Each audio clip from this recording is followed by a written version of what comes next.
And Wednesdays, these are long days when we're trying to do streamer event stuff, but we get it all in. So we did an early session, ran through a bunch of decks, all did very well, surprisingly.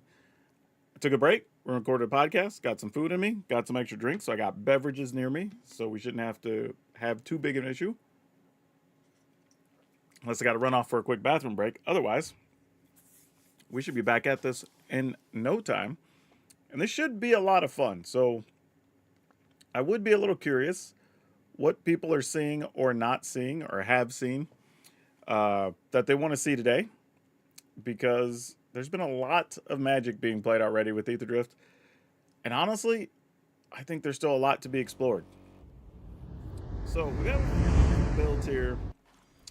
You know, we have some mounts and vehicles, I think, that are totally reasonable to consider playing.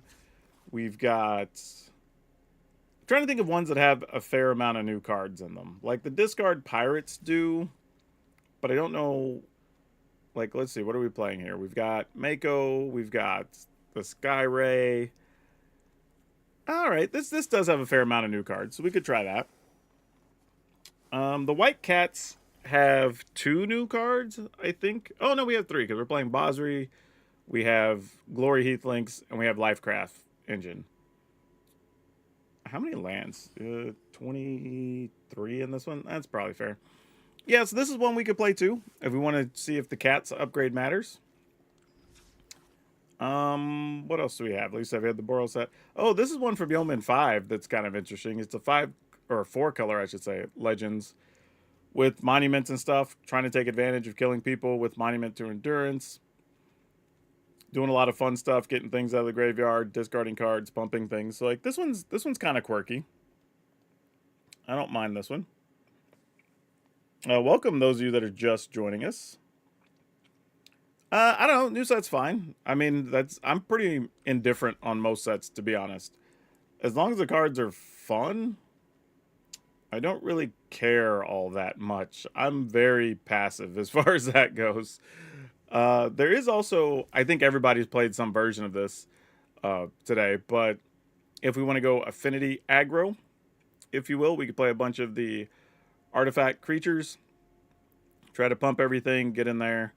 So like, this is another way we can go. I think could be kind of fun if we want to try that. Getting to play with diversion unit in this one to kind of slow down sweepers and stuff. So that'd be the first time we're doing that. So I don't know. What are people wanting to see? There's a lot of stuff. There's a lot of stuff. We have, let's see. I think realistically. Oh, also this one. I forgot about this. But is the only new thing we're playing in this one the Bright Glass Gear Hulk? If so, I might wait on this one. I might make this just a regular video down the road. I don't know if I want to do this one early. I mean, we'll see. Maybe later in the day if it's one of the last things we have. Mostly because I want to play stuff that's got newer cards in it. We did play this World Ooze deck already, so I'm going to mark that one. But we do have Delirium Exhaust if we want to try this. This is a thing that's possible. We have Discard Pirate. Actually, yeah, the Delirium Exhaust definitely has some new cards in it. Yeah, because it's got Engineer. It's got... Oh, is that actually it? Oh, no, we have this guy. So there's a few things. Like I said, Burrows, the mounts and vehicles obviously is a bunch of new cards. So yeah, so I'm going to put it between Discard Pirates, Delirium, Exhaust, the Cats, mounts and vehicles, or Affinity aggro. I don't think this Cage deck has a bunch of new stuff either. I think the only new thing in this one is the Bright Glass Gear Hulk. Yeah. I do like that card, but that's kind of the only new thing in there. Jeffrey says, I watched 40 collector box openings and I haven't seen even one Aether Spark pull. Not exaggerating, the pull rate for that card must be insanely bad. You know, I don't think it is. The way I know they print stuff, I'm sure it's going to be as common as the next thing. But I mean, I don't know, it's possible. You have watched the ones where you just didn't open one, which is weird. But I mean, the same way I've seen people posting in one of the Magic groups where it's like, I don't know, everybody's pulling serialized cards and blah, blah, blah. I'm like, I haven't seen anybody open a serialized card in like 6 months, it feels like. So, I don't know. It's weird how that happens. Mad Wizard says, do the Pirates.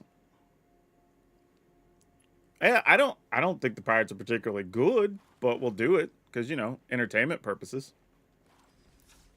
But let's find out. Maybe I'm wrong. This could be super exciting. I have no idea. But let's make ourselves a video with some pirates, folks. Let's make a video with some pirates. Breaches, like, the thing is about Breaches is that Breaches doesn't really discard anything. Breaches exiles.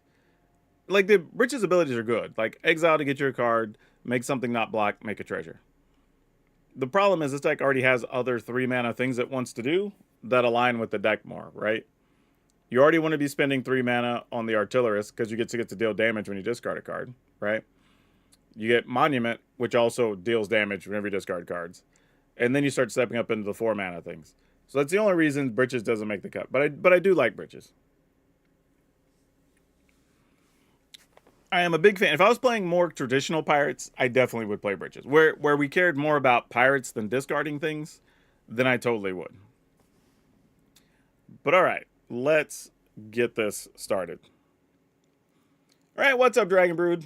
We got more Magic, more Aetherdrift, and today, more Pirates. Particularly the Pirates that care about drawing and discarding cards. We're going to see if we can kill our opponents by discarding a lot of things. I don't know if that's possible, but this is the first chance we're going to take and try it.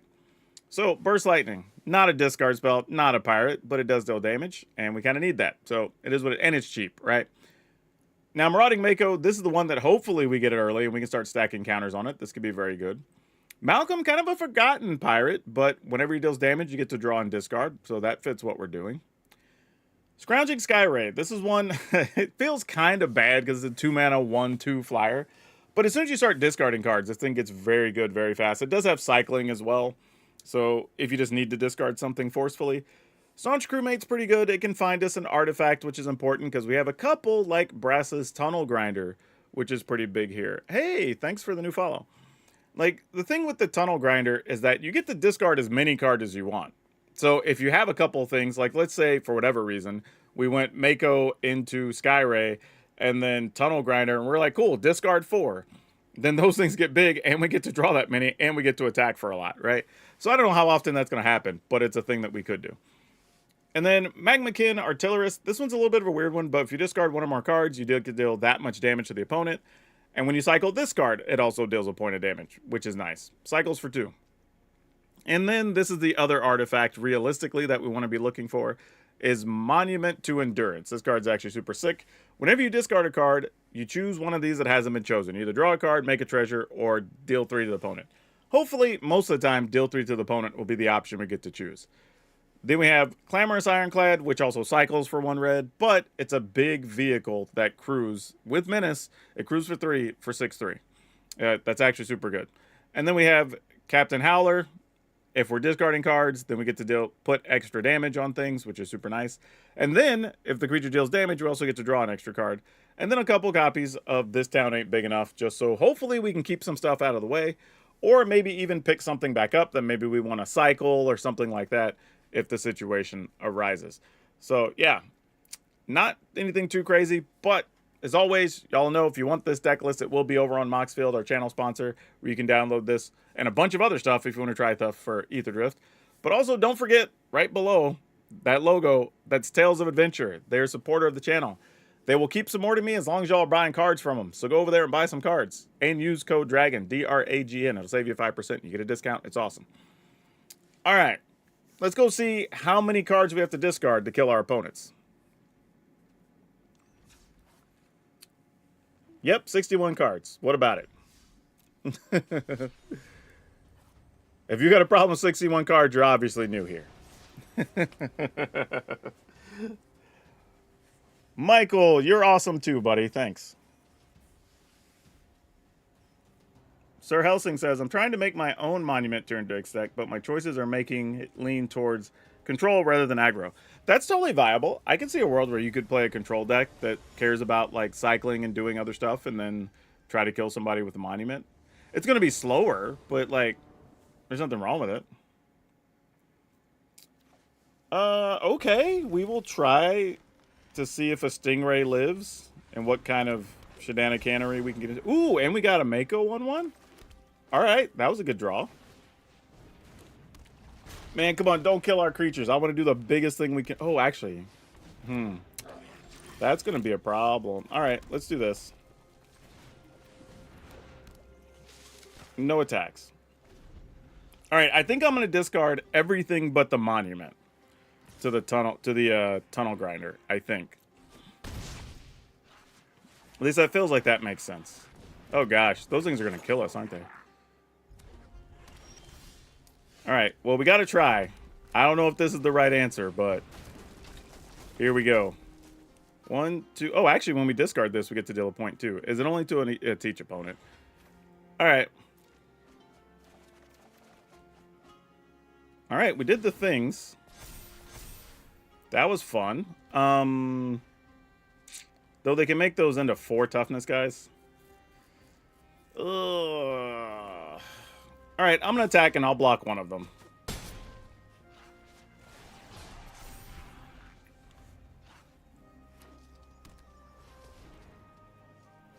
Oh, wait, actually, if they... I was going to say, if they all-out attack here, it is funny because those are goblins. I was thinking if they were to all-out attack and then we use another tunnel grinder and we discard 5 things, but they played a blocker, so it doesn't matter. So if I take 10, we technically die. You know what, though? If we draw... Oh, no, because this comes into play tapped. Dang it. I was thinking if we got a Burst Lightning, we could kill that and then attack for 1 billion. Man, this sucks. I think I have to block one of them. I don't think I have much choice. That makes me sad.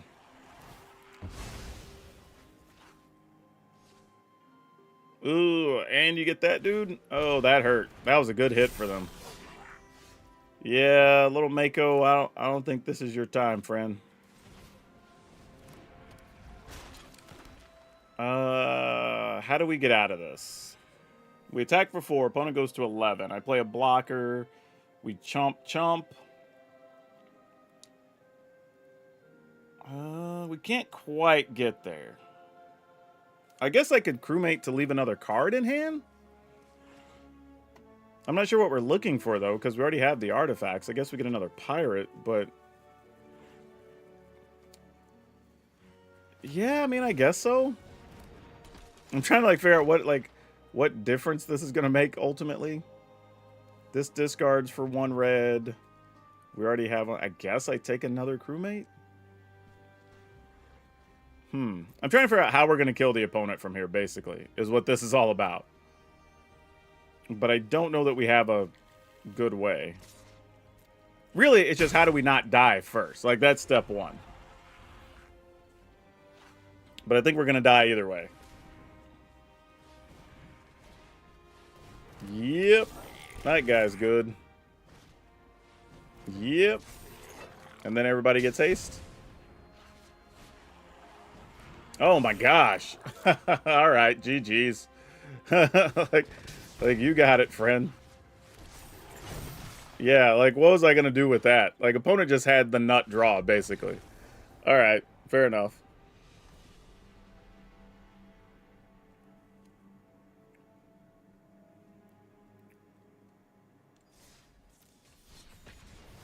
I mean, hey, it worked. I ain't hating on it. They drew the cards they needed and got us. Well, I ultimately needed to draw one of the removal spells or something along the way, and it didn't.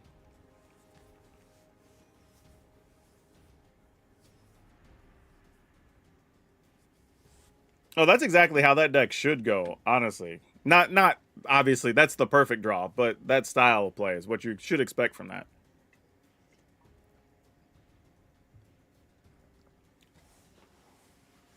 Oh, come on. I need more opponents. Where you at?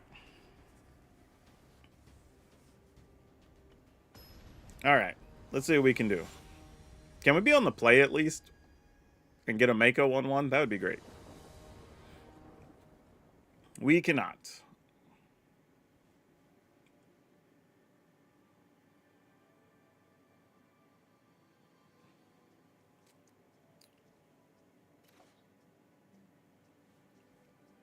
All right. I think we're just going to keep this and try to roll with it.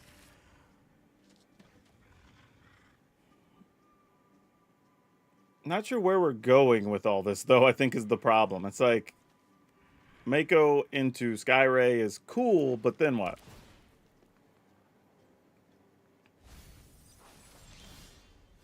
Okay, that's something, maybe. Don't hate that.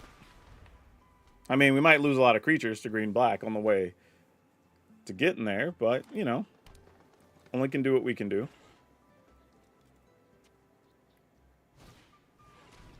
Oh, no. Is this going to be yet another of the, yeah, that's exactly what it is. Alright.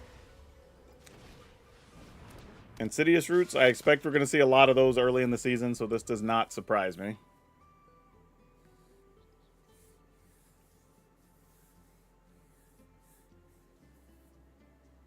No, the Pro Tour accounts were all just testing stuff, too, for the most part.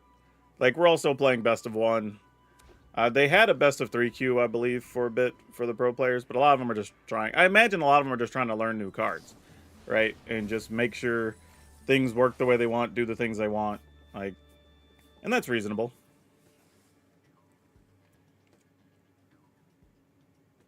Okay, so what are we looking to do here? I almost want to draw a red land.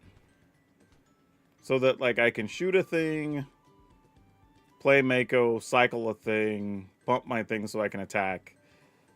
That would be ideal. If not, we probably just play Mako Burst Lightning. Wonder if they're debating killing a creature here, though. Yeah, I'm not blocking. You get that attack for free.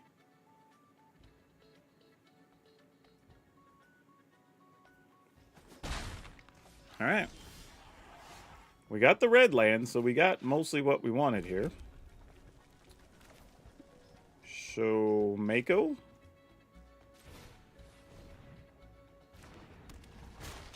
And then Burst Lightning this guy. And they probably have 2 mana for something here. Yep. Cash Grab. That's a Molt Tender. What did they pick up? A Verge. So they wanted more mana here. Huh. Oh, wait. What? Oh, this is 2 to cycle. Oops. I thought it was the other one that, like, cycled for 1 red. Gotta learn. Pay attention to your new cards, boys and girls. Yeah, this one cycles for 2, not 1. That is a very big difference. Yeah, might as well kill it while you can. Like, that makes sense.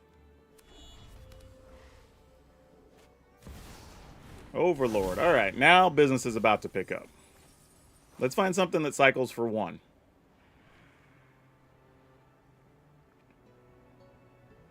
That's all we need. We just need to cycle for 1. Come on.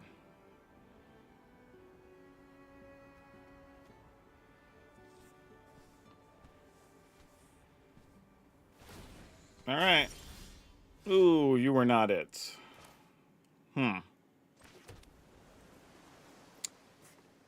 So, I could get in for more damage. I think we do that. Let's cycle this.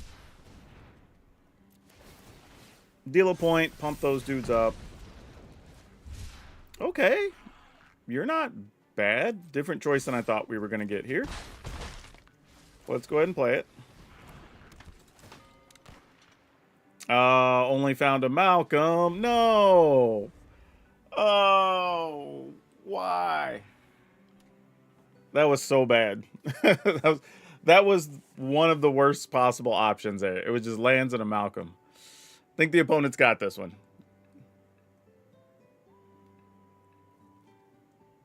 Man, that hurts. Okay, Overlord. What are we getting?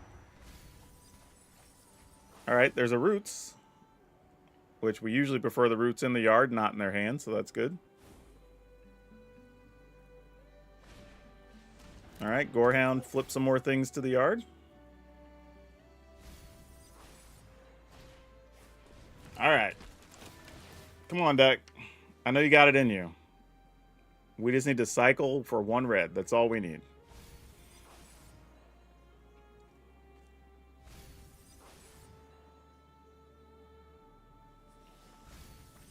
Come on. I mean, they're filling the yard, so when the time comes, they're going to have whatever they want.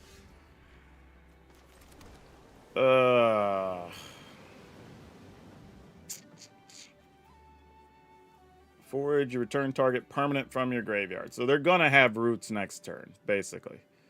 And they already have access to those. Gosh, dang it. Alright, I guess we just play this and hope for the best, right?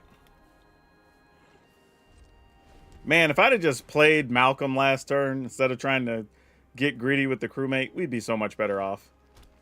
But I was hoping maybe we'd find one of the, like, artifacts that lets us discard or whatever. Could have been real good, but we missed. I mean, I assume you're getting roots here, right? It's the only thing that makes sense.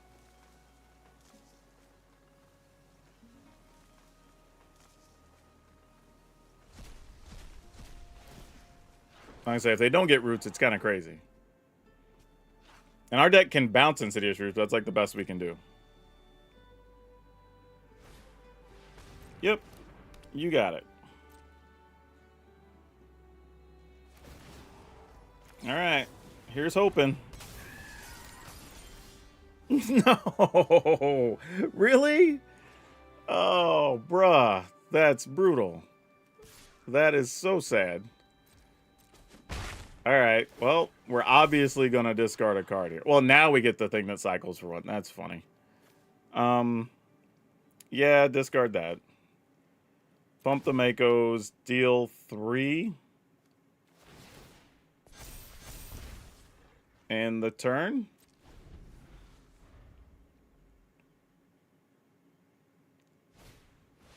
Alright, Tyvar.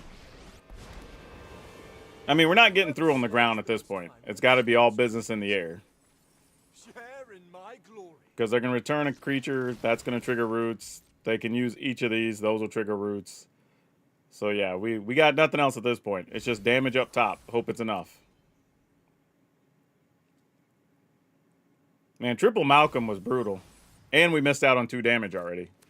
On top of all that.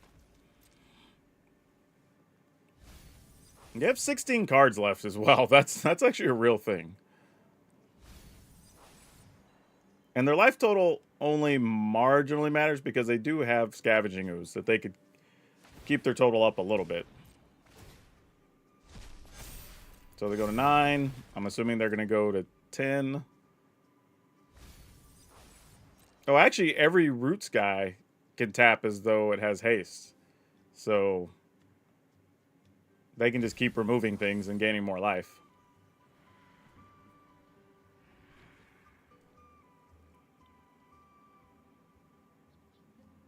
Fortunately, they don't seem to have anything with reach, which is good, I guess. But we're also on borrowed time now ourselves.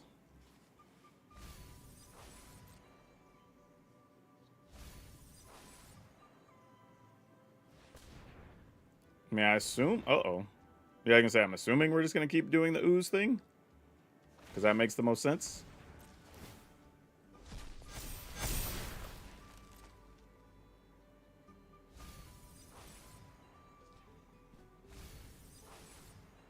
I'm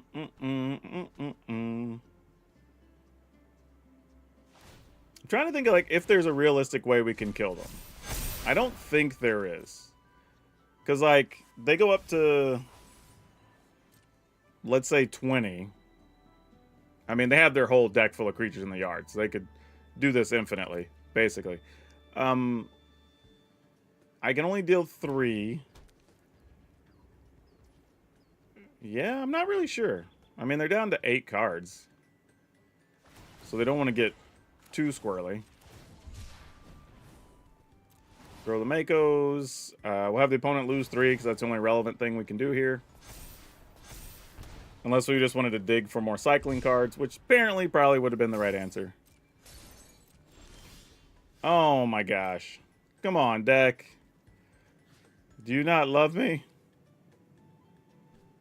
This has to deal damage to the opponent, though, right? So we either let the opponent gain infinite life, or we kill Tyver. I mean, I'm going to attack the opponent because we got to get more cards, honestly. We got to get access to more cycling things. Much as I hate it. Oh, no. Like, come on, man.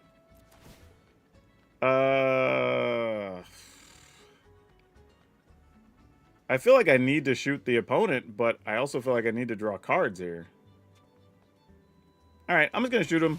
We need this to just cycle on its own.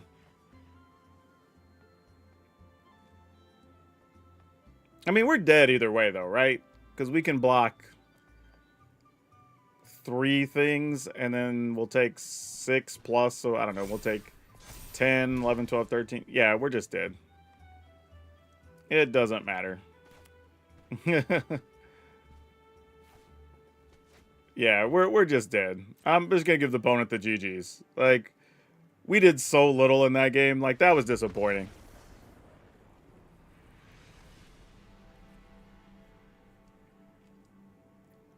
Can't even say that's like indicative of anything. That's just bad luck.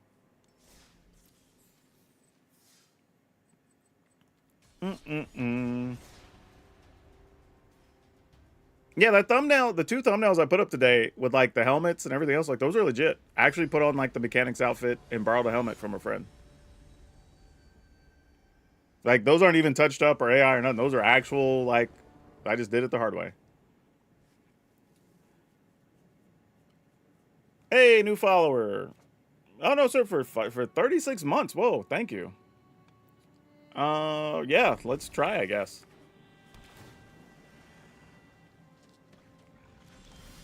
Let's go Mako.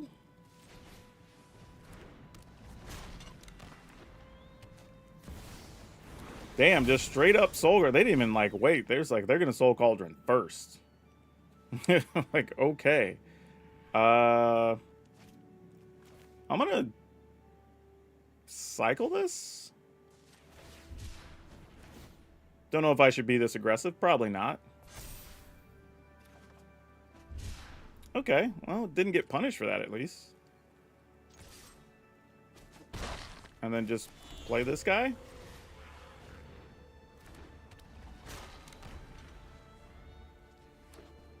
I don't remember the last time anybody just played a turn 2 Soul Cauldron just straight up. That's kind of wild.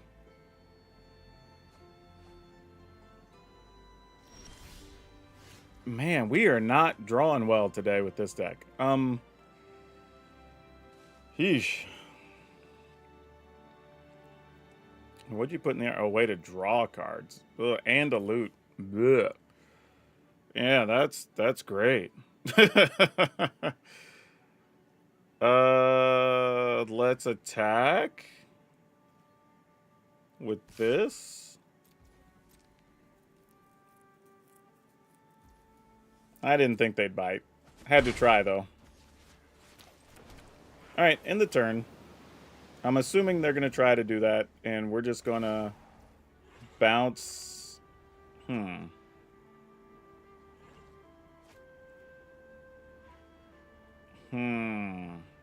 Alright. They're going to put the target on Steam Core Scholar, but how? If I just bounce Soul Cauldron, then they would just have the ability to draw. I mean, I guess that's what we do.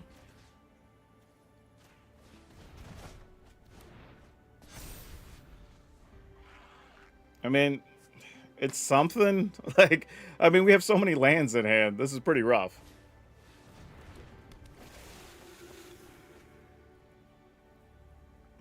I don't think you need to break Soul Cauldron. It just does what it does. There's no breaking it. It's just a good card. Oh, they have another Soul Cauldron because they just ditched the other one. Okay, that's somewhat helpful. So we can kill this, right? Because we don't want that attacking next turn, because that's bad. And then I guess we just pass.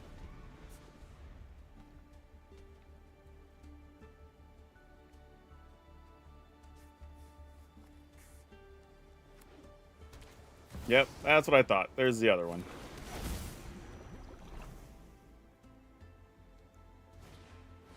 Oh, no.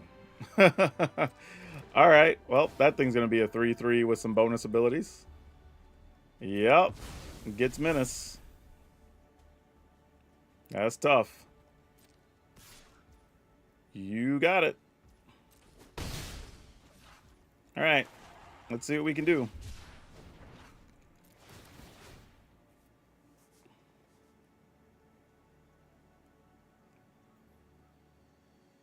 Opponent.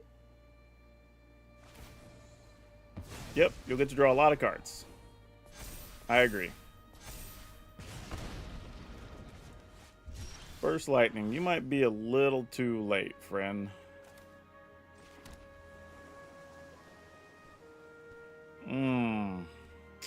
Man. Alright, I guess we do what we gotta do. I hate it, but they can just have their 3 cards, I guess.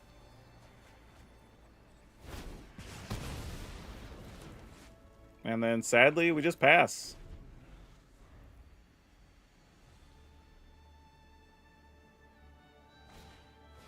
Oh, gosh. Alright. Like, yeah, I think the problem is your quality of cards is just not as good as what your opponents have. Like, they're just discarding Soul Cauldrons at this point.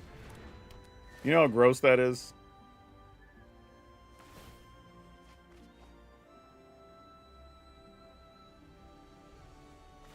I mean, I guess if I got this town for Kiora, that could matter. I don't know.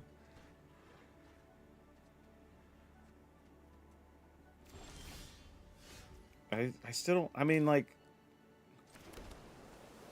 Alright, so if we bounce Kiora, cycle the Skyray...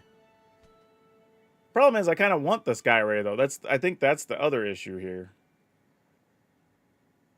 Maybe I just bounce Kiora, play Skyray.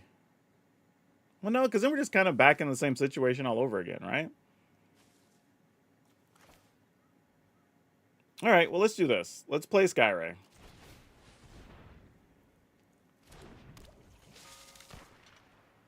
No, I thought about that. I could bounce both of these, but that's only partially solving a problem. Because then they just have another Arcanist in the yard next turn, so we're just seeing the whole thing all over again. So that doesn't really solve anything.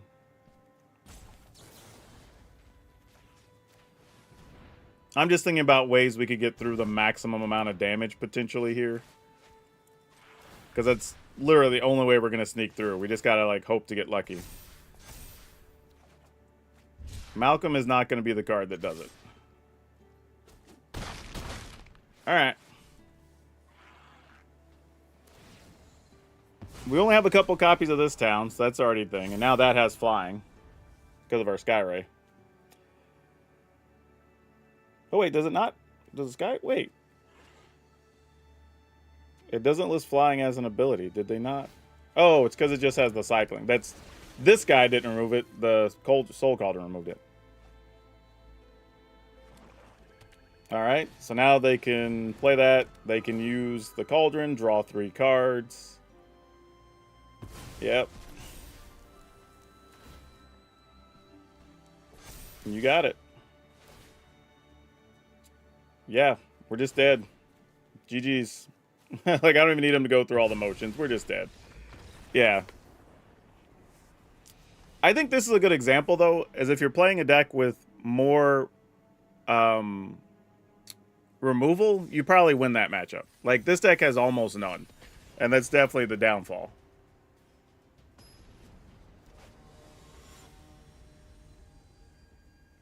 No, I don't think Soul Cauldron... I don't think anything's broken in Standard. I think people overuse the term broken for a lot of stuff. Same way with a lot of games, people overuse the term overpowered or whatever. I just... We got to get back to using language how it needs to be used. Seriously. Stuff can be very good and not be busted, you know?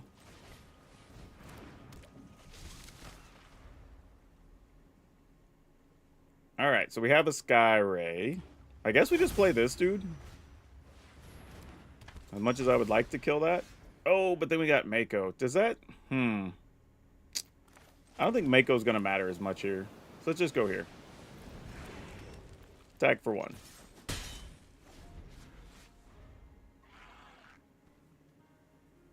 I mean, we could get lucky. I don't know. Maybe there's a world where we Mako into the discard draw artifact.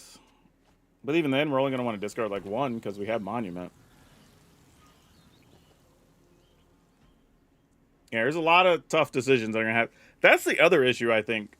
Until you play this deck a lot, it's going to be hard to figure out what's the best sequence for stuff.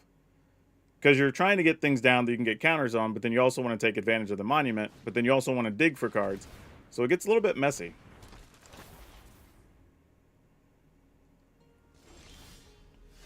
Sky Ray. Okay. So if we're going to do things, I guess we Monument and Mako. And then at the very least, we can still discard Sky Ray next turn. So that's something. I mean, opponent's going to get to tap, untap probably multiple times next turn, but we can only do what we can do. Especially with Rutstein making creatures cheaper.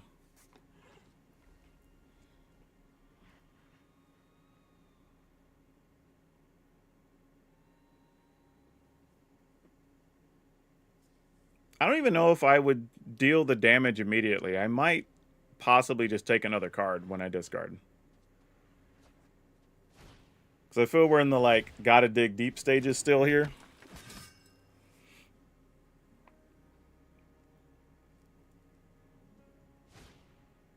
No! I wanted both of these cards. Dang it. Well, I gotta keep the one that at least lets us cycle, so you gotta go, buddy. Though, oh, it does help us because they let us discard. Awesome. Forgot about that. It doesn't mean we have to discard, just when we discard, period. That's cute. Well, that was a random bonus. No, this isn't a 3 steps ahead deck. Like, you spend too much time tapping mana, trying to get through stuff. You're not wanting to leave mana open a lot. I mean, you can play 1 or 2 if you wanted to, just because. I mean, it's not like it's a terrible card or anything. But you're often trying to use your mana and be aggressive. And, like, I guess you could, like, copy Monument, which isn't terrible.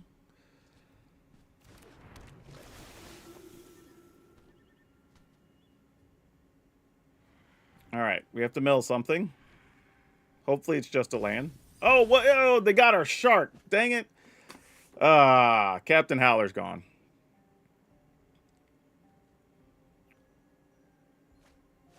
God, that's so brutal. That hurts so much. I wanted to see that card in action. Well, okay. We'll start by cycling this, I guess. And I think here I'm just going to draw to try to get us another card. Since all we're holding is land, we got to get some ammo. Okay, you're one way to do that. Alright, let's go ahead and play this, see what we find.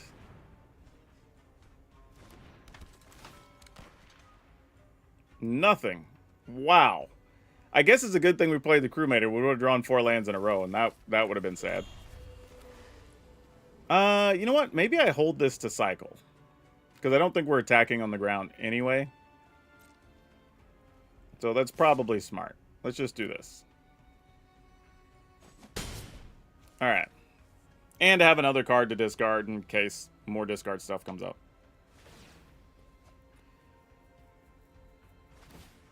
Alright. They got access to more mana. Now, though, we're starting to get to where the opponent's low enough that we do start thinking about just dealing the 3 damage. Yep. And now this is where they get to start trying to combo, drawing and discarding and whatnot. Wouldn't be surprised Monument makes its way into a few different builds.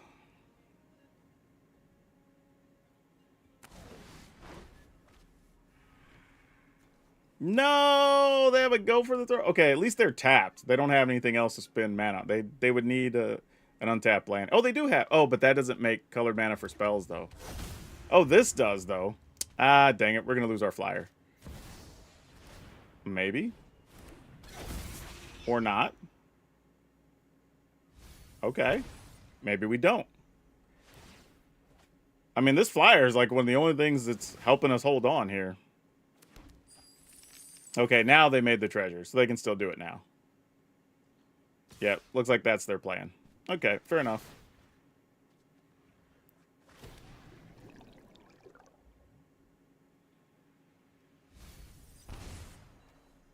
I mean, I assume we're just blocking?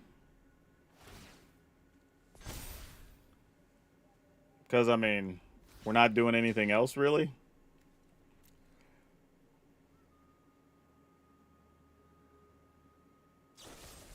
Oh, really? Okay, I assumed they were going to save to kill our flyer. I mean, not like it matters. We still die soon anyway. So it's all the same, but...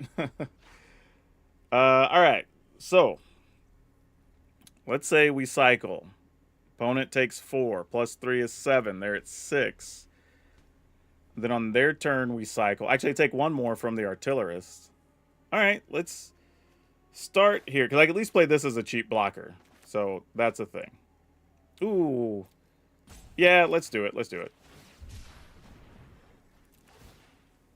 Let's have them lose 3. 4, I guess.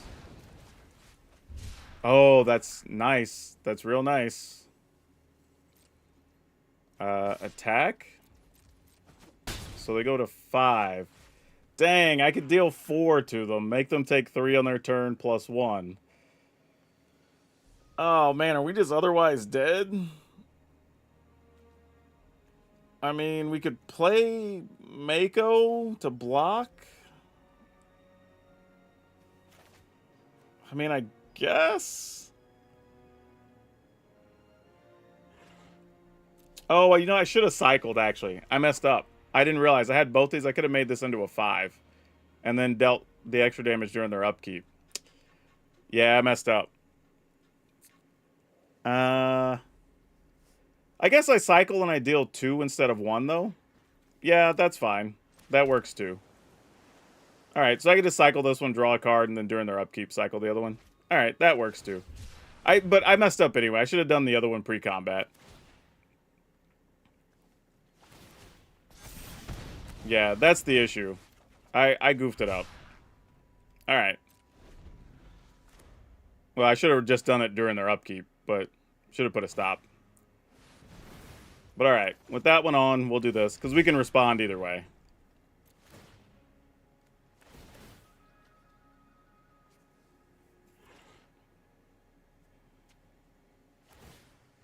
Alright, they will draw and discard.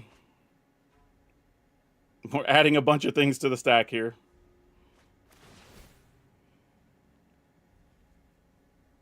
But yeah, I could have just ended it on my turn, and I should have put a stop during their upkeep. But either way. They draw a card.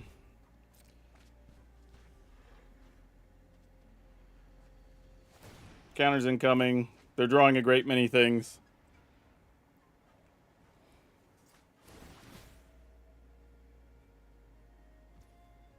Alright, I go to 7. Triggers on Inti. Damage, damage. Alright, cool. Woo!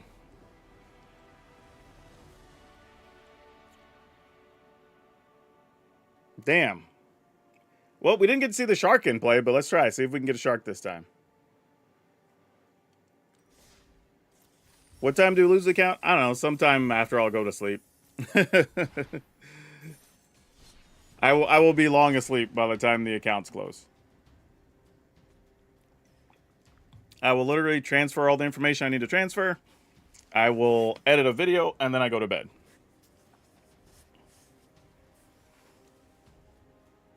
Good luck on the race. Oh, I guess you're talking about Aetherdrift.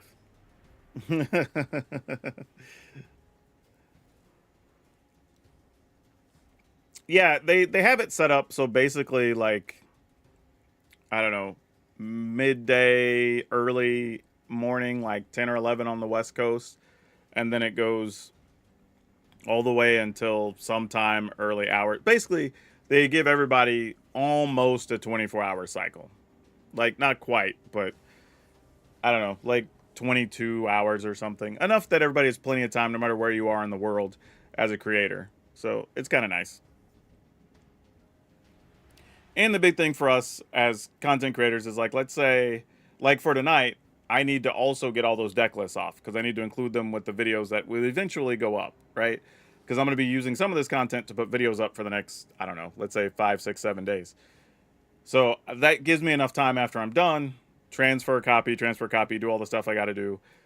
And then it's at least there while I work on the videos afterwards on the coming days.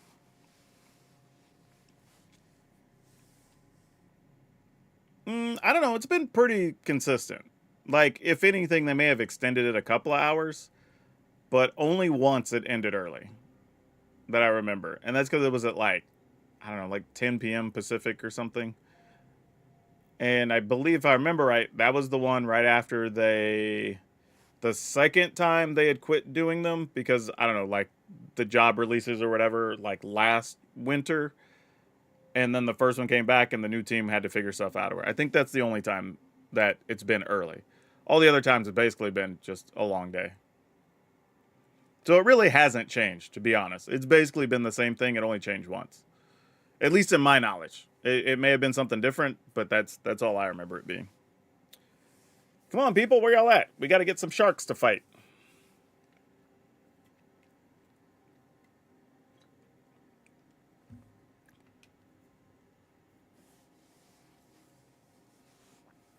Come on, folks. Oh, maybe I have to do that thing where I, like, jump out and jump back in.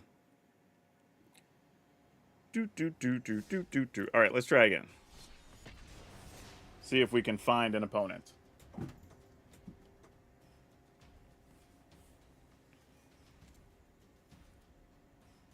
But yeah, I don't know. The set's had a lot of stuff, though. We've been playing a lot of different decks. I know. I want to get the big shark to go off, too. I don't know if it's going to, but I would be very happy if it did. Just to see it happen. Nintenzen, welcome. We're in our second session today, playing with Aetherdrift cards. We get Swayze. Swayze owes... I owe Swayze a win. I got lucky against him earlier, so... he may get me this time.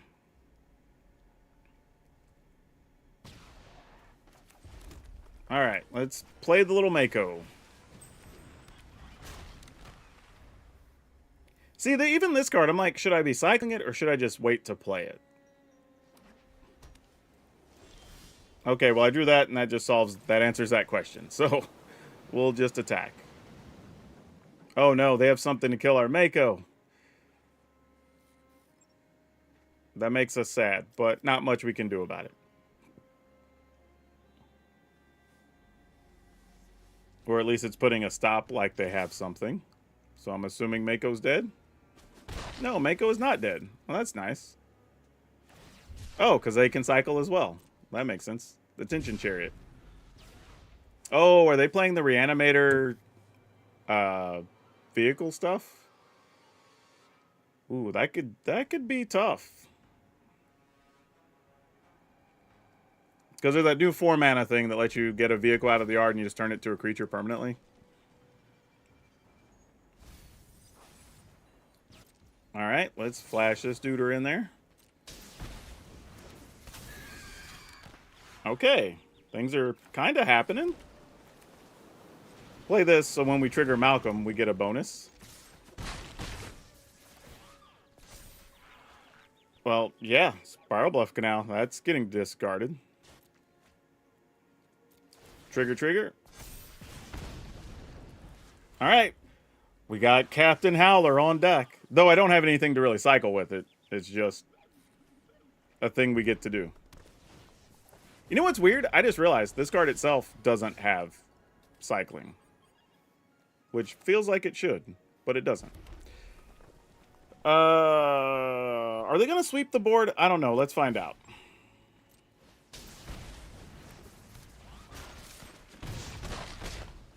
I feel like they might, because it feels like a control version of whatever it is they're trying to do. Do we play... I'm going to discard this town.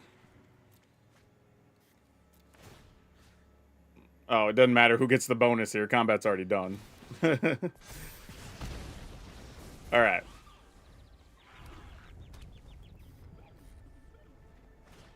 Yeah, that's what I thought. That's why I was like, I'm going to hold these just in case, because that felt a little off.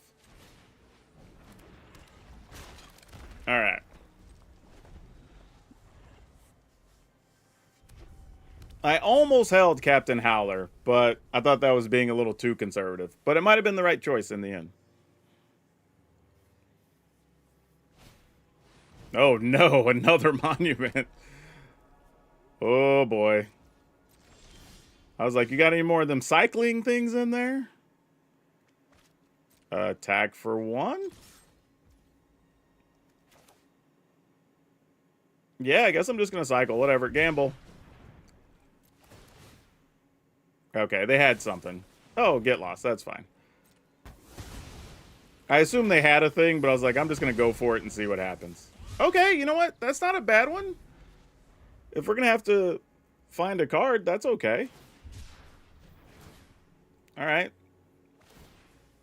Oh, they're going for treasure? Oh, no. Are they going to get the big 7/7 flyer? Oh, no. They're drawing a card. I was like, wait a minute. Yeah, now they should be in good shape. This is exactly what I was saying about control versions with this. If you're willing to play patient and go the long game, like, getting free cards is super good, right? Yeah, there's no way this is living, by the way. Like, I have no illusions that this is going to do anything. Yeah, Mako, you're cute, but all right, we might as well just play it. I'm assuming they're going to find a sweeper at some point anyway, but you just go for it, you know? I don't think they'll let us connect, but oh, they are going to let us. No, I guess they were just waiting to see if we had anything. Fair.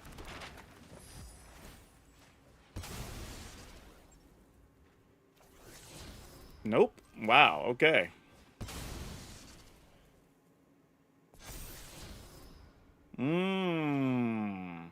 What do we do with you? All right, I guess we leave it.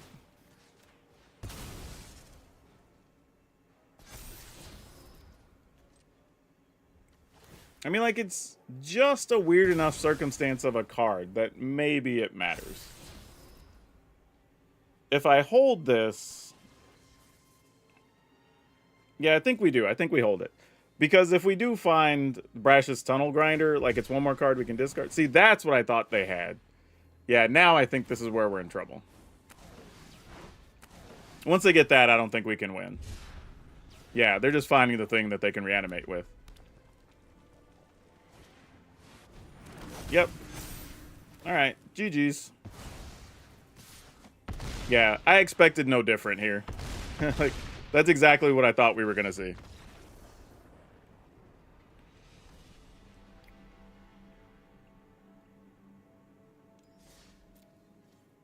No, but even then, under the circumstances, they had other removal anyway. So keeping the Mako there, or the Shark, wouldn't have mattered.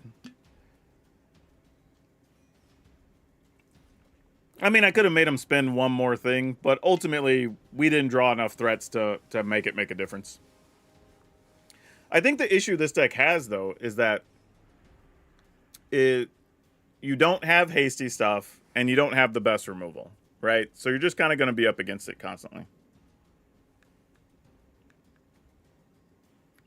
Anything in new Commander recently? I don't know. Like, I don't really like building Commander decks.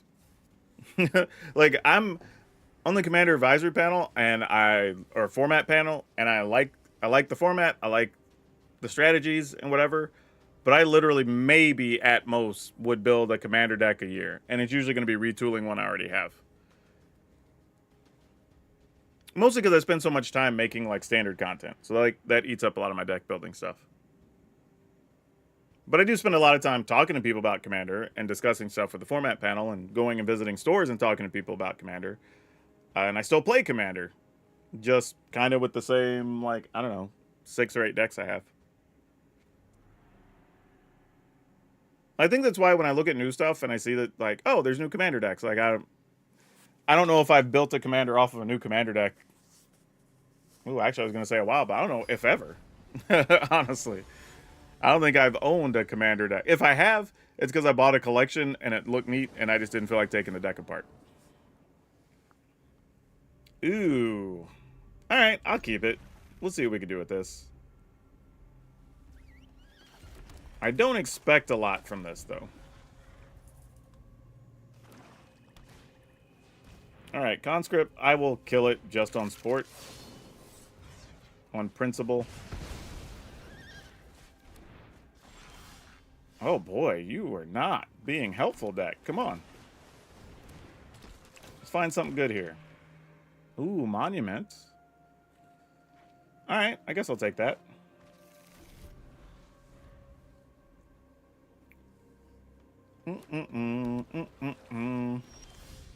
Oh, we got the captain.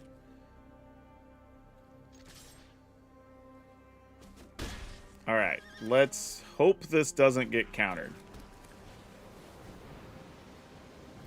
It didn't. Ooh, okay.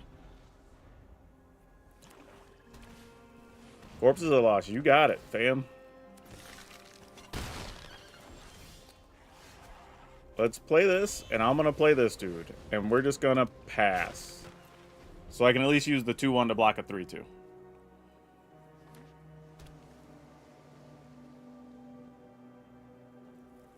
I mean, if you have a go for the throat or whatever, I mean, it's 4 mana. You can kill a Captain Howler.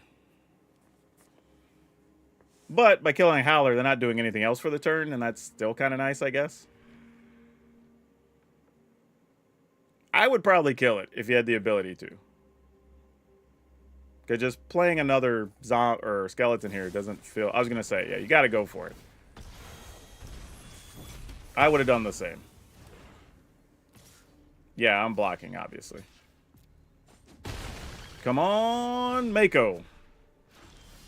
You're almost good enough. You are almost the right answer. Let's go here.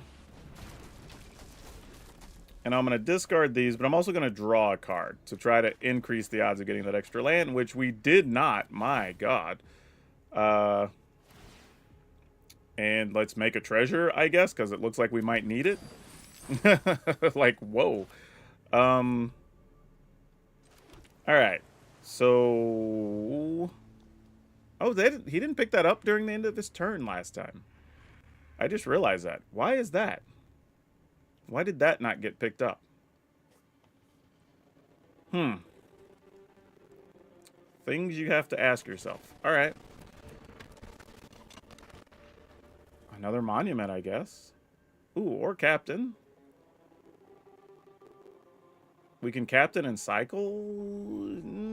All right. I would normally take the monument.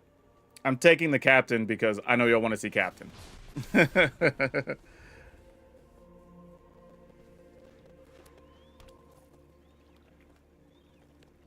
All right. What are these 3 cards? Oil Deep guy. That's not a skeleton.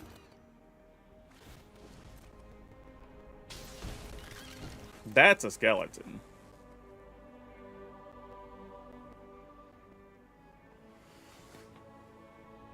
This guy has lifelink. All right. Well, I guess we're not going to get to keep our captain anyway. Yep. I'll take a card here. All right. I think we just take it.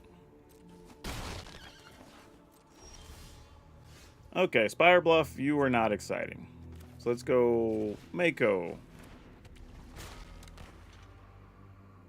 I kind of need to keep a Mako so we could cycle, I think. Mako cycle, draw, play Malcolm, still be able to shoot a guy. Is that good enough? Or am I supposed to, like, flash Mako or Malcolm block? Alright, I mean, maybe that's right. I don't know. We'll find out. Pass the turn.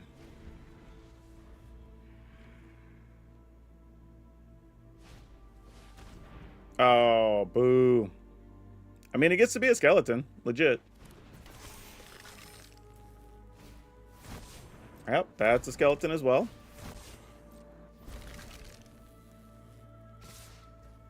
Alright, so they know we have this. So we shoot the 4-2. I think is the plan here. Actually, I guess it doesn't really matter. If we're going to leave them 1, let's not let them tutor. So we do this. Oh, wow. I could have used my treasure. I didn't need to take a point of damage for that. And then block this, I guess.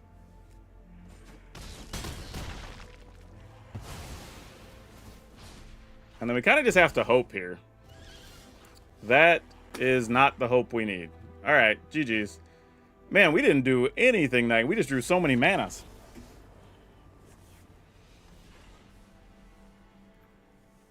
That was a well-timed discard they drew, though. Like, we didn't get the shark. We didn't get the shark. I'm trying to just get the shark into play. That's the goal here.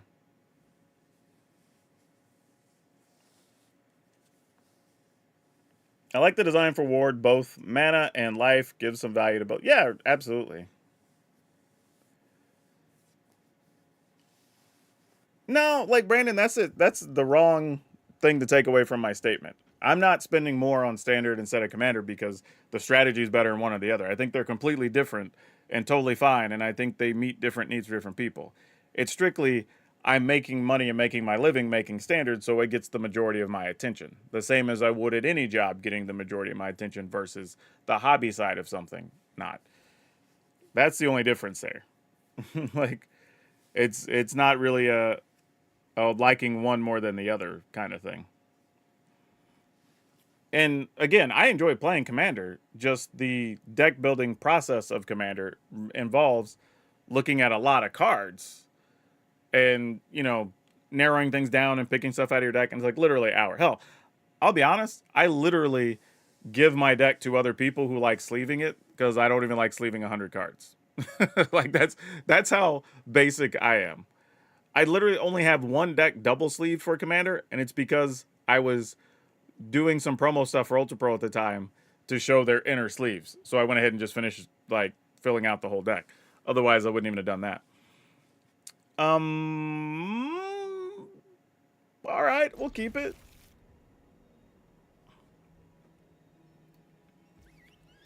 I do like food a lot. Not necessarily in cases of Magic, but I do like me some food. Alright, I was going to cycle this just to try to get better cards, but since I'm mostly going to just flash in a Malcolm anyway, I'm not going to worry about it here. Ooh, that was a mistake. I should have played the mountain first, because if I get another mountain, I would have been able to play Mako, cycle, and now I can't. Hopefully that doesn't come back to bite us. Because that could have been a really boneheaded mistake here. Mockingbird, copy a thing. That makes sense. Fortunately, they copied the thing that comes into play tap, so we at least get one hit with Malcolm, which is good. And we got the red mana. Ugh. I knew I was going to pay the price for that. Gosh dang it.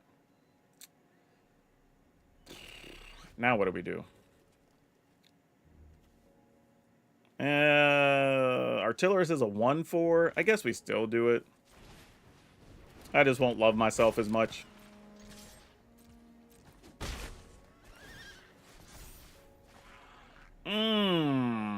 I guess I'm discarding this. All right, and the turn.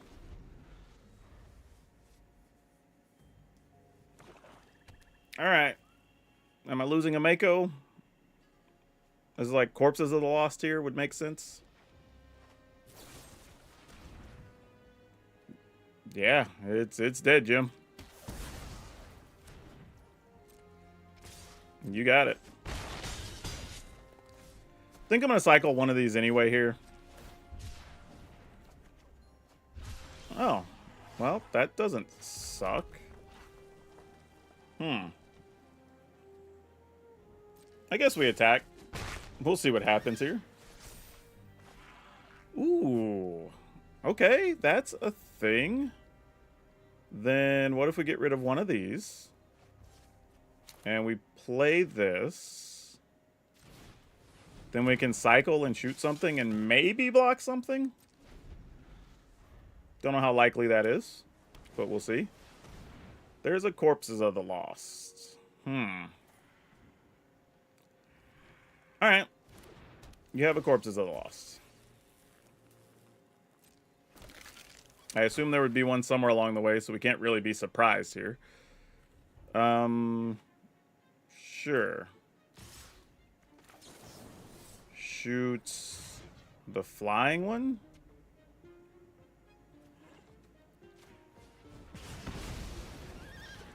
Cycle this thing to block this one. I mean, we're only at 6, so we're basically dead. I mean, we can keep our head above water. Kind of all we can do here.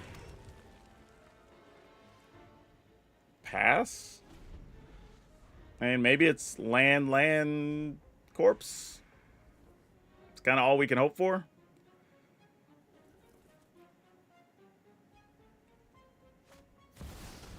No.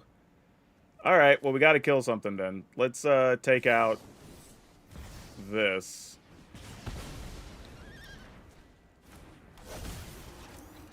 So we lose the monument, but it's fine.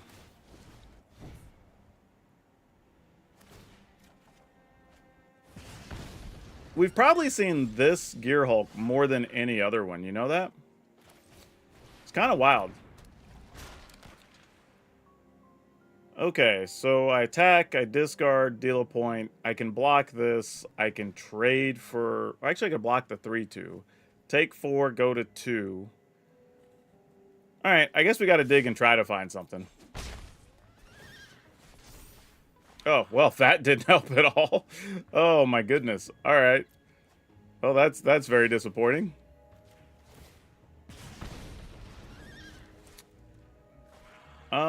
Yeah, I guess. I mean, like, I don't know what we're gonna do here. Oh, man.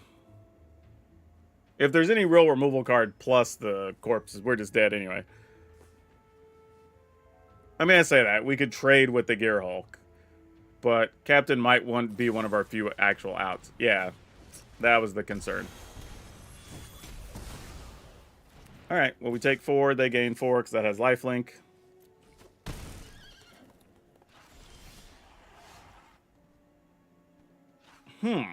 Does this do anything?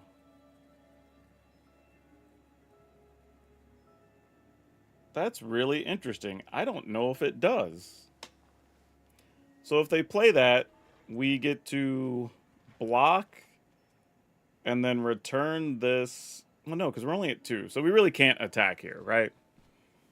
So attacking's not a real option. All right, so we just have to pass.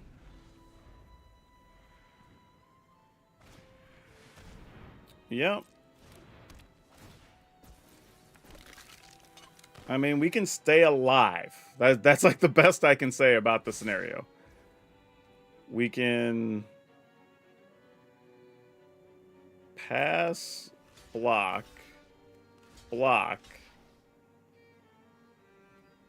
and then bounce this and this. Because that only has ward 1, right? Yeah.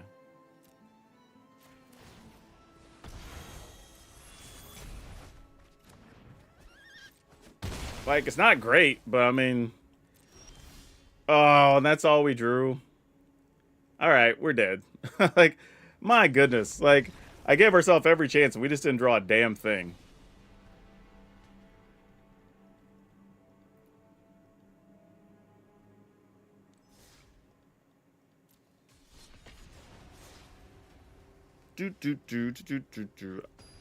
What's even the red-blue Gear Hulk? Was there one? Because I thought all the, like, friendly color combinations got one. Alright, let's keep this. This is what we're looking to do with the sharks, right?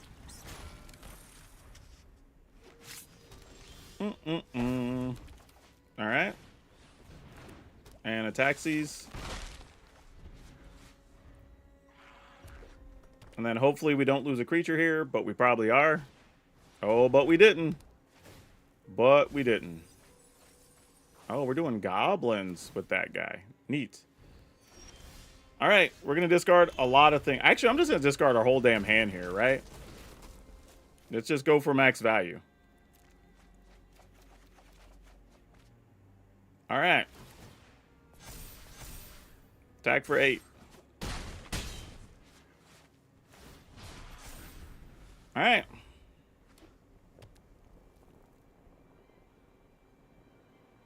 I mean, 4/4s and 4/5s are legit sized bodies. Like, they can tap and make a bunch of goblins, I guess, because you can get Cranko. This guy doesn't have haste, though.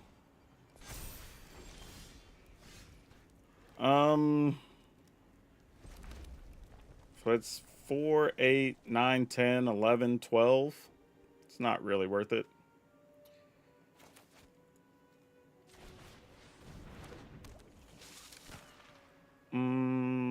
Attack?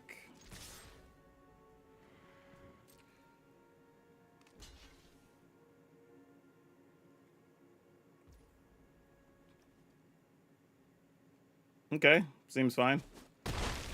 I was debating what I was going to do, but I'm like, that seems reasonable. I was also thinking I can bounce next turn something and our tunnel grinder, and that's pretty big. Like, bouncing the tunnel grinder is pretty gross.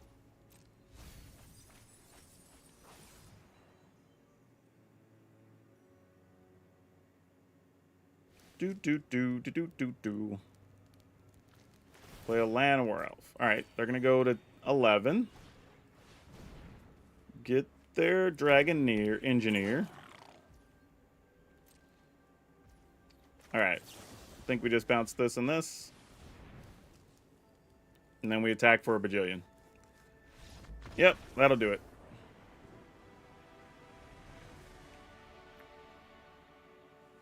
Yeah, that's pretty sick when you can just, like, turn 3 tunnel grinder. Look, my guys are gigantic. Like, when you get to do that, the deck's great. When you don't, the deck's pretty bad.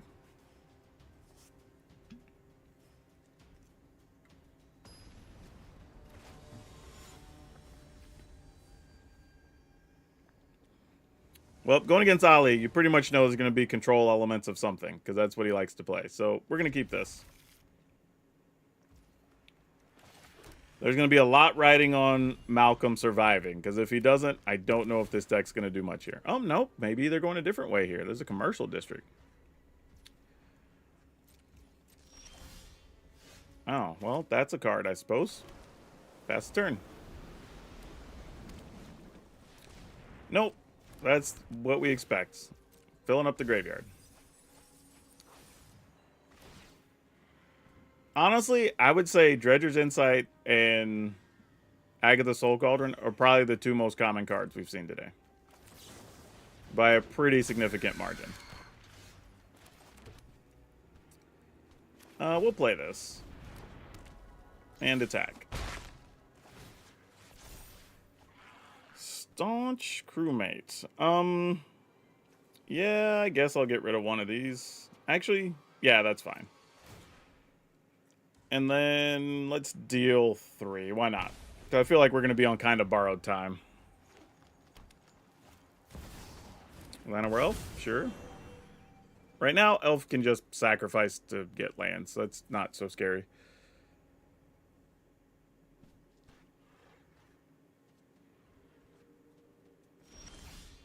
Ooh, a tunnel grinder, though. Don't have anything to really take advantage of it, but potentially. Could have played this pre-combat and try to shoot the elf, but I also wanted to be able to respond to whatever things they do. Ew, okay. Alright, I guess I'm discarding this.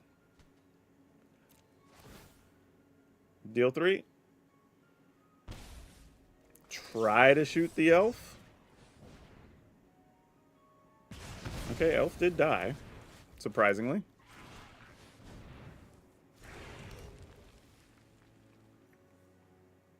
Okay.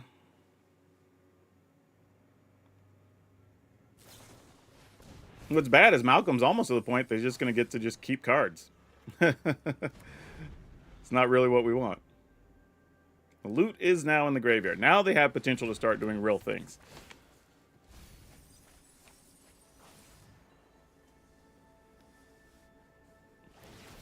All right, they go to 13. You got it. That's a real card. Mako. So we can do 1, 4, 5, 6. Discard 7. I guess we just go ahead and attack first. See what we find. Just a land. Well, let's go ahead and discard. Deal 3. Play this. Play this. We're only going to discard 1. But we can get 2 cards out of this. Yep. We'll get a card. Oh, I guess we get a card and a treasure. It doesn't matter when you draw 3 lands, though. Oh, that was rough. That was rough. Man, I've had some bad luck with this deck.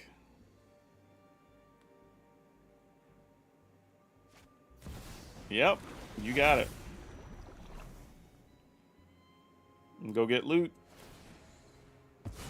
And then you can shoot something down. Gain some life. All makes sense.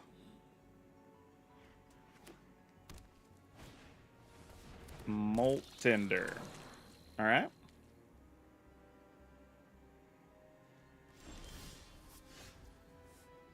Captain Howler. Okay, I mean, you're a thing, I suppose.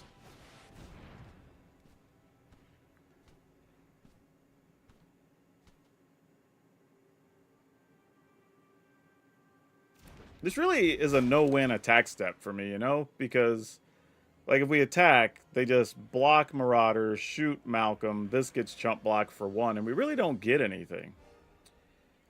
Because, unfortunately, we had that setup where we drew so many lands.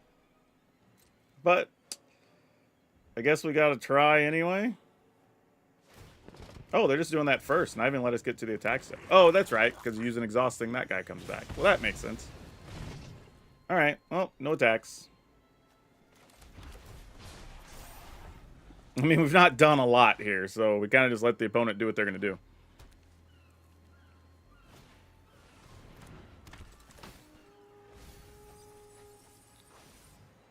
Alright. I mean, you got it, opponent. This is where you get to wreck us.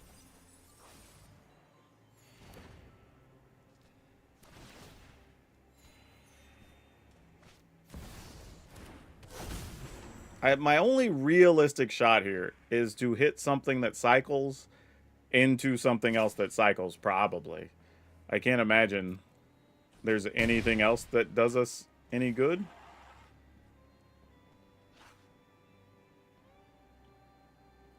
Like, it feels like the only thing, but we'll see. Because if we don't get it this turn, we're just dead.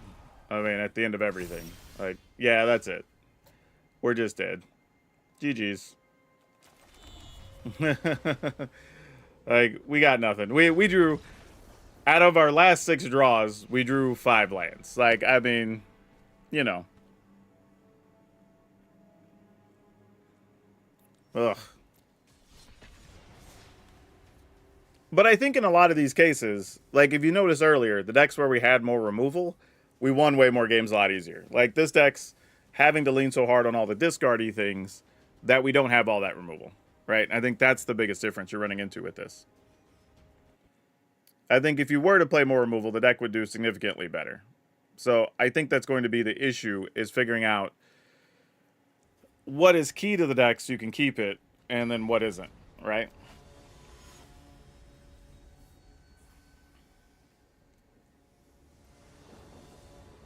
Okay, let's see what we got here. I mean, alright, I guess we'll keep it. We'll try to get work done with Captain Howler eventually.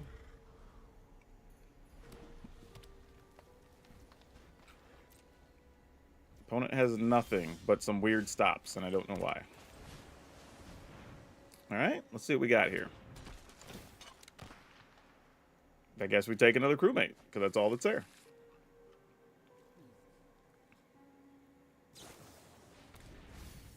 The thing is, the captain doesn't need to be in an artifact deck or in a pirate deck. It needs to be in something that cares about discarding cards deck. While it is a pirate, it doesn't necessarily care about piratey things. Just Agatha. Well, that's not what I expected to see today. Alright, well, we will definitely try to kill an Agatha. I can't...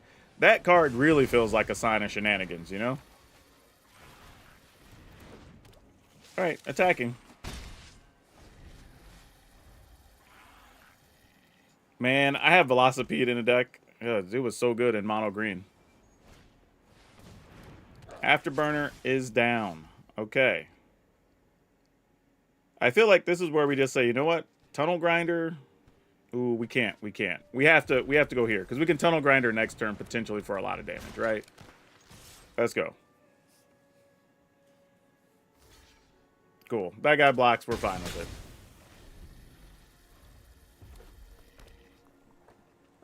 Come on. Don't kill our captain.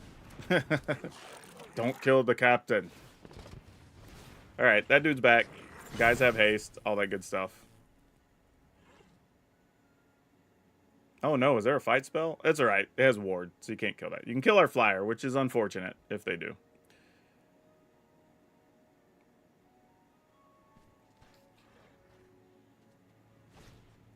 Yep. Not a lot we can do. That kind of ruins our plan. Yeah, not going to block. But now we can potentially get through with... Does this have to be another creature? Just target creature, not other creature. So that's pretty sweet too. So let's do this for 2.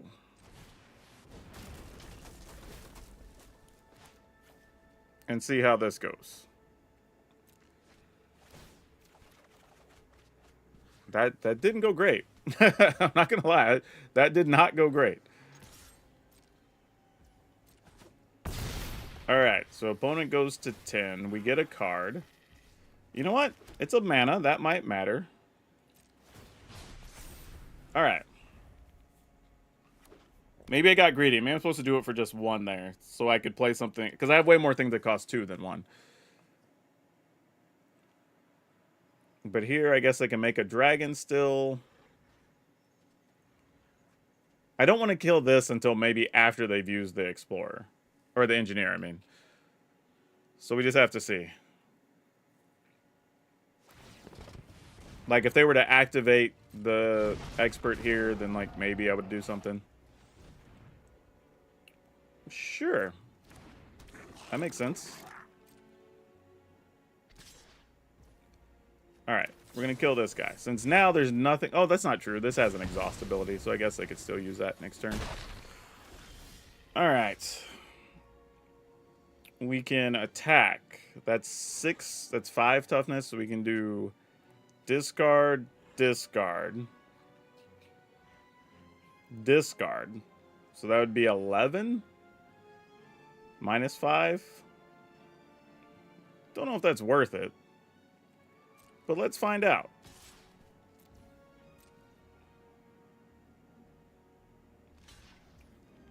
Alright. Well, we're at least going to discard this for sure. Oh, no. That's not what we wanted to see. I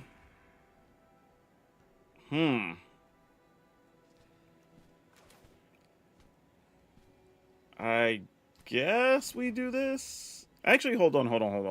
Are we just dead if we do that? Because then this is 3. This would be... Because it gets 2 counters? No, it gets 1 counter. So that'd be 3, 6, 7, 8, 9, 10. We're not dead. This currently is doing 3, 4, 5, 6, maybe at 4. I think we're better off just putting these 2 into play. I think we just let that ride. It doesn't trample or anything, so let's just do this. Actually, this here. And then we'll wait, because there is a world where, like, maybe we cycle this to make this bigger than 2 toughness. I don't know. Oh, actually, we actually are dead, or close to it, because that's going to make the next thing bigger as well.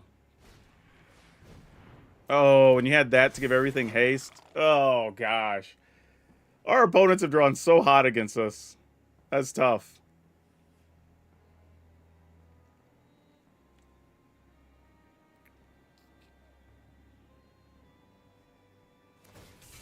Yeah, like, do your thing, opponent. Like, you're solid gold here.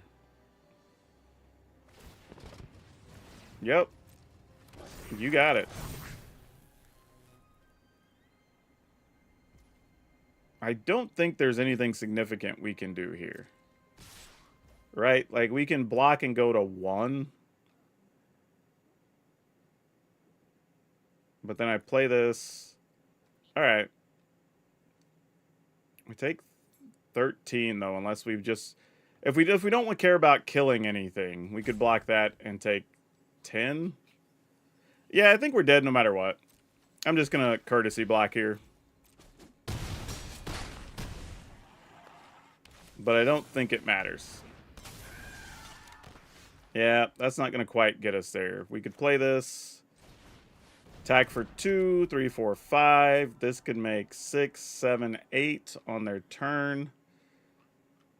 If we draw exactly Burst Lightning, we might be able to win. That is not it. Alright, obviously discard that. Deal 3. We get one more shot, though. During their... Oh, no, because that's still not going to be enough. Oh, no, if we have Burst Lightning, it will be. Okay. So here's what we're going to do. We're going to stop during their upkeep. And then we're going to will this to happen. Alright, let's... Oh, wait, what is this? No, that's not going to do it. Alright, so let's tap... Tap, cycle this. Here we go. Come on, buddy. I know you got it in you. Oh, wait, actually. Yeah, I have to because they're at 5. Never mind. I was thinking I could try to draw a card, but I can't. That only lets us do 4.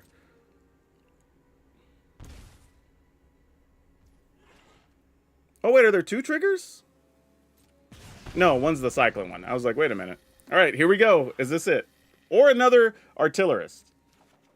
No, all right. GG's.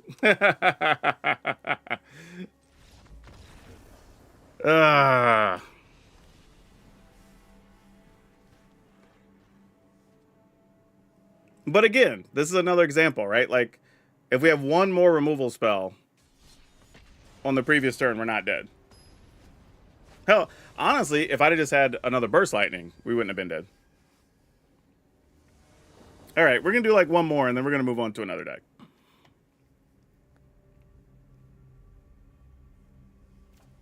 Mulligan. Keep it. Get rid of this. And I'm just going to hope to draw the right thing off the top of the library. Alright, you got it, opponents. Bash or not. So we're just going to do mono red things. Sure.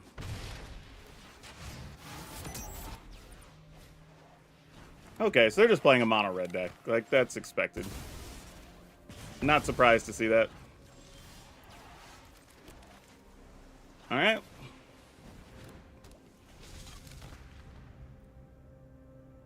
I mean, I don't know if I'd have shown up with mono red just to play in the early access thing, but, you know, teach their own.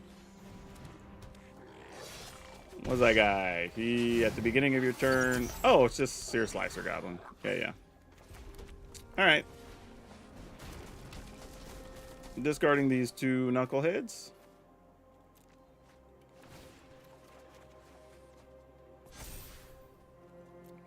Well, that didn't go well. Like, we didn't draw another threat. I definitely got punished for that. Greed was not rewarded. Yeah, you got it. Pretty sure we're not going to do well here. But we got to keep trying, right?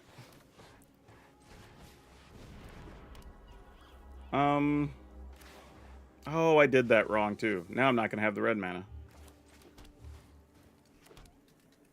Yeah, I don't think... I mean, with us just having 1 creature against all that, we're basically dead. Alright, GG's. Do all you want to do here, opponent. Yep, you got it. Alright. Cool. Why not? Go for it. Alright, cool. Like, there's literally, like, no reason for me to bother. Like, no removal spells, you can't win that. Yeah, that's really the issue here. I think we're seeing a recurring theme. It's just, you gotta get removal spells in this deck, or you just can't win.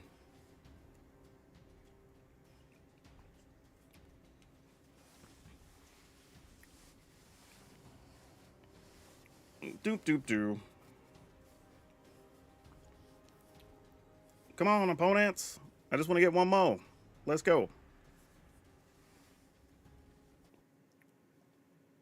Maybe. Maybe. We'll just go till we get 1 more win with the Pirates, and then we'll swap it up. But yeah, that's the issue here. I think you have to play stuff that is removal. Without it, I don't think you can get by. I don't mind stuff like... this town ain't big enough. But even then, I think you just need to be able to directly get rid of the permanents, you know? And there is a cycling card that gets rid of artifacts, so, like, you could consider playing that. But I think it only... I need to look up on Scryfall. I think it only destroys artifacts, though. I don't think it does anything else. Let me see. Cycling in red out of the new sets. What does that look like? There is one, though. I know it exists. Yeah, it just destroys target artifact, cycle for 1 red. So that's not particularly what we want to be doing either. We get to go first. Yeah. All right, I guess we'll keep it.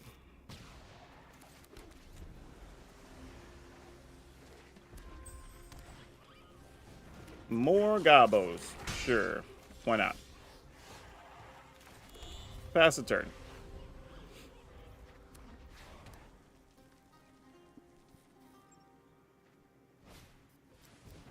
Yep. Yep.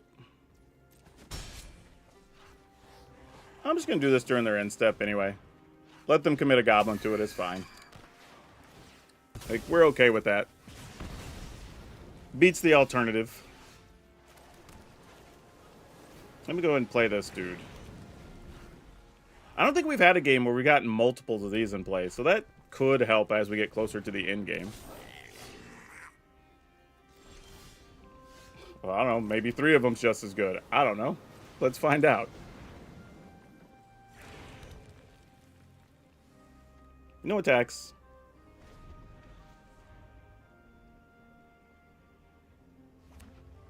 And here comes Cranko. Nope, it's an Aether Spark. Alright, well, that's a thing that happened. You got it. Yeah. You get to deal 3.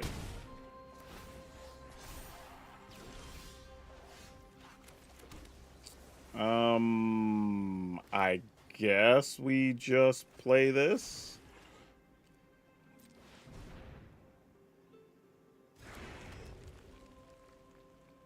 I mean, is attacking good enough here? I guess we do this, actually.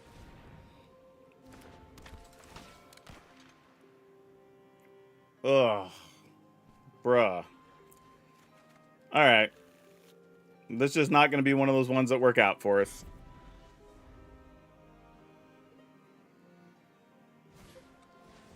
Yep, you got a bomber.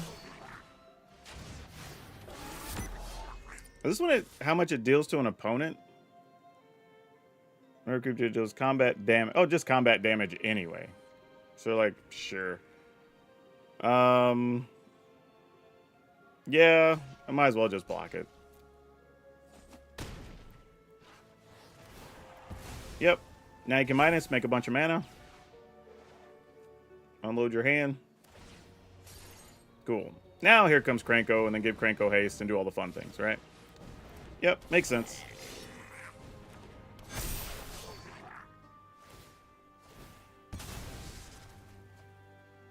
But this is exactly what I'm saying. Again, if we just have like one removal spell, cool. Then we like get to do all the things. But as is, don't think we get to do much here.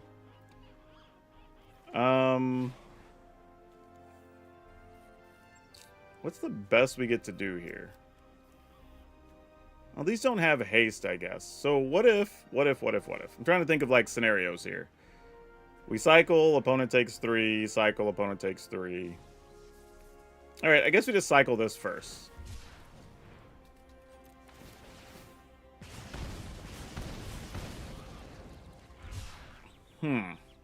That's a thing.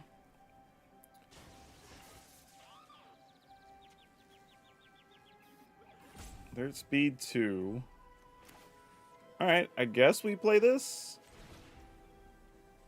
I mean, we go to 13, and then we're going to have to go to 12.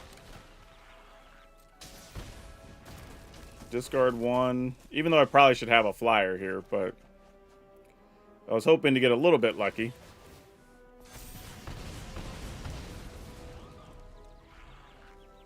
Yeah, might as well.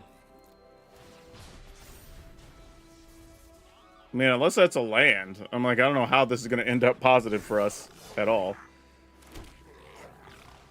Yep. I mean, you get to chump block. Oh, I can't, because those have... Whatever. Alright, cool. Block here, I guess. Alright, taking 8. Yeah, I don't think we have an out here, because we need a combination of both Monument and a cycling card, right? Like, the best thing would probably be another Tunnel Grinder. Yeah, we didn't even have it. I was like... Don't think there was any realistic out from here. Yeah, Monument, but that's not going to do anything on its own. Alright. Yeah. A lot of the things we're losing to is just because we don't have a removal spell.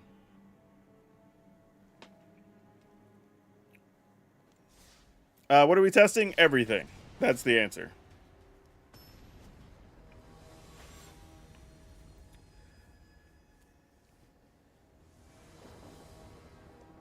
Okay. I think I have to be... well, we're just going to mulligan here. Just be more aggressive. Doesn't help that we're on the draw.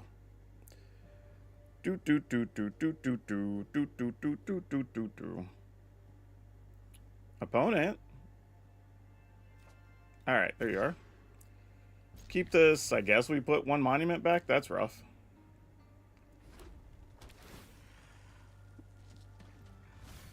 Alright.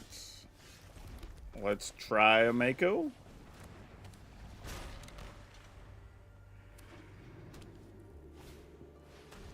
No!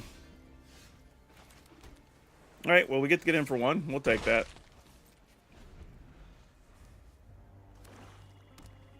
I almost wish that was a mountain so we could get double Makos down and try to do something. Oh, Liliana. I'll have this fight finished before brunch. Alright. Guess it's a good thing I have this duder.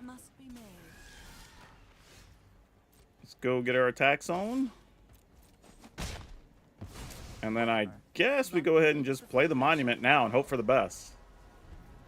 Because I don't know where this is going. Anytime you see somebody play Collector's Vault, that's a sign of shenanigans. So we don't know what's going to happen.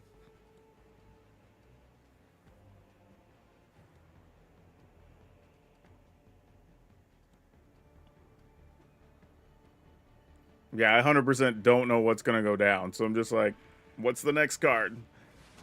Oh, okay. So they're using that as their discard outlet for their monument. That's fair. All right. Sadly, they do have a thing that deals 2 damage to everybody. So I kind of need to hit a cycling card off of this Malcolm. So I'm going to draw cards after discarding. Well, I guess it should have been more specific. Something like a cycle with blue mana. Yeah, that's fine. Come on. Be there.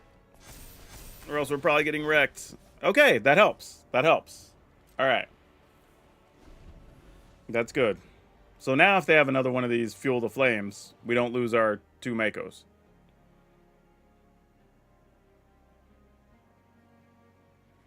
They might be more worried about us having a counter or something here, but we know we don't have one. All right. Ooh, you know what? If I was going to do anything, I probably should have cycled there. Realistically, before they had mana to do anything. All right. They got double mana. Or double treasure, I mean. Yeah, it's kind of a tough part. When you're holding blue mana open, it is a little suspicious. Kind of slows the opponent down. But they do have a Fuel the Flames, and we are going to go ahead and take advantage of the opportunity here. And as much as I want to deal damage, I'll take a card. Awesome. That works for us. So let's go ahead and play this. Attack. Cycle this. I'm dealing some extra damage here. Mountain that we didn't want, but you know, it's fine. Not the card we were aiming for, obviously.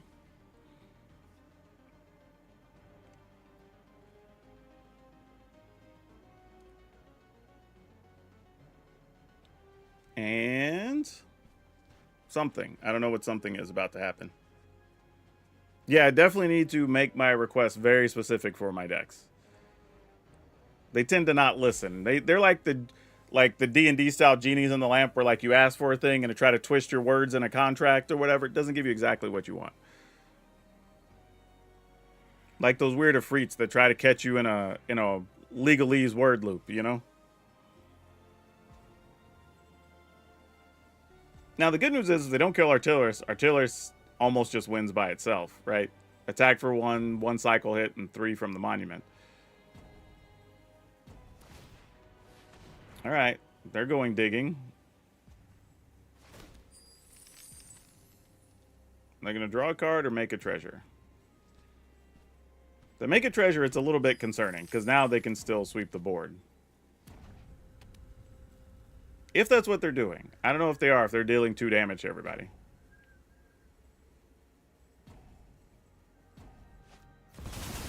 Harvester gives everything -2?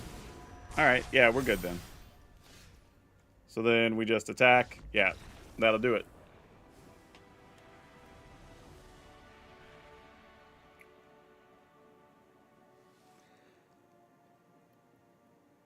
Huh. Well. Let's just say that was an adventure. I think the issue we saw with a lot of those games is that while the deck is viable, you have to be playing stuff that deals more damage. Now there is like a 3 mana spell that deals 5 damage. You draw a card, discard a card, I think. So like that's an option. But realistically, you got to have something to just kill more stuff, right? You just can't get by on the 4 burst lightnings and a few things that we have.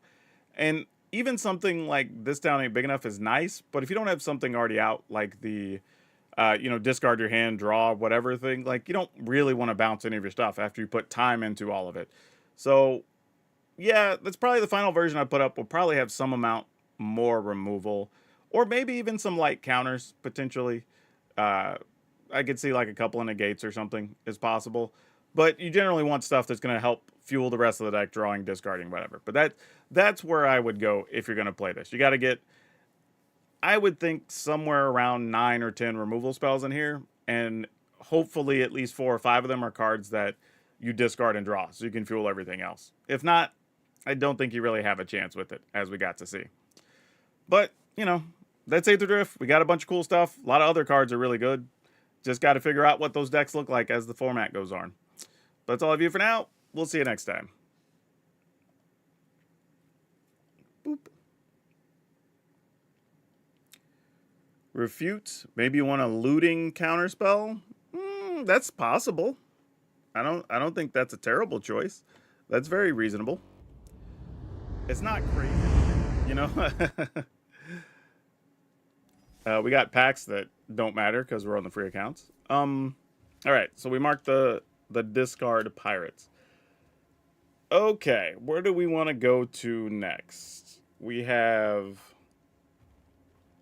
Affinity aggro-y stuff. Like, this is another option we have available. Though, this one also is very similar to Yeoman 5's list, actually. I mean, I guess, I'm trying to wonder if this version would want the Leyline Axe in it, potentially. Because this feels like it could take advantage of a Leyline Axe. You know what? Maybe we try a couple. Maybe we cut like 2 of these. And 1 Tinker Tote. Because like this just makes us 2 guys. But I don't know if the 2 guys are enough. All right, so let's go some Leyline Axe. Oh, do I not have them crafted in this thing? Okay, sure. Let's make 3 of those. And then we still get 1 of something else. I don't know what we want the other thing to be. Maybe we go. I don't know. I kind of like diversion unit. I'm trying to think like what else we would play. I don't know. I mean, do we do 4 of this guy? He's kind of on the ground though. All right, let's just do it. Let's just, for now, we'll just max out that card. I don't know if it's what we want to do or not. But let's try it. Let's try this. This is going to be a wild ride. I have no idea how this is going to play. Ooh, actually, you know what? You know what? This probably needs to be playing some number of the case. The case of the Filch Falcon. We probably need some number of these. Because we're going to have so many artifacts, you know?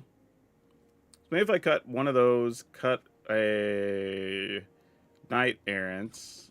We get 22 length. Our stuff's all pretty cheap except for Leyline Axe, really. This gets discounted. You know what? We're going to do Magical 61 because we can. Because a lot of our stuff is cheap. We'll gamble, right? All right, let's do that. No idea if that's good or bad, but actually I say that. I kind of want a case of the Gateway too. This is tough. This pumps other blue creatures, but does pump artifact creatures, blue creatures. I'm gonna be cheap here. I don't. We have 27 creatures. That's quite a lot. This is probably fine. I don't know. Maybe it's okay. We'll find out. This is why we play the game. I think we're gonna have a similar issue with this one, of just not having extra removal, and that makes me kind of sad. I think if we're gonna do, I'd rather just play a couple. I mean, we do have case, right? But I think I'm gonna go with a couple of Get Lost here. We don't have any life gain though. Ugh, I don't. All right, we're gonna go 3 Get Lost and 2 Leyline Axe, and that's what we're gonna do, and that's what we're gonna ride with. So y'all get to see behind the scenes where we're doing all this crazy stuff. Aegis, I don't think works for this deck because, like, if we were playing a version that had Simulacrum, the synthesizer, I think I would go ahead and play Aegis then. But without it, I'd rather just have some removal that can just move things forward more. Like, I like Aegis when we're trying to buy time, right, to get to our bigger things. If not, I want more aggressive removal so we can keep moving forward, if that makes sense. All right, got another one today. We got some Affinity aggro. Now, we don't have that many things that care about Affinity, but we have a bunch of stuff that care about artifacts. And several of them are new cards. So we're going to see how this works out. I don't know how it's going to work, but we're playing, I think, like 25, 26 creatures, something like that. There's a lot of creatures in here, so we should be able to make this work. But starting on top, we have a nesting bot, which in and of itself isn't great, but if it dies, we get a 1/1, so it does replace itself. We have Novice Inspector, which can get us a clue, so that counts as an artifact, but also lets us draw a card. Just at the last second, we decided to add some Case of the Filch Falcon, since so many of our creatures are also artifacts, and we're going to do that, then, like, why not, right? Should be pretty easy to solve this. Spyglass Siren also makes a map that's an artifact. Case of the Gateway Express, one of the few real clean cards we have to pump our team. We have another one, but we'll talk about it in a second. And then we have some Get Lost, because, you know, removal. Now, this is a fun new card, Diversion Unit. We seem to get some version of this card, no pun intended, over the, like, every couple of years, it seems like. We'll get some version of this, like Sacrifice, pay a blue, pay a colorless, whatever, and then stop instants or sorceries. They have to pay 1, 2, 3, 4 mana, whatever. But this one also flies. So hopefully it works out the way we want here, and we'll be able to stop like board sweepers and stuff for us. We do have some Mandicant Core. I don't know if we'll get to the starter or to the max speed level, but if we do, we have a lot of things to copy. Unctus gets to pump all of our artifacts, possibly get us access to more cards. We do have a couple of Leyline Acts, but I'm only playing 2 because we are light on mana, so I don't know how much we're going to get to take advantage of this. Memory Guardian. Now, hopefully we're playing Memory Guardian for 1 or 2 mana because we're going to have so many artifacts, and that'll be nice. And then we have a couple of copies of Voyage Home, just because it gains life and gets more cards in our hand.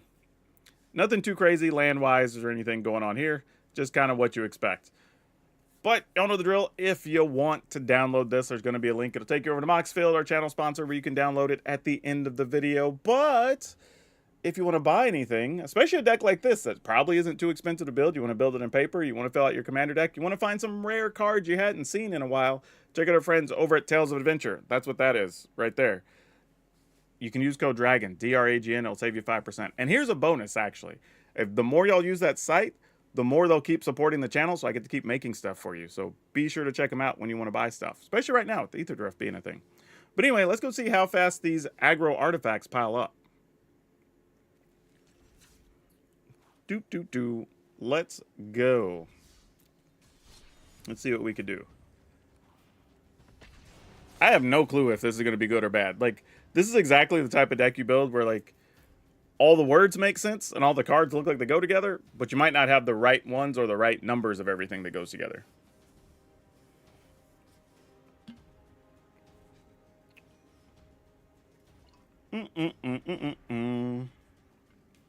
Yeah, these last couple of decks are going to take a while because there's not going to be that many people online. Because we are on the West Coast. So everybody goes to bed at like 11 or midnight, the rest of the country.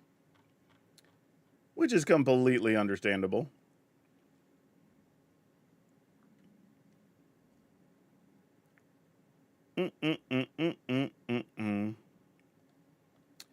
All right. Opponent goes first, but this is fine. This is sort of what we want, right? Make an artifact, play our dude, maybe shoot something. Let's go with the flyer first.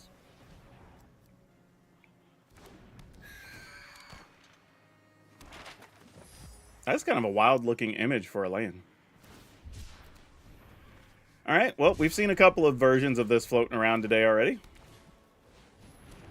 This is just fill your graveyard with things and then get them all back at once and try to wipe the opponent out.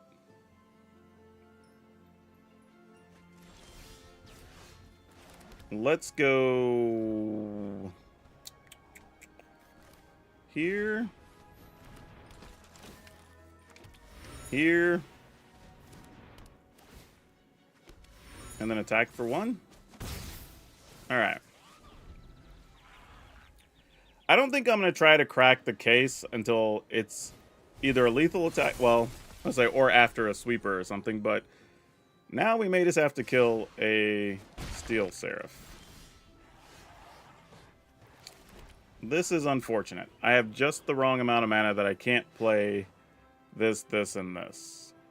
I need one more. So I guess we just do this and play the case. Makes the most sense. Kill this. Get our attacks on. Solve the other case. Alright. That's a lot of graphics, too, for, like, boom, boom, boom. Like, whenever you're trying to get attacks in and things are happening, it's like, just goes crazy. Okay, what are we looking at here? This takes 3 to activate? Alright. We attack. We can get in for 2, a flyer for 4, 5. If we do this, that doesn't really do much. So I guess we just do this. This. Try one of these. I don't know if you're even useful here, realistically. Wow, I have no idea what I want. I guess we'll leave that there. I for real don't know. Like, I don't know how I feel about that. Probably not under the circumstances. I probably should have put that on the bottom. Thinking about it, it really doesn't do anything here. Alright, attack, make a bunch of little dudes.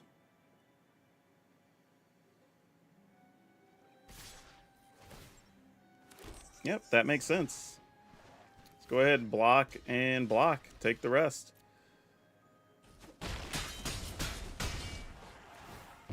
Alright.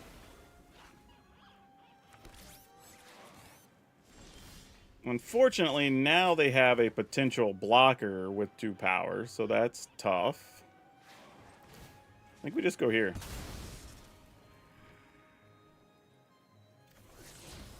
Alright, found a land. It's not the worst thing since we have a diversion unit. Attack with this.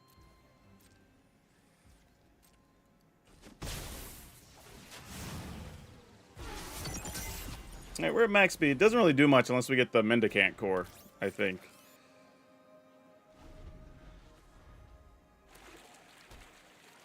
Alright, how bad is it?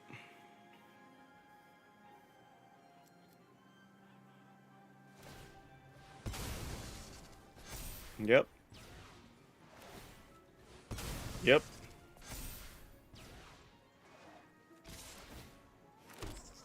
Sounds good. We will block one of these, and we will block this, and we'll take 2.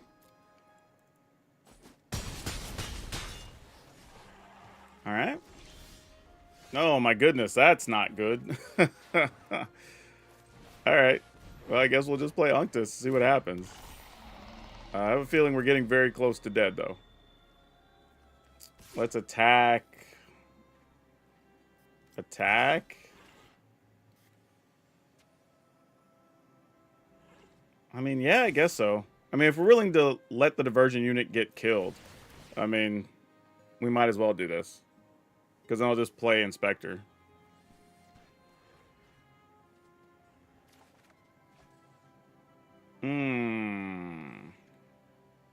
Probably would rather play this as a blocker. That's fine.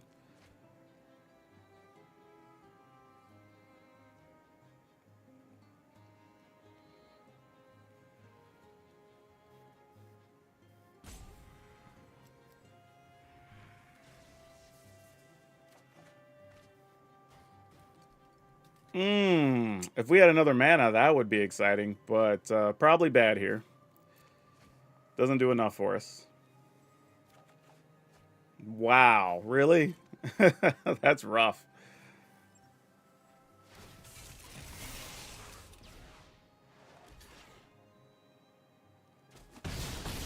All right, we get to manifest, right? Oh no, because I didn't die. They blocked the 1/1. All right.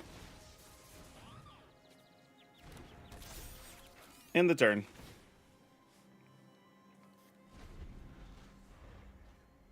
Oh, had we not solved this previously? Oh, for some reason I thought we'd solved that earlier. Oh, wow. That's why. I was, in my head, we'd solved that forever ago. Wow, I definitely screwed up.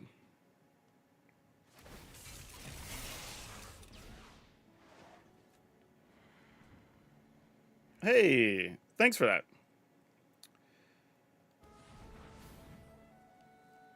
Oh, Unctus is gone. Wouldn't even have mattered if we left the diversion unit up. They actually had 3 mana available. Alright, I think that's gonna do it. Oh, wait. Maybe not. Because we can block.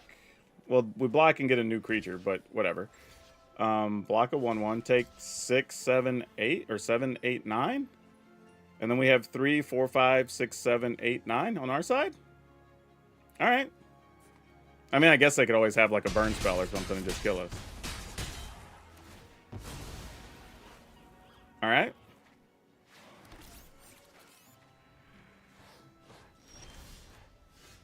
Let's activate. Put this on a clue.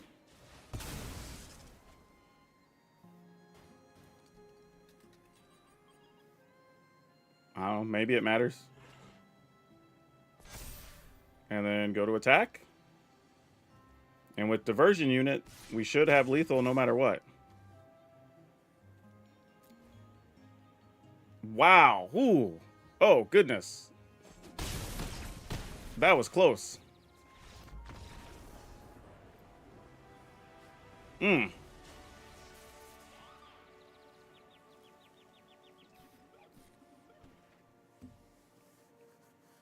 Been managing trying to put Unctus into one of your Merfolk decks. That's almost too much, though. Because, like, you're just drawing and discarding so many cards at that point. Yeah, we do have a lot of cool choices to play with this. You're learning with me? That's kind of one of the big issues, right? Or big things to take away from these streamer events is that you can take the time to learn from all the mistakes or even just see how cards work, you know, that you're not totally sure about.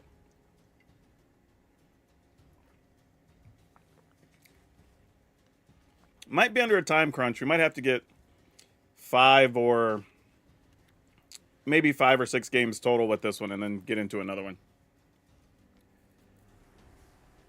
I don't know about the handsomest stud muffin. I'm like probably 5 years from Unk status at this point. But welcome, Godfather Al. Who's messaging me on the Discord?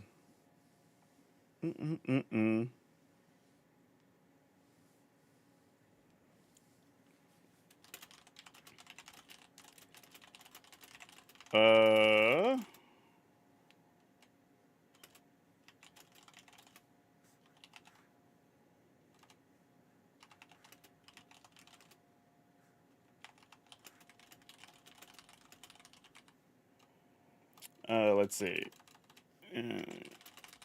Had another creator sending me a message. I had to deal with that for a second. All right. Opponent gets to go first. We have no white mana. Absolutely can't keep this.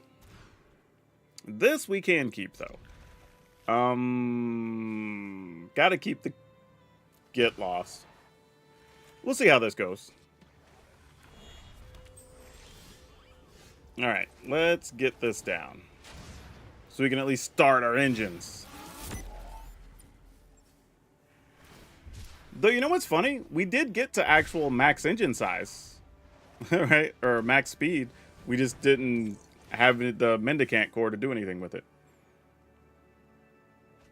So it's cool that that was even a thing. Let's just play this.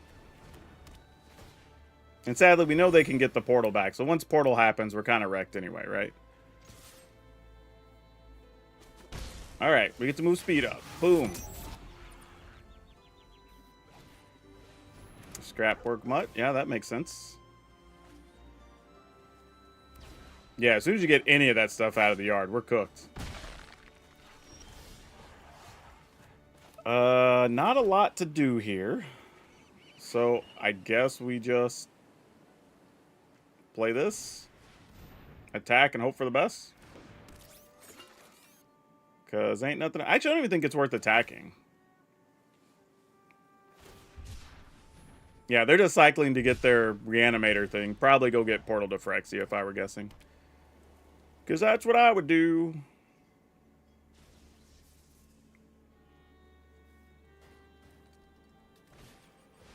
Yep, that's it. GG's. Actually, I say that. I do actually. That's premature. That was premature. Because I do have a way to actually kill that. Yeah, let's take it. Seachrome Coast can be tapped, I suppose. Our whole lowly 1 damage will have to try to kill a Portal to Phyrexia. And then I'm going to attack.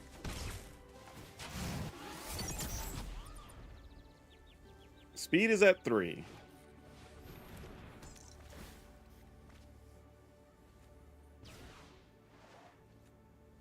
The only good news here is we can actually, like, use the case, play a get lost, like, have some opportunity there. And they've discarded all of these, like 3 of them. So, I mean, I don't think there would be another one in their hand, but I don't know. Stranger things have happened.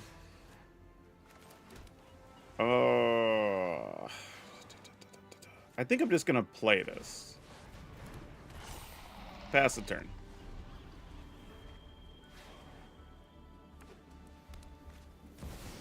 Nexus. Oh boy, hopefully there's nothing good in their hand.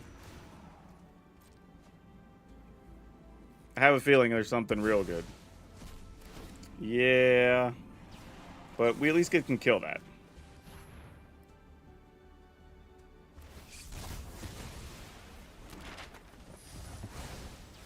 Oh, does it work the other way? Oh, it's not one of those. Oh, well, that sucks. All right. Well, it didn't matter anyway. We drew terrible. It didn't matter at all. Just lands.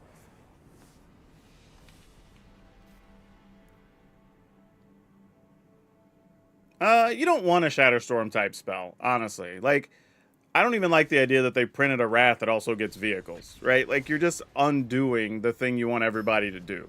So, like, I think that would just be a bad idea.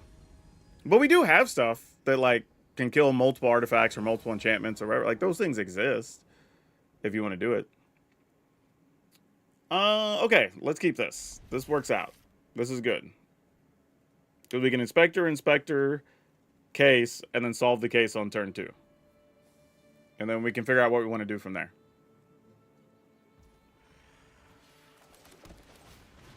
Don't know if that's going to be enough, but it's a thing we can do.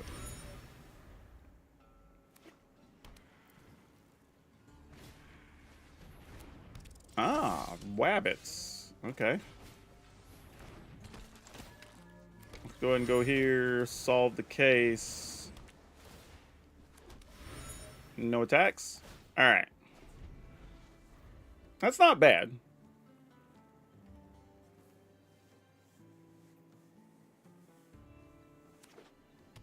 The question is, do they just get rid of our case right now? Feel with them playing green and white, and a lot of people playing stuff that kills artifacts and enchantments right now, we probably have to try to get rid of the case. Or, I mean, not get rid of it, but crack it.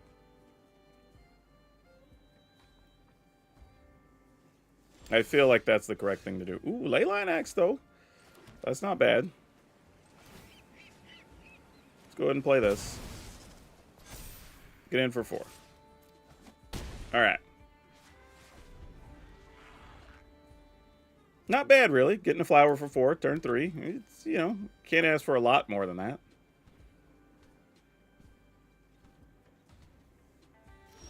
Okay.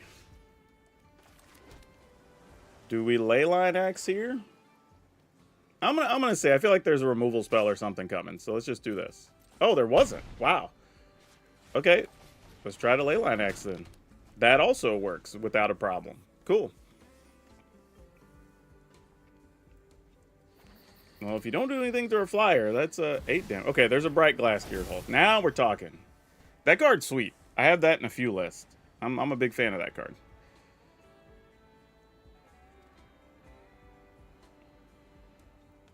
And you can go get all kinds of stuff here. You can get a thing that removes something. You can go get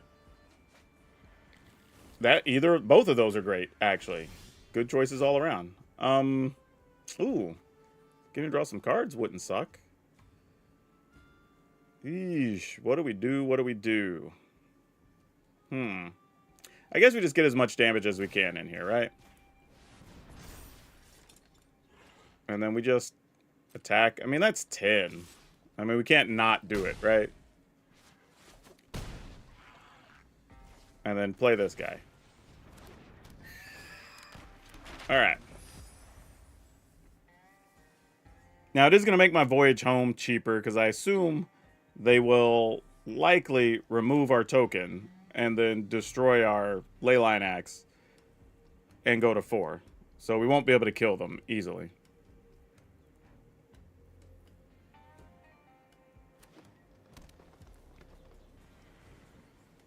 But we'll see what happens.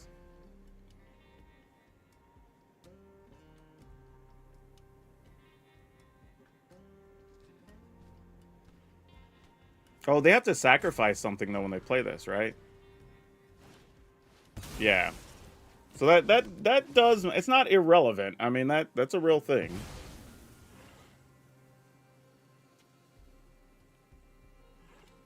And you...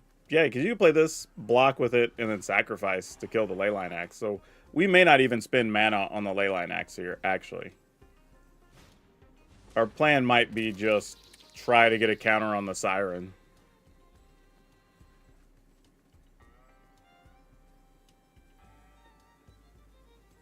The opponent's still got more mana here. They got stuff to do. Oh, they're just going to kill the leyline axe now? I wouldn't blame them. I mean, I can get counters on this. That's funny. And destroy an artifact. That works. And Pixie. Ooh, that's a good move. That is a real good move.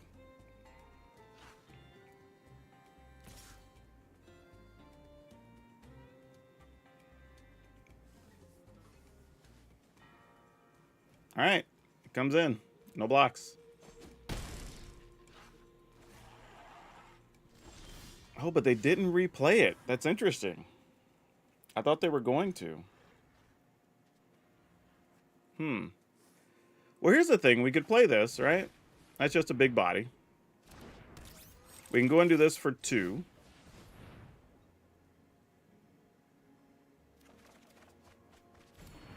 Nice. Unfortunately, you come in to play tap, so that's hurtful. Then we do this. Hopefully there's a non-land on top, right? Nope, no such luck. That sucked. Because my thought there was, if that was the case, then we could have attacked with just the Inspector and at least got to kill something. Now we don't get that option. So now I got to figure out what to do.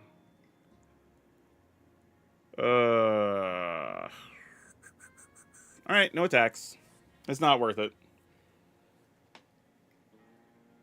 I assume now, though, they're going to play the Reliquary and get rid of Guardian. Nope, they're just going to... I was going to say, you probably get rid of the Axe and use the Reliquary to get rid of the Guardian. That makes sense. And they are at 4. With 1 unknown card. And I would assume that the... Yeah, I was going to say, the mouse is going away. Alright, don't hate that. Question is, what else is there here? Ooh, a Paw Patch recruit. That's real. Fortunately, we're at 19, so we have some wiggle room. But the Bright Glass Gear Halt does trample, and we may end up having to use a Get Lost on it, which would not make us happy, but if you got to do it, you got to do it. Obviously, we could also just play Unctus, use this to target that, and see where that leaves us. The opponent did not want to take that chance. Okay. Can we use all that? We can't. We're gonna be 1 mana short of doing everything. So let's start with...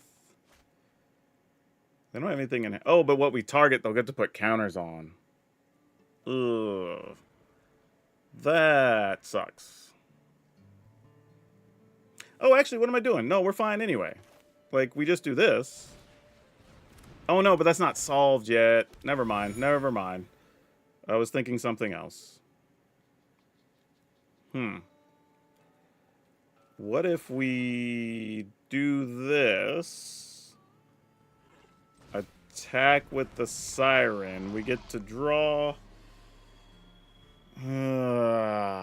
man. Why is this so tough? All right, I'm going to pass the turn. And we'll just see what that card is. Because during their end step, if we kill Nurturing Pixie, we can still just win here. Oh, they left mana up. So I have a feeling they can kill one of our guys too. But we got to go for it. Like, if they can, they can. If they can protect something, then, like, so be it.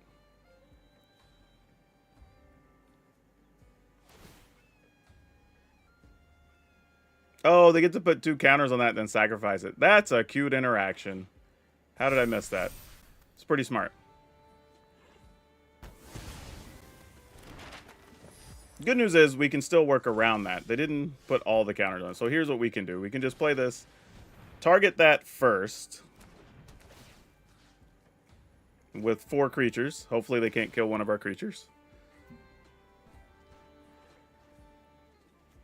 And then if they target our case, we will then use the case and turn one of these into a 4/4. There's a lot of things going on right now. Like, a lot of decisions that are having to be made on both sides.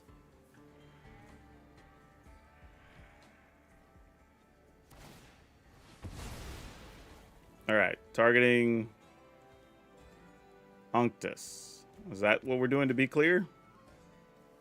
All right, Unctus is being targeted. Just want to make sure before I commit mana to something I don't have to. All right, so then we will turn one of these into a 4/4. And then we will try to attack with our flyers. And hope we win. We did. All right, cool. Woo, tough.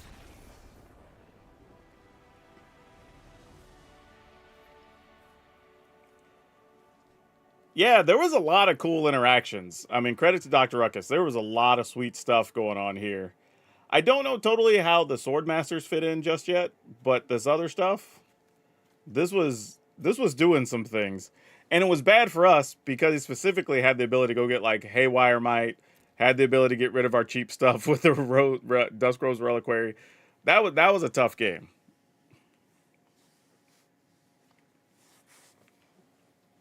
District mascot is a better mascot than Loot. Not even close. Like, it's a fun card. Yeah, I don't think it's Loot level good. The new Loot especially. The Loot from the last set where you get to play like an extra land or whatever, they're probably on equal terms. I honestly don't think they marketed Loot enough. Being real, like, if it was me at Wizard, I'd have Loot on everything. That would be the new mascot for Magic. We'd have plushies, posters, keychains, earrings. You know what I would do? I would run an ad. I would print that stuff like they did the Porgs in Star Wars. He would be Magic's Porg. That's what I would do. I would have that. we would be making money on Loot, let me tell you. Nope, I would still take Loot as a mascot. Like, he can actually do physical things to entertain the crowd and carry stuff if we have to. He can be a flag bearer.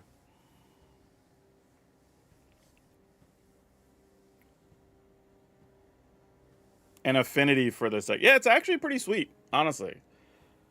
I'm glad we added the case of the Phillips Falcons, though. We won the 2 games we won were because of it. I think we're 2-1 right now or something. But, yeah. We won specifically because we had that. Without it, I think we would have lost.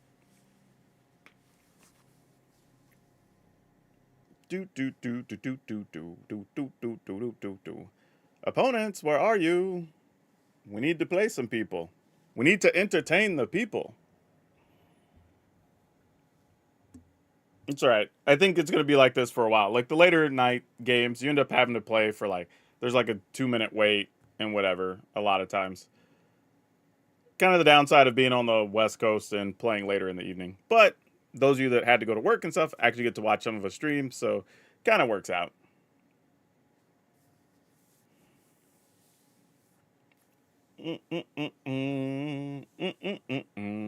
Uh-oh.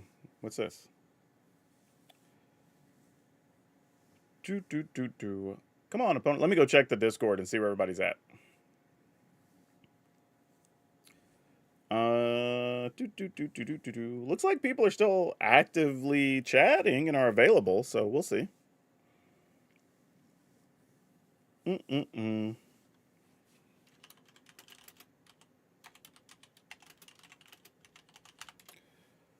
right, so I think the problem is there's a couple of different queues. There's like the best of 3, best of 1, like competitive queue, ranked, whatever, which is weird to play ranked when you're just like trying out new cards. But so I think we're communicating like, hey, a bunch of us are still in the best of 1 queue. So if you want to get more games, hop in here. So hopefully that works.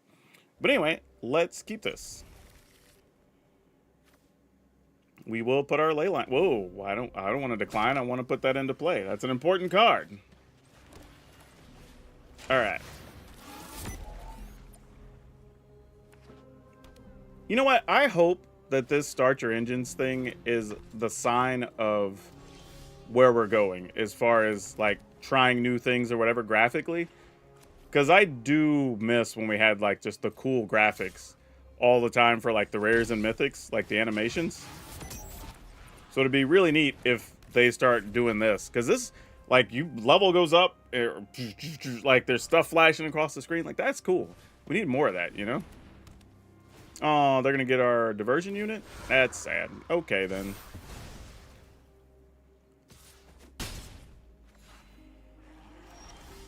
I mean, if they just have all the cards, they're going to have all the cards. There's nothing we can do about it. So we're just going to play this. If they've got more Sheltered by Ghosts, then, like, you got it, you know? Skrelv, all right. And another Sheltered. Yeah, that's what I thought. That's what I'm like, if you have it, you have it. We can't do anything about that. It's fine. Oh, we only drew lands this time. Not a lot we can do. Got max speed, but we're going to be dead before we even get to use the Mendicant Core, so that's kind of irrelevant.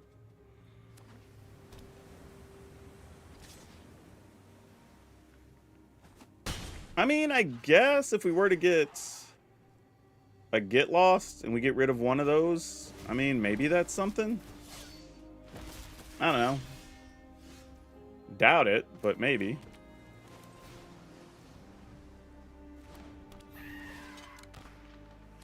I mean, we get to gain 3 life, get some cards. We'll see.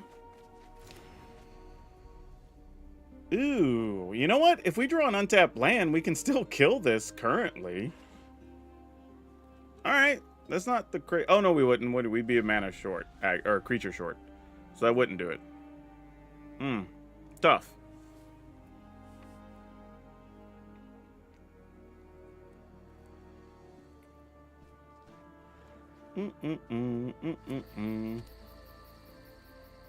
What are we looking to do here? They're not wanting to trade, but they can just make it protection from white. Or where white creatures can't block it. Not protection from white. But...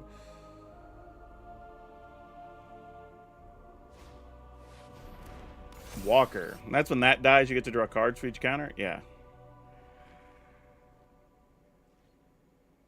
So they didn't do anything there. That's interesting. I like the combo here, right? Paw Patch Recruit puts counters on the Walker, and you get to draw extra cards. So I kind of dig what you're doing. Question is, where do we go from here? I mean, I guess we attack with the Nesting Bot. I mean, we could also just... I mean, opponents at 26 is the problem, right? That's the real issue here. Oh, my gosh. All right, let's do this. And we don't really get anything out of this other than targeting, and they get to put more counters on something. So that doesn't help us. Let's play this in case we need to chump block.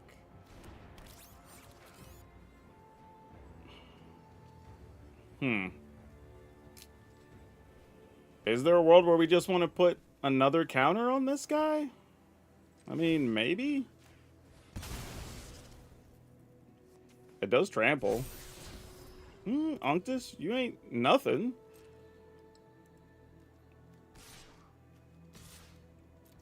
I mean, this feels a little risky, but we got to do something. Yep. You get some cards. I think that Walker's a bit underrated, honestly.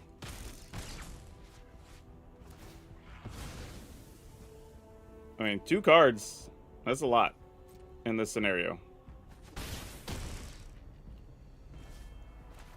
I guess we go ahead and play this.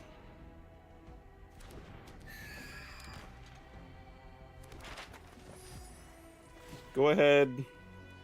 I'm going to put the counter on a flyer because I have a feeling if there is something that can get rid of our nesting bot, we're going to see it shortly.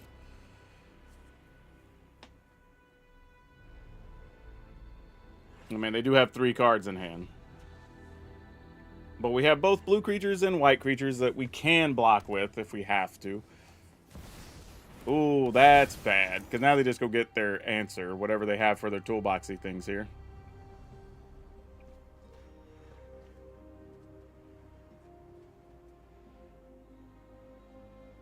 You know what's funny? I don't think the lack of animations has to do with budget. I think it has to do more with time, to be honest. Like, there was a stretch where you're just putting so many cards in the program, you know? So if you have people working on stuff, and you're already having to build, like, the battlefield and the card backs and everything else that's going to go with the set when it launches, like, feels like you're better off just spending that money on other things, you know? So it sort of makes sense if that's the actual case. All right, am I losing a nesting bot? I feel like the answer is yes.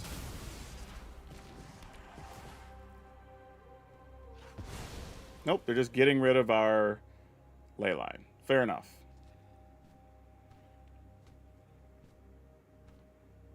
So our ground attacks now just completely suck.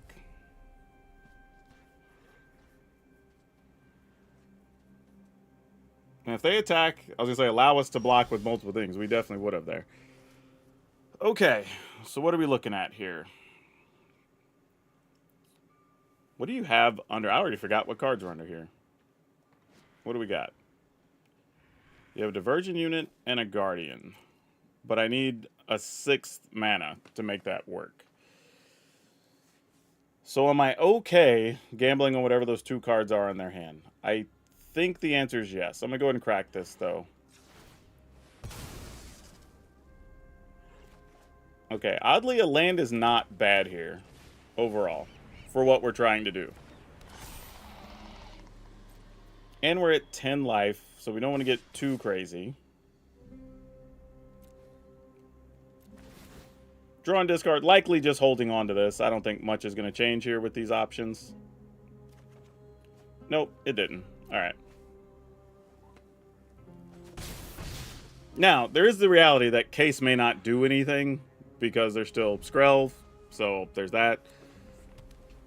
But it would at least let us get the +1s on the flyers, and maybe that's good enough. I don't know.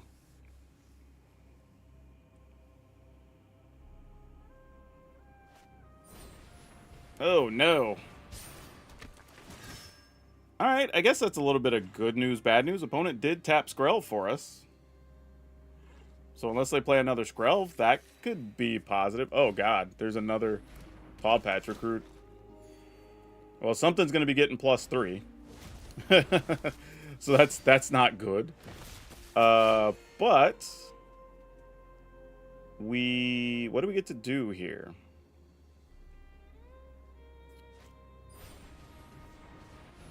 Oh, gosh. All right. Fair enough. All right. So we do have 6 creatures. So even if they put all the count... Oh, and we got another one of these? All right. Well, we got to do it. I think we got to get our stuff back to even have a shot here. So let's target this.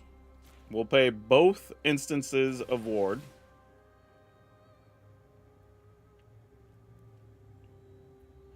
This feels absolutely nuts.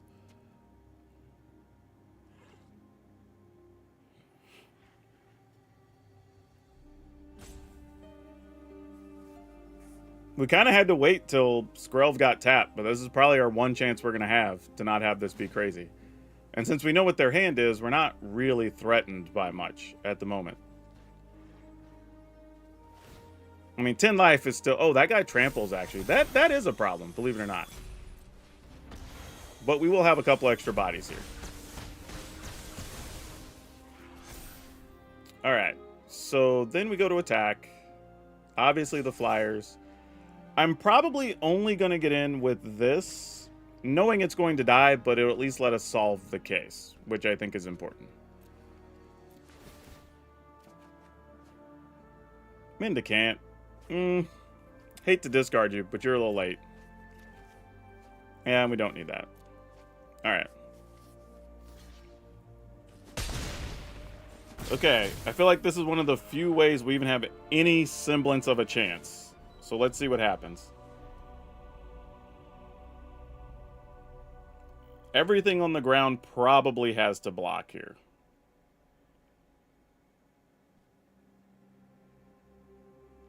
And we have 5, 9, 10, 11, 12, 13, 14 only in the air. So that's still not enough on its own.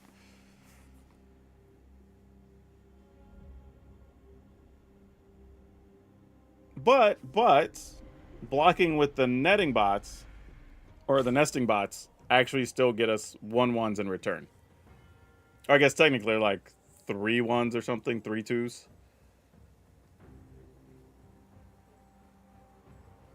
And then we still have a case to use on offense to possibly remove something.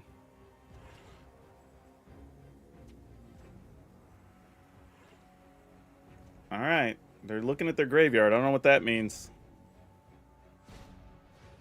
Nurturing Pixie. No. Oh, gosh. That's the worst.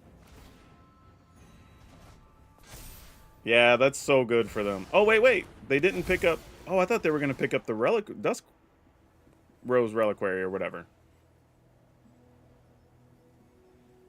Does that not...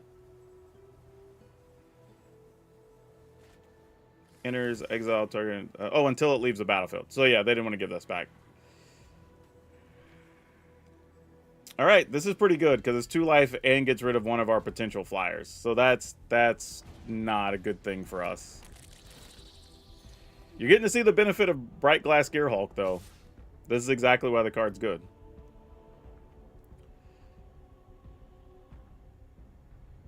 Alright, what's this? This is Basilisk Collar, which is rough. Alright. We're just gonna do what we can. I will block it with this. Alright, because we do get another creature in return, so we're kind of... We're not happy about it dying, but we're okay with it dying, you know? That is not a card we wanted here.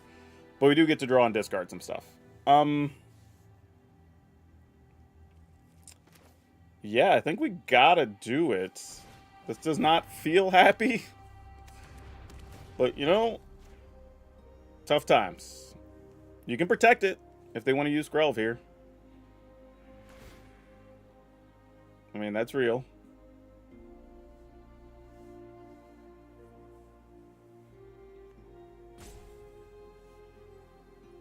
We can only do so much anyway, so I feel like they've got an advantage on this one. And this also gives something lifelink, so I don't know how we're going to get enough damage in there, truthfully.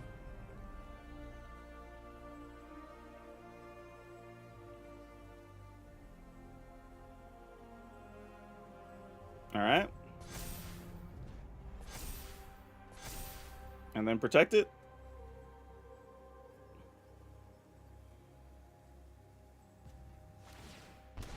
Alright, makes perfect sense. Alright. We're into it. Then we're just going to do what we can do here. Because, I mean, I think we're dead otherwise. I think we're dead anyway, but just giving ourselves the best shot we can here. Sure, that's better than nothing. Nope, don't want that. You're the same thing. And don't want that. Okay, then.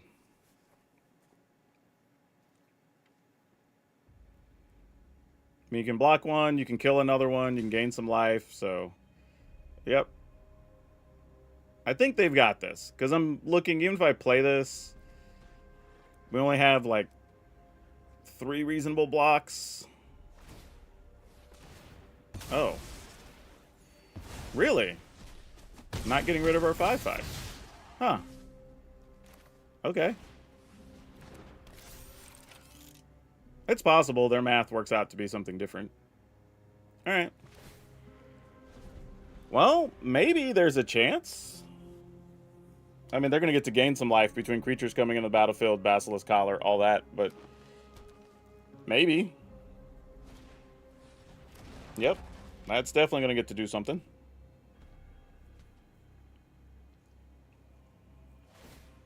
You get the magical first strike and trample, which is always tough. Alright, so they go to 15. So they'll be at 20. Yeah, I don't see a way we win here. Like, I'm trying to work out how it's possible, but I don't know that it is. Like, yeah. I don't think we have the cards to do it here. Nope, because I was going to say, even if we get Leyline Axe, we're a mana short of putting it into play. Of play and equipping it.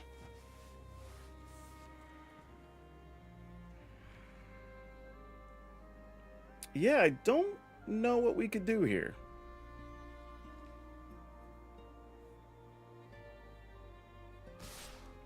Does this deck have enough artifacts to justify Urza? I don't know that it does, honestly. Alright, so we block. What is this attack about? Like, block. Block. Block. And we take 9? Opponent goes to 20? And they've got what will be 3 creatures behind? Is that correct? Like, I don't... like, Wait, I have 2 things blocking this, don't I? That's why it didn't look right. Okay. I knew something felt off. Let's block like this, and then you can block... I don't even know. Like, one of these? Now is that better? And now we're just taking 7? Yeah, I guess. Though, actually, if we block like this and this dies, we still get a body back. So that's probably better to do it like this. Okay.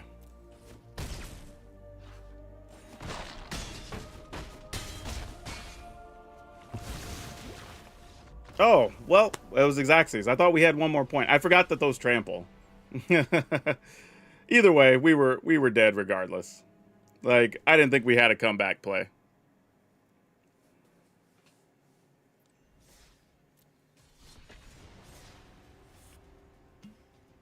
All right, let's get one more in here. Hopefully we're not just playing Dr. Ruckus again.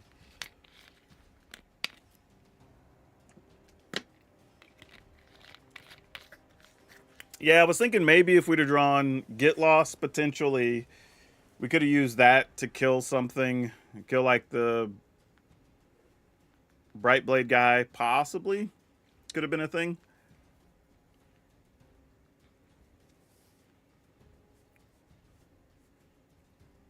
Nah, it still wouldn't be best 3 because we don't have sideboards. Oh, I missed it. Somebody there came through. My notifications went off and I didn't even hear it. That was weird. Why did I not hear my notifications when they happen? I saw it, though, on screen, on the replay. All right. Well, come on, opponents. Let's get one more in. Dang, that was close. What could I have done differently there? Yeah, I guess I would have had to block to save a point more. Still not great, though. Still not great. No, I can't, because I need them to all be the same deck. And then I get to switch. Because these are all on the same chunk of time on a video. So, like, switching decks doesn't solve our problem. We have to get 5, 6 in a row with a single opponent. With a single deck. Different opponents, obviously. But we'll see. I expect it's going to take 2-3 minutes. And as people that I guess are playing the rank queue for some reason, we'll decide to hop in here. Oh, I think they're locking the rank queue for some people.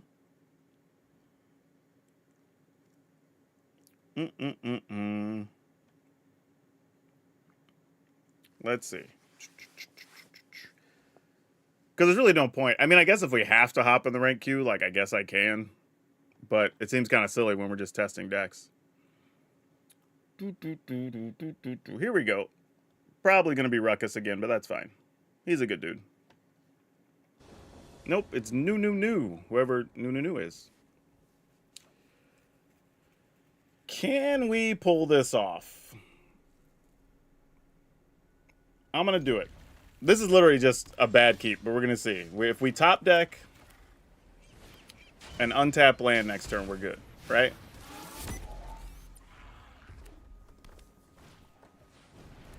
All right. Hey, all right. We're doing some things. It's like magic happens. And we'll actually solve the case on top of it. All right, we're not well off, but we're doing okay for the start, right? Okay. Oh, they might just be doing mono red discard stuff, which is why they're playing the artisan. Yeah, I thought about building that actually. Pretty cool.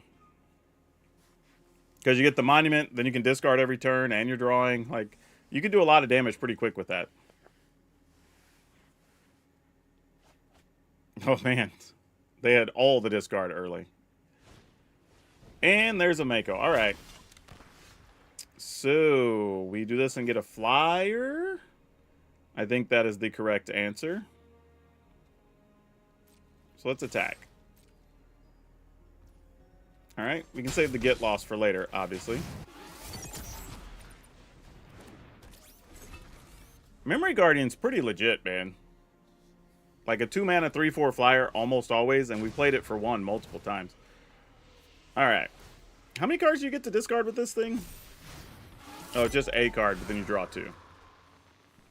Fear of Infinity. That's funny. So you get a card you can keep discarding. Even though they probably can't cast it. It's in there just so it keeps going to their hand. That's funny. I appreciate the ingenuity, though. That's kind of cool. Can't even be mad at that. What's the other side of this? When you discard, when this champion is, and then you have max speed, you sacrifice it, creatures and vehicles you control gain haste. Well, both of these give them haste, so that doesn't really matter. All right. What are we looking to do here? Yep, not blocking that. Diversion units. Definitely not what I was hoping for. Was hoping I'd get an untapped land. I kept a 1-lander, though, so I kind of living and dying by the choice here. You know?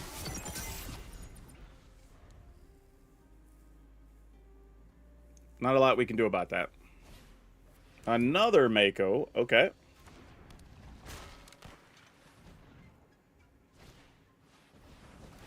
And gonna load up these guys, discarding a bunch. This is cool. Like, I have to admit, using the Fear of Infinity here is kind of sweet.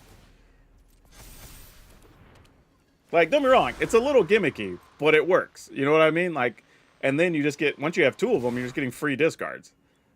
You're not even, like, worrying about what you have. That's actually pretty cool. Like, legitly a pretty sweet idea. And then they're going to discard again. And then they're going to try to attack for lethal. We're going to kill one thing, take 5, go to 9, and then just see what happens. Actually, we will go, yeah. Oh, another Mako. Jeez. All right. Well, that's a thing that happened.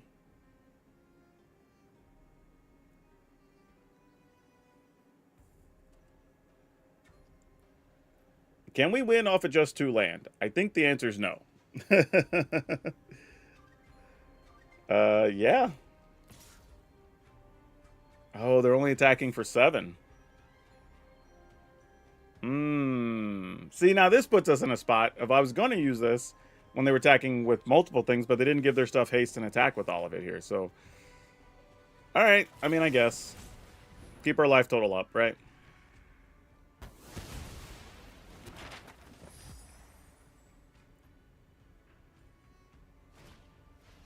God, they drew all of them? How lucky.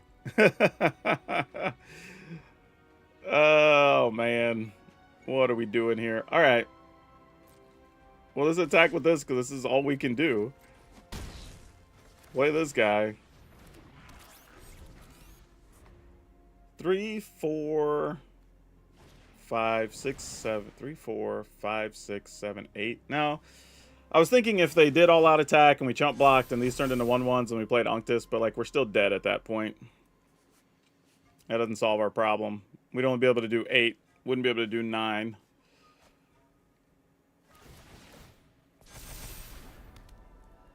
I'm wondering if they have any other creatures. Like, is it all just Makos?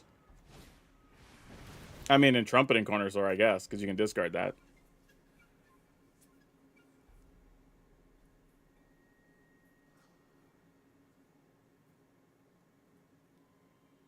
Is there a way that we can win in 2 turns? Because, like, that's also dealing damage to us. So that's a real problem. Though they might make treasure. I don't know. We'll see what happens.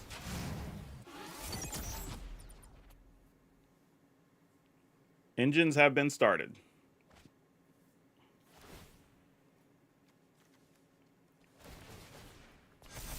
Yep.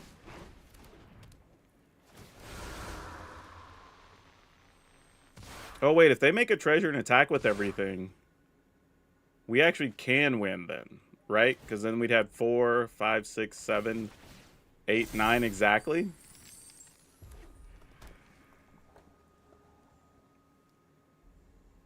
Attack with everything, opponent. Do it. Do it. You know you want to. You know you want to. Ah, dang it. They're not gonna. I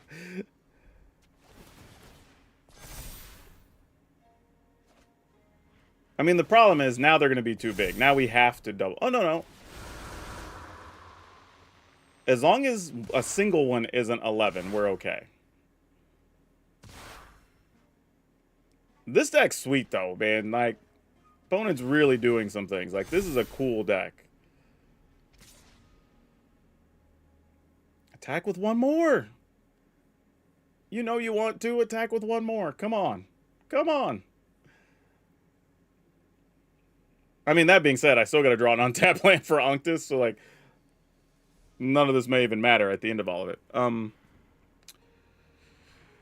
Yeah, I guess I'll block with 1, just so I have max blockers for next turn. If it even ends up mattering. Because it very well may not. Well, we got it, but it might be too late. We play Unctus, attack with everything. You block. We could deal 4, 5, 6. We could leave Unctus back to chump block with the tokens and maybe have lethal next turn. Don't think there's any benefit to playing the... Oh, wait. I could just turn one of these into a 4/4. And that's 7. Block. Oh, no, we're short. That's only 8. We can make this a 7, but then that's still 8. Oh, no, but we give something flying when we do that, right? Yeah, so then we turn this into a 6. Because it's 4 counters? Yeah, all right. So we just turn the bot into a 4. That's what we do here. And then we just get in the air. Is that math right? 4, 5, 6, 7, 8, 9. Yeah, exactly. Oh, it has to be a non-creature, though. Oh, that doesn't work. All right. Well, back to square one. So that's 4, 5, 6, 7. Block, take 8. That's not going to do it. All right, so I guess we just play Unctus. Go to 10, attack, have our blockers, and hope for the best.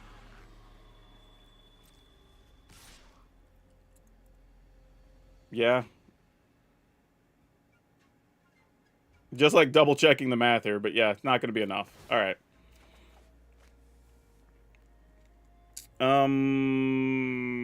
Yeah, we'll keep a land. I guess we get rid of Unctus. I don't know. All right, let's see what happens. I mean, we may just die to discards. I don't know.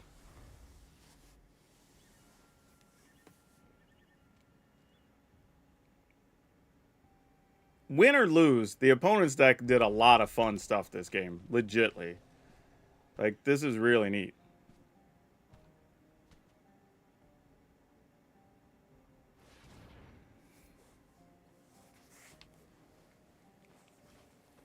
All right. How does this go down? Oh, actually, you know what? If they have multiple Carnosaurs, we die too. That could be bad. I didn't even think about that. Oh my god, their deck can do so much. Even one Rage is bad for us, right? Like, there's a million things that just aren't good that they could have. Double Monument also qualifies as bad. Because now we're just dead. Because they deal 6 on their turn, 6 on our turn. Oh, wait, we could respond and gain 3 life, though. That's funny. All right. We'll see if that's what they go with or not. Oh, but wait, if we lose an artifact, we would have 1, 2, 3, 4, 5 if this dies. All right, so we could still do it for 2. Well, we'll have 3 anyway, so that's fine. Oh, this is gonna be dirty. No! Oh no! Oh, that's how we're gonna lose. They deal 2 to everything. Oh, that sucks. How sad. That's literally how we're gonna lose this game. But if they don't have any mana, oh, they will though. They'll have treasure still available. Oh, and that deals damage to us also. Eesh. Yeah. Yeah, we're just dead. Alright, GG's opponent. Well done. That was crazy.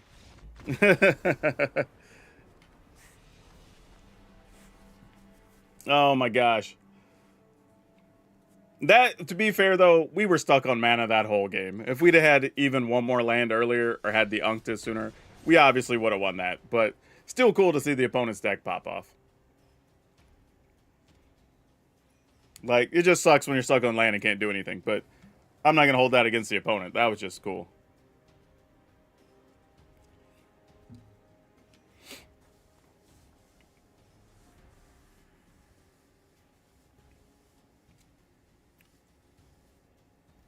Dun, dun, dun, dun, dun, dun, dun.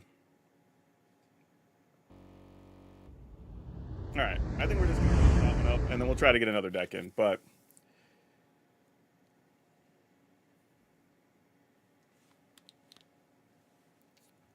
Okay, so this is an interesting one, because that last game, we purposely kept a bad hand to see if we could pull it off with 1 mana, but I think had we got a 3rd land anywhere earlier on the previous turns, got that Unctus out, been able to play more than 1 spell a turn, we probably win that game. So I'm not holding that against the deck. That was something we gambled on. And the fact that we even kept it that close and almost won from 1 land is actually pretty cool, because we were stuck on 2 mana, I think, for 6 turns, the way, if I remember right. So I have to go back and check that.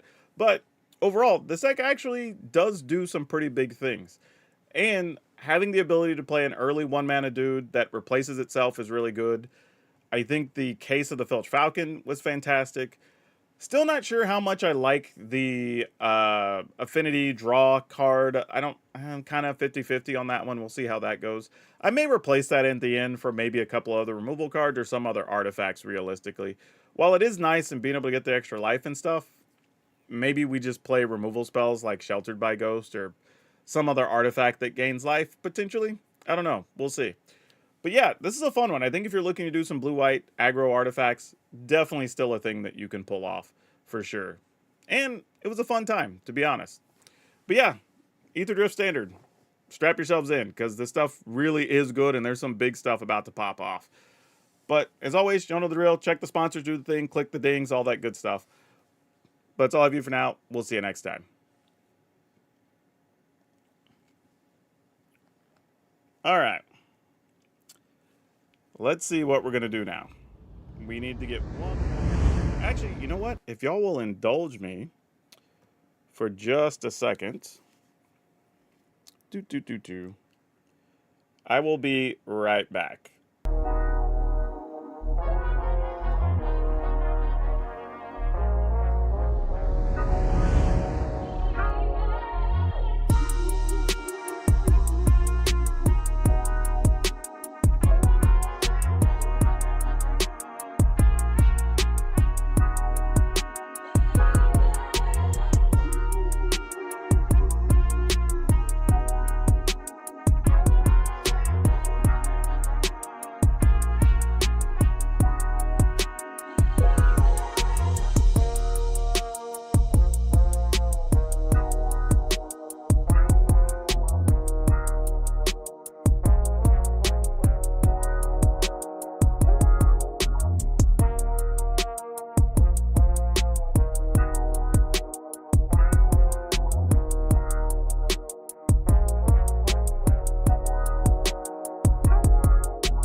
We're back. How many of y'all did I lose?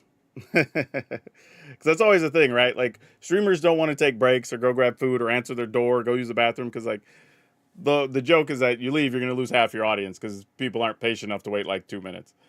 But I'm impressed. A lot of y'all hung around, so thank you. I much appreciate that. You gotta allow us to be humans sometimes, you know? As crazy as that is for people. But all right. Where are we at here? What are we going to be doing? Let's figure out what deck we want to play next. Because whatever we play next is probably going to be the last one of the night, I would guess.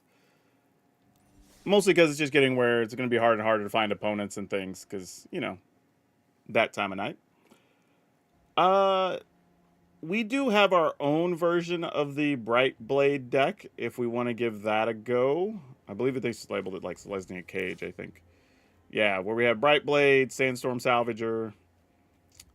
Is that the only new card we're playing, though? If so, I may not play this. Unless we just take it into the, like, competitive queue or something.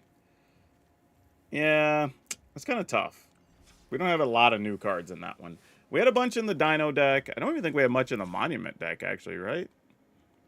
The only new one is just the Monument of Endurance. Yeah, we won't do that. I'm trying to find something we have with, like, oh, there's cats. Cats have, what are we playing? We have 3 Bosri, 4 Links. That's 7, 8, 9 with the Lifecraft engines. I mean, I could be down for playing a 3rd Lifecraft engine, so there's just more new cards in here. I could do that. And we can see how that works. How many creatures does that leave us in this? That's 29. Yeah, I'd be okay with that. I mean, we could also go 61 cards because, you know, I'm a degenerate like that, and I don't mind doing it. So maybe that's a thing we could do? So Cats looks like to be the next deck I have with the most new cards in it. That's not true. This has 4. I mean, the problem is, I feel like everybody's played against this all day, though. Because there's been some version of Engineer Afterburner decks. So I don't know if I want to do that to people either. It's just kind of tough, right? Like, trying to figure out what's fun for y'all to watch, but also fun for the opponents to play against. It might just end up being Cats, unfortunately. I mean, I guess I have mounts and vehicles. What are we playing in this one? Road Rage, Bulwark, Lynx, Burner, Koladin, Hovership, Chandra? You know, maybe. There's an argument to be made for this, if we wanted to do that. possibly. I don't know. What do y'all want to try? Cats or mounts and vehicles? I will let y'all have the vote. Whatever platform you're on, you get to contribute. Hey, Avery61, 35 months. Thank you so much. I just saw that. For some reason, some of my notifications aren't going off, so I've just been missing some stuff. But yeah, y'all let me know what y'all want to see here, because I'm going to let y'all make the decision on which one we play. This will be the last one, well, most likely the last one of the night. If the games go quickly, we might get one more. But probably the last one. But yeah, we have mounts and vehicles, and we have cats. So we have one vote for cats from Brian Denny on YouTube. Any Twitch folks? Are regulars on Twitch? What do you want to see? Avery, you just subscribed or resubscribed. So like, what do you want to see? Did somebody else? I got to make sure I didn't miss other notifications as well. I feel like I did. First time chatter though, Chunky Aggro. Thank you. Welcome. Sir Helsing, you were a first time chatter? I feel like I've seen you, but maybe I've seen you in somebody else's chat. I thought I'd seen you in mine before. Well, anyway, welcome. Either way. So we have 2 votes for cats, 1 for the mounts and vehicles. I'm assuming that's what you mean by colon in with a question mark. We could call it, instead of the DMV, since it's Boros mounts and vehicles, we call it the BMV. That's a fun name for that. Like, I could be talked into that. All right, it looks like 2 for cats, 1 for the mounts and vehicles. So it looks like cats are the winner. Okay, so let's go load up some cats and see what we can do. Actually, you know what I'm going to do? I think I am going to go in and just add a 61st card and make it the Lifecraft thing. Just so we have a few more new cards in here and we can try to hit some new cards more often. Because it does feel bad when you're like testing stuff and the other person doesn't even play any new cards. But like we legitimately have like 10 new cards in the list. So I mean, it's not like there's none. But when you don't draw them and you're like, if you just get the nut cat draw and you're just like creature, creature, creature, they're dead. That kind of sucks, you know? So we'll see.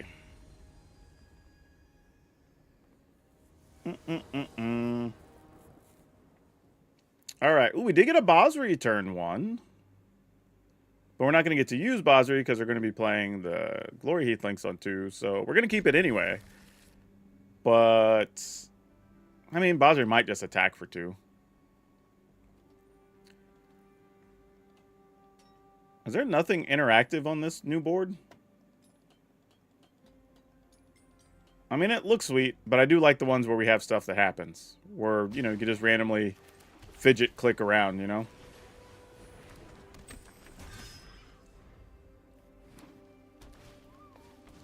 Am I willing to trade that for Bosri? I don't think I am. Let's go ahead and do this. And actually, am I? Maybe I am. No, because if I do that, I won't be able to links to Leonin to crew it. So that wouldn't work. Or saddle it, whatever you want to call it. Shelter by Ghost. Oh, we lose a Lynx. Fair enough. I was going to say, I would block and take a Lynx back for sure. And then we'll play this. And then we'll gain a life, and we'll pump our Pridemate. Boom. And I guess we'll attack. We'll see if you give us the Lynx back. You probably won't. All right.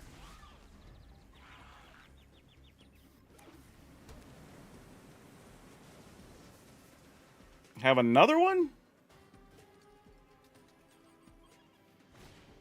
I was going to say another sheltered is kind of rough. But you cruise, so you can put counters on it. All right. So this is concerning because it means that next turn there might be a Kona in our life. I would trade those, I think. Like, not the craziest thing, but I'm kind of into it. It takes away a mount option for them. Like, I'm all right with that. And then Bosri can exert to make a cat. And then we can tap those, which makes sense to me. Actually, I could just do this. And then tap all of those, leaving up links. And then crew the links, go get a planes, go get dudes. All right. Oh, choose up to 2. Well, I know which ones I'm taking. And then I will just go ahead and do this. Because if you just attack me, you attack me. I'm good. All right, get a planes. All right. All right, Kona plus scary thing. Oh, well, no, they don't have the mount anymore. So that's good. All right. So we're just doing +1/+1 counters. Fair. I say just. I mean, those are about to be real big. Obviously. Put a counter. Your dudes grow. Actually, they don't grow. One of them grows, right? No, they don't. Okay, this is nice, though. So we do this. Then we do this.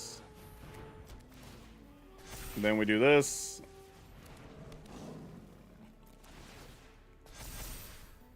And do we crew the links? I guess so, because one of you is not going to attack. I keep saying crew, but you know what I mean. Saddle, whatever. Go to the attack step, gain some life, get some +1s, attack with many things. I might as well attack with you, because, I mean, you're going to get trampled over anyway.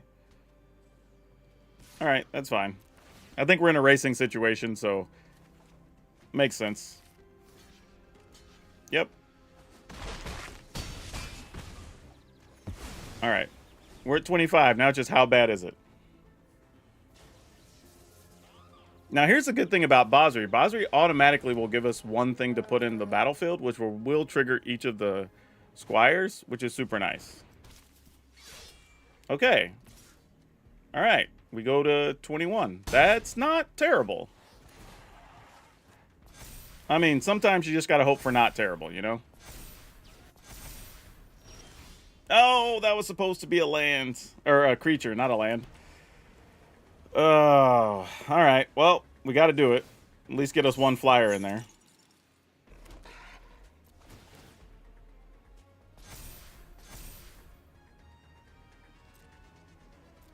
Oh, that was so unfortunate.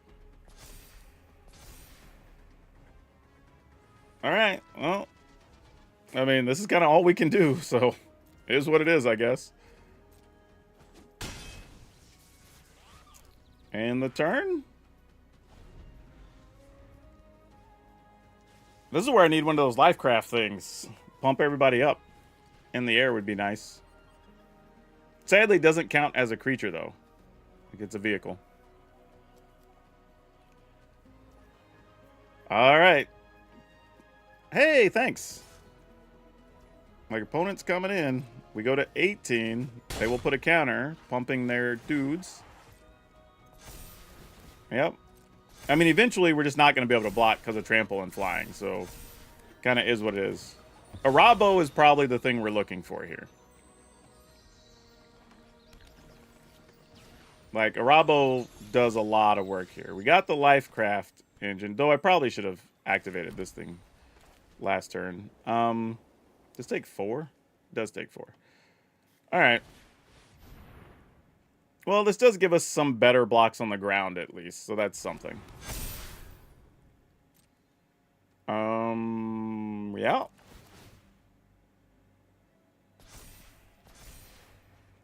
Go attacking. I mean, the only benefit is we do have a little bit of life gain, and it's kind of keeping our head above water here. But as soon as they get fight spells or anything else, we'd be in trouble. All right. PowrDragn recruits are annoying in the sense that, like, there are more things we have to deal with, but at some point, the 7/7s and 6/6, whatever, those are going to be attacking. All right, come on, Arabo. Like, it's you or nothing, I think. If not, we just die next turn, I think. Nah, okay. You can maybe help us find a thing. Let's go 1 here. Because that just gets us a body and pumps our dude, so that's good regardless. And then we tap. Obviously, for sure, the Summoning Sick one. Need you out of the way, guys, so I can tap that first. There we go. That's one. Though it does have lifelink. So I don't want to say I for sure want to tap that, actually. 1, 2, 3. Maybe just that, actually. So I can cast whatever we draw. Alright. And have enough blocking damage that, you know, and lifelink that maybe we're not dead. This is the other part of that. Okay, found an Arabo, and we have 4 mana, right? So we can play this and Arabo, which is good. Alright. That works. Took a bit, but this might get us where we want to be. Now those go to 10 and 9. And then this will take these to 11 and 10, which is more than we need. Wow. Oh, that was a battle.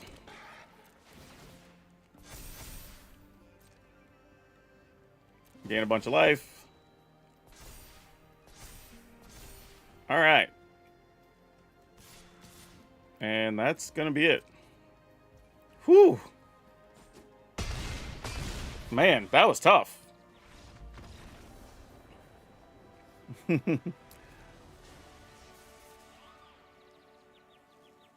Knight was the perfect top deck? Yeah, it was pretty good. It really was, because it allowed us to get 2 cards instead of just top decking the one Arabo. So it got us out of... The biggest thing, though, as long as we had Arabo, we would have had at least enough toughness and life gain to not die to those coming over. That was the biggest deal. Like, getting Arabo or the Knight Errant, either one would have been good enough for us. Man, that was crazy.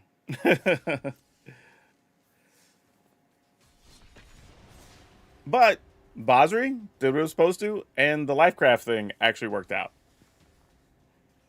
And what I like about the Lifecraft engine is that if they have a sweeper, you can still get in there with the Lifecraft engine.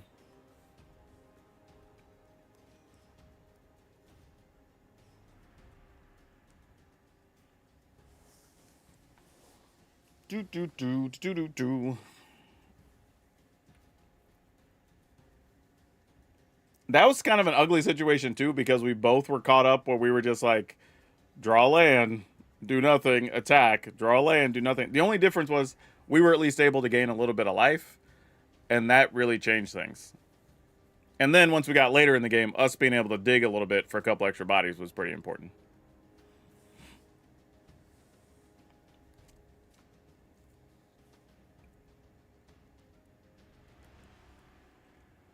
Oh, where are all the opponents? I guess I'll have to check the Discord to see where everybody's at. All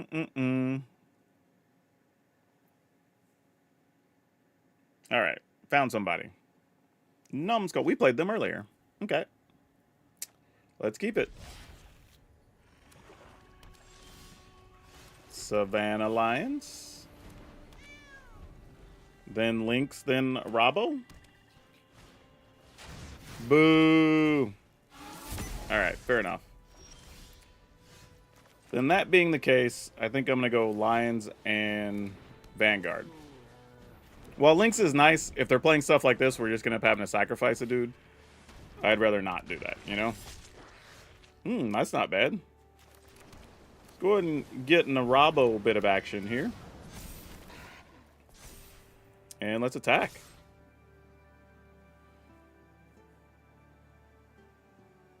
Like, we're just coming after you. Makes sense.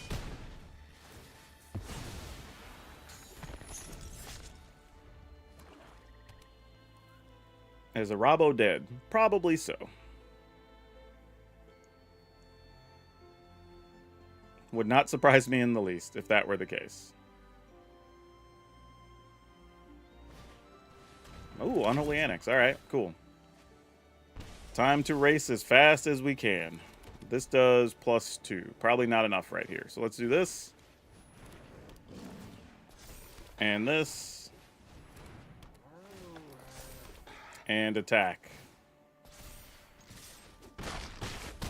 All right. Hope they don't have a sweeper. Here we go.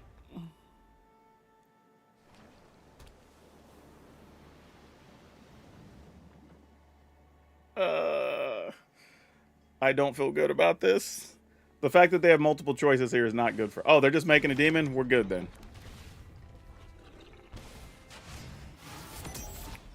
Yep. If they're just making a demon, we'll just do this in advance and then just get in with everything. Yep. GG's.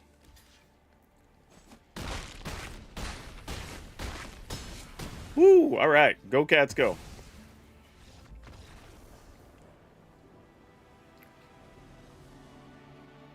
All right. Cats are doing their thing, man. They're taking care of business here.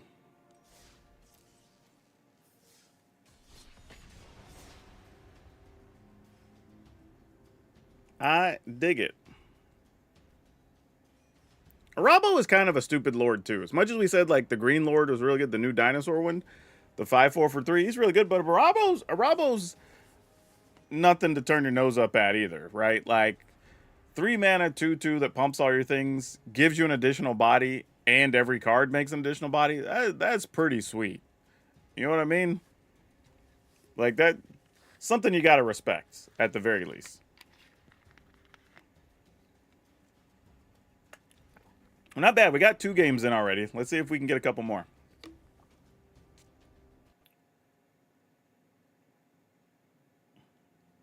Actually, let's go. Let's try to get 4. Let's do a fresh recording here. Let's cancel. We'll see if we can get... We'll play till we get like 6 games in with Cats. How about that?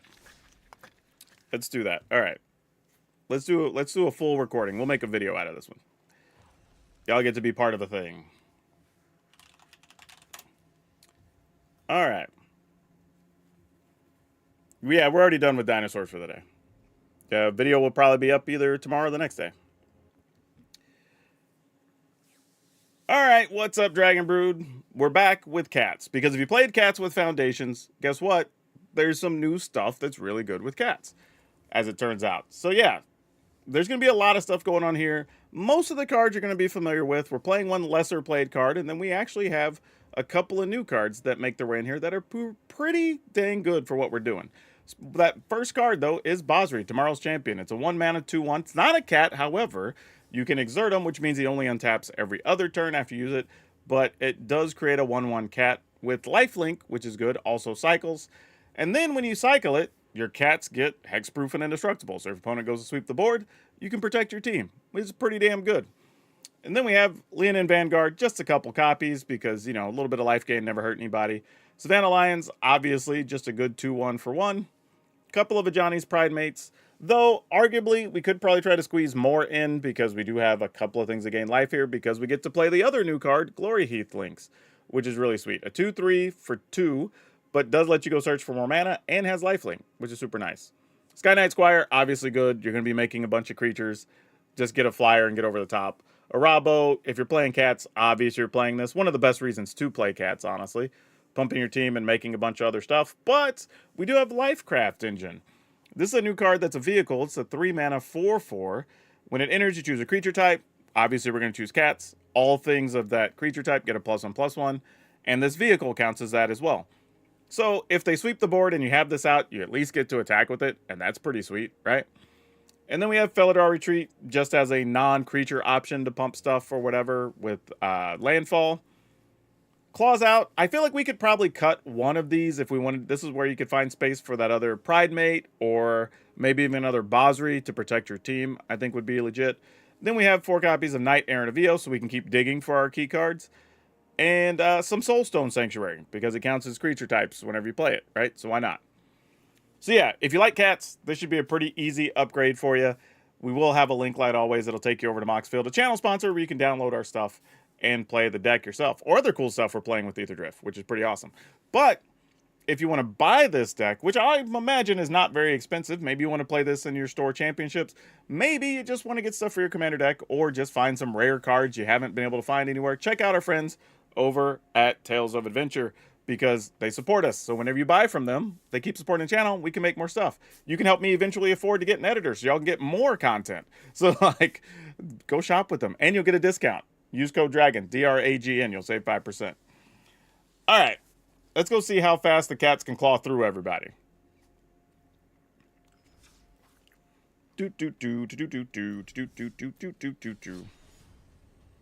All right, let's see what we can do.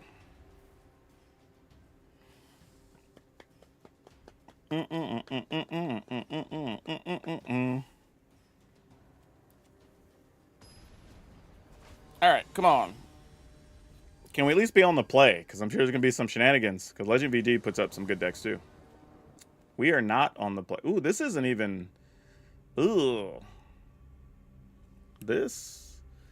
All right, maybe. Maybe. I mean, if we can get an untap... get a land on the next 2 turns, like... It's possible we do a little bit of something, right? Opts. Okay.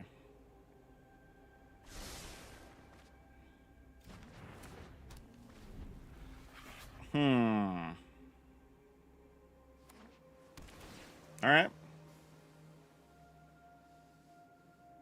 Why do I feel like we're going to get our board swept before we actually get to do anything significant? Just have that sinking feeling like, this is not going to go well for us, is it?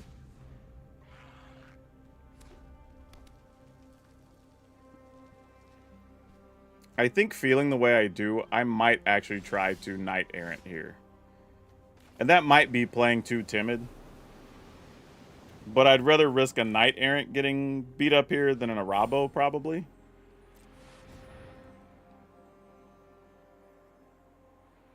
Though I just realized I don't have Cavernous Souls on this list. I should put those in before the next game. This could very well just get countered here. Yeah, that's what I thought. So I'm kind of okay with that, all things considered.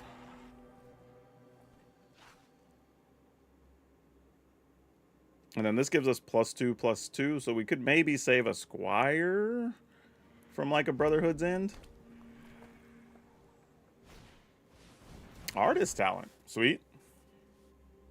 So this looks like it's probably an Is It discard Monument deck, if I were guessing. Alright, well, Sky Knight Squire, it was fun knowing you, buddy. This just wasn't your time. Okay, this is a thing. I mean, since we're pretty sure there's going to be sweepers of some sort, I'm okay with this. At least gives us a chance to try to keep building up, doing things, you know. Also, there's a world where, like, if we're able to Arabo, put counters on things, and then use a clause out, like, maybe we're alright. Or this is the other option, and it's not as good. Boy, what are we doing here? They have to have some type of sweeper, right?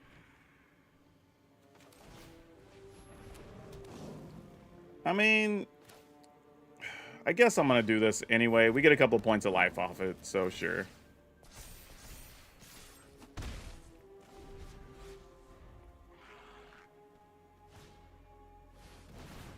Alright. Ill-timed explosion. Are they going to draw here? Yeah, that's what I thought. Do we know what they're going to discard first? Oh, we can't because we don't have double white. So it doesn't matter anyway. We lose the guys. So that's fine.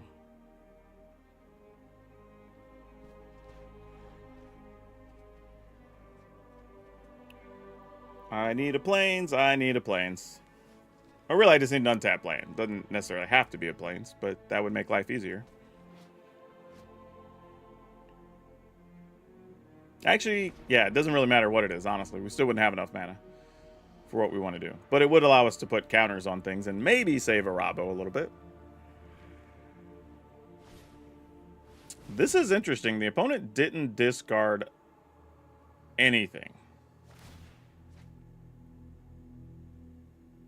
That's highly concerning. Because that's basically the opponent saying that they think they can kill us in like 2 or 3 discard steps. So that's really bad for us. Dang. I needed a land here. Unfortunately, without a land, I think we're just dead. Because I can't imagine a world where they didn't discard anything to ill-time explosion and we can win with just 3 toughness dudes. And what I mean is I need to be able to play this and protect it, but the problem is I'm going to be a mana short. So I don't even know what we do here. I think this is it. As much as I want to do anything else, it just doesn't make sense. All right. I mean, if they have a way to sweep the board, they'll do it now. Yeah, Monument's a great card. We have it in a couple lists, and it's good. And even when I reviewed it, I mean, one of the things that stood out to me is like you can play it in a whole bunch of decks, right? Control decks, artifact decks, discard decks. Hell, even some aggro stuff that wants to play some cycling cards can just use it for finishing damage. Like, there's a billion things you can do with it.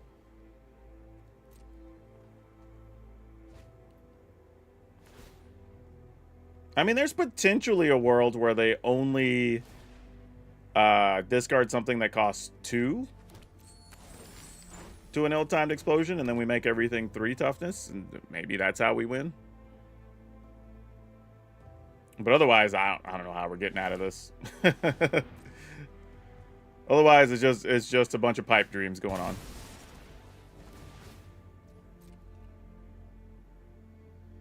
What are they discarding? But they did have another ill-time explosion, which is what I was wondering. So, not a surprise. But that's the second one going to the yard. Alright, we're at 19.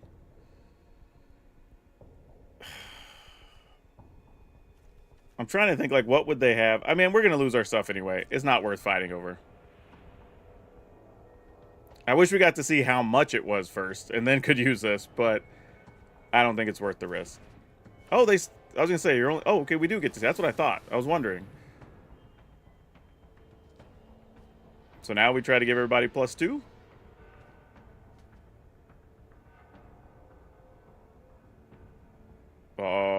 Did that work? Maybe? Nah, they had 3 steps ahead. All right. I was like, that was too lucky. I was like, there's no way that's going to work, right? Yeah, that makes sense. You got me. All right.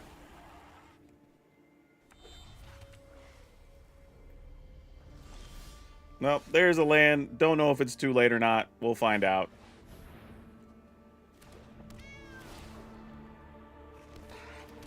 Go ahead and put counters on everybody. Try to protect our team a little bit.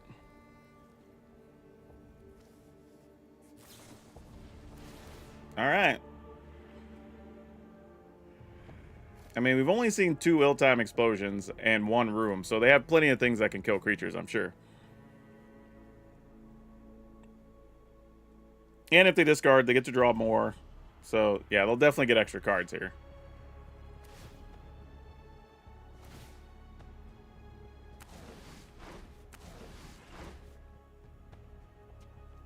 Do. I assume we're dead. I'm just waiting to see how we die. that's literally it. Like, I'm assuming we're already cooked. I'm just waiting to see what the outcome is.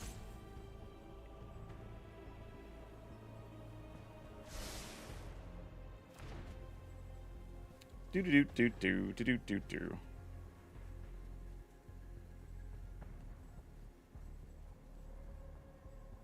I mean, we die to a lot of things here. Yep, that's one. I just need to wait. I just want to wait till they have, like, a chance to do a thing so we can actually say we're officially dead. But now we're at 13. We die in 2 turns anyway. Because they discard, we take 6. Discard, we take 6. And then we're dead. So that should do it. Okay, yeah, now we're dead. GG's. Like, I'm fully aware.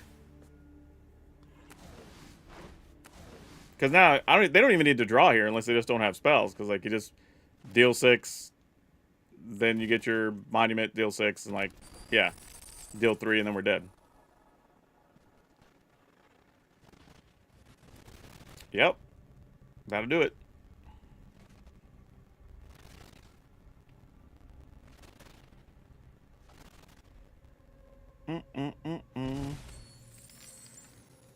And then one more. There you go. All right. I will give them the official GGs again, because we're dead on our turn. So, like, it doesn't really matter. Like,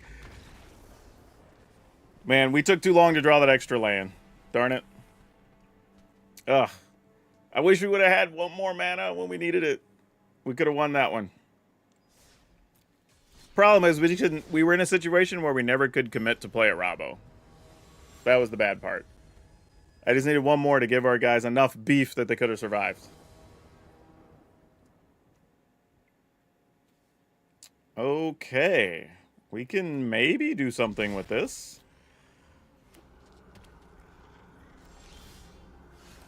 Oh, did not want an extra land there, though. That part we don't like.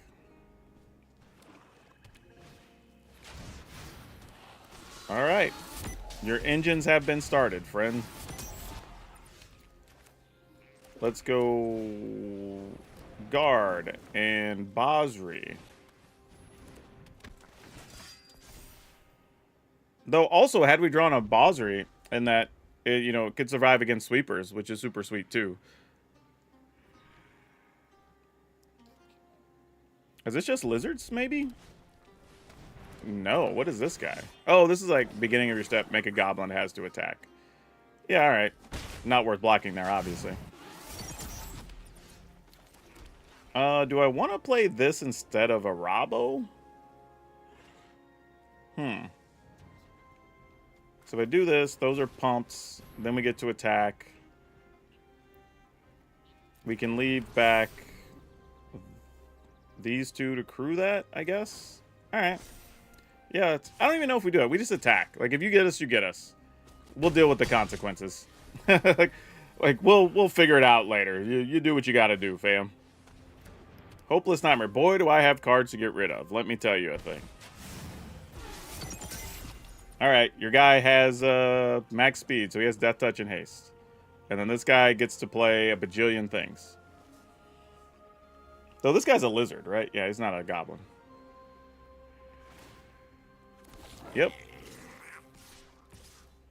You got us. Ain't blocking. Too stubborn.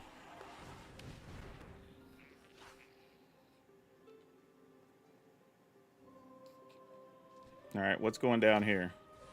Oh, Hopeless Nightmare? Yeah, same thing. Sucks that we're losing a mana, because I kind of want to do that and use Basri next turn, but they might just be making us discard our hand anyway. Nope, that's a good turn, though. That's a real strong turn. And they still have 3 mana. And nothing to do with it, apparently. Okay. Well, I guess we're going to do the thing that makes sense here. Question is, do we attack with the 4/4? I don't think we do. I think here we are going to attack with Basri, because we're almost never blocking with Basri here. Yeah, I guess we gotta, right? I mean, if you just have the things that kill us next turn, or get rid of a Rabo or whatever, like, so be it. And they have all the mana in the world, so it's whatever. Like, if you got it, you got it. Alright, 2 unknown cards. Oh, and you get to make 2 bodies. So we will not be winning next turn, because they will have infinite blockers, as it turns out.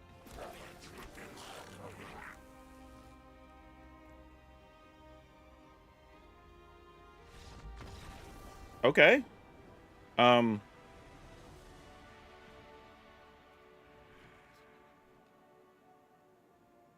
I missing something? Like, yeah, those have to attack, and we block them. But they're at 4. 1, 2, 3, 4, 5. Like, we would have to... We crew... Okay, I mean... You could still kill something with the Thrill Seeker. I mean, I guess in their eyes it makes sense though, right? Because you sort of just lose everything. I mean, you wouldn't even lose everything because Basri doesn't kill anything. Yeah, I don't know. That was a little bit of a weird thing, but I get it. I've been in their shoes before.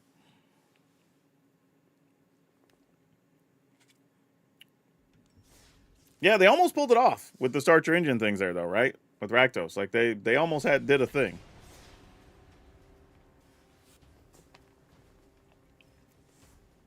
But yeah, Monument's pretty silly card. You're going to be seeing a lot of that. But I think we're also going to enter a world where everybody's going to be playing main deck artifact removal. You know, whether that's cards that can get rid of artifacts and enchantments, or just things that straight up kill enchant or artifacts. Which is interesting because you might be able to slip under the radar playing some auras type decks while people have less enchantment removal. Outside of white, maybe green, because green got the new, whatever that guy is, the Web Root Elite or whatever that guy is, that you could cycle and destroy some artifacts and enchantments. So, I don't know. We'll see. We'll see. There's definitely some options. I will say that.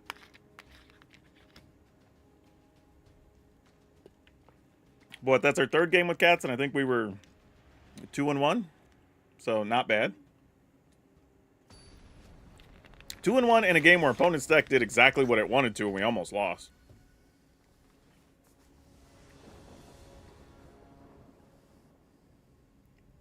Ew, we'll keep this, but it's not exciting. we have it kind of just because. I'm playing Savannah Alliance first here because we're not going to really be exerting this onto... Unless, I mean, I say that and we draw like a 1-mana thing. But realistically, I'm willing to just block trade here. That's fine.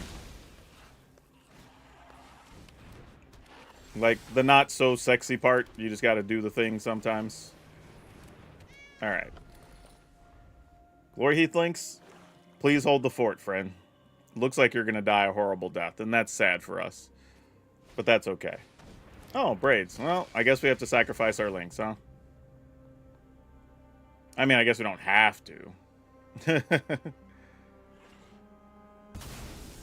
Land? How bad do we want to get rid of a land? I might. I don't know. Do we want to get rid of a land? How do we feel about that? Probably not, because we can do two things here. Decline. You do your thing. Alright, so we're going to play this. And we're going to play this. Alright. Pass the turn.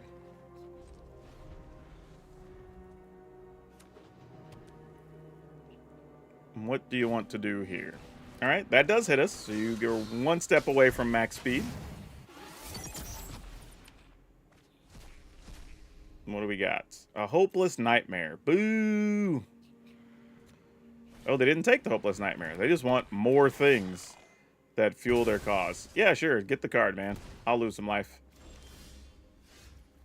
Alright, we'll try this.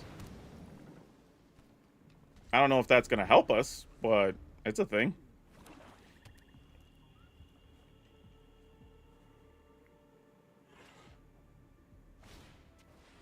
Alright, Burnout Bastronaut. You got it.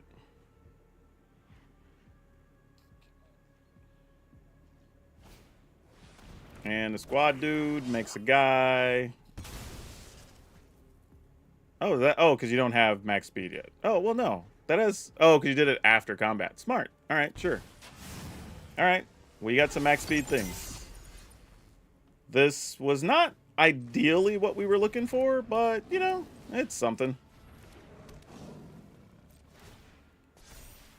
All right. That helps stem the bleeding at least a little bit.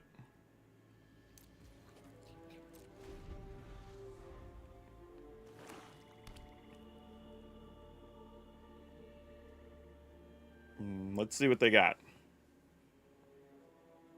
I mean, considering they did everything they wanted to do, and we're still at 14, like, I feel pretty good. Like, not great, you know, but, like, okay. I mean, that thing has double strike, too. I mean, that's a real thing. So they could pump with their double strike and kill a thing. You can pump twice. That's sad for us. Alright, I guess we just block this dude, right? And if you kill the Lynx, you kill the Lynx, I suppose. Alright. I mean, it deals 2, we gain 2, and then we actually get to pump our Pride Mates, so it's like, alright. Another Fireglass Mentor, sure. Another thing to sacrifice, I'm assuming. The good news is we probably only have to suffer the sacrifice one more turn. And then we can start using Basri at least every other turn with our 1/1s, which is nice.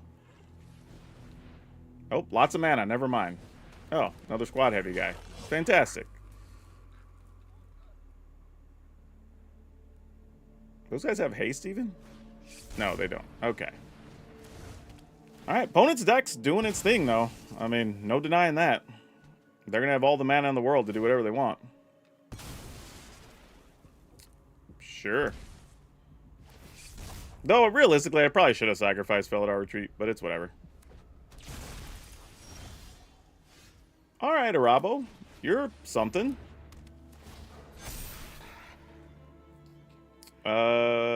We attack with Lynx, what happens? They could double block? This guy has Death Touch, though. We recruit Lynx, get a land. We didn't play a land this turn. That's not bad if we don't want to get a cat from Basri. I don't hate that, actually.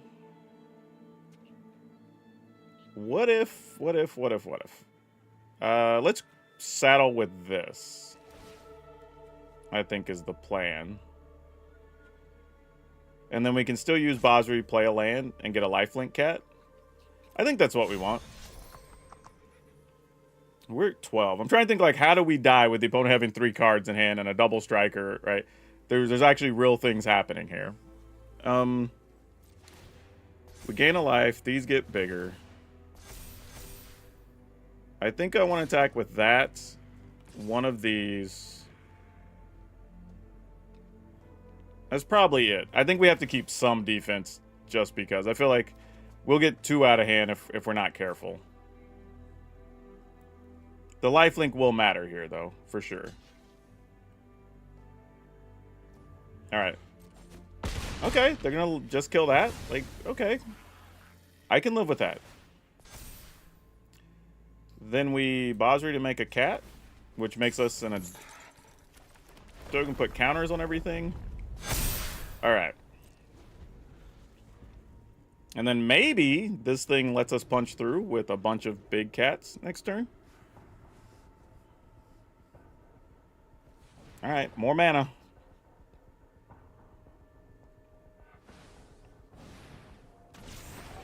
Oh, it's a speed demon. Alright, that's a thing that happened. Alright. We're at 5, and then they lose life and draw, or whatever that whole thing is. Ooh, talk about card economy, man. They're doing some things right now.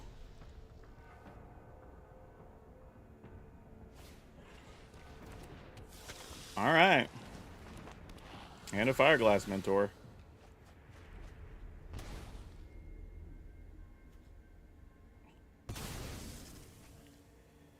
Okay, if we go to 9...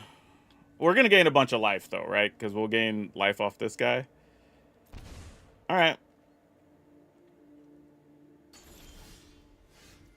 Oh, we don't have double... Oh, we can only do one of the... If we could do both, that would have been it. That would have been it. I mean, okay, if we attack, we have no way to win, realistically, right? This gets lifelink. If we had a land, they would have had vigilance. That would have been good. We can't use this, because that only leaves us 1 white open.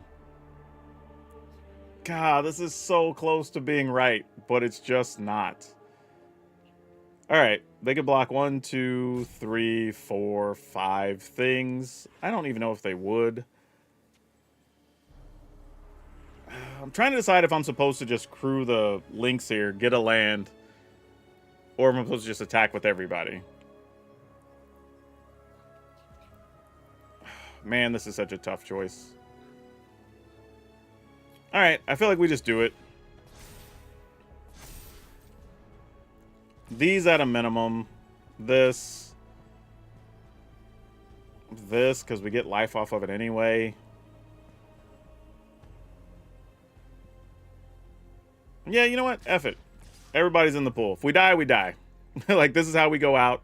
Opponent has so many cards and so much mana. I don't think there's anything we can do here. This is just one of those things, like, is what it is. Tough life. If you got it, we die. If you don't, we win. But, I mean, they can probably still play, like, 5 cards next turn.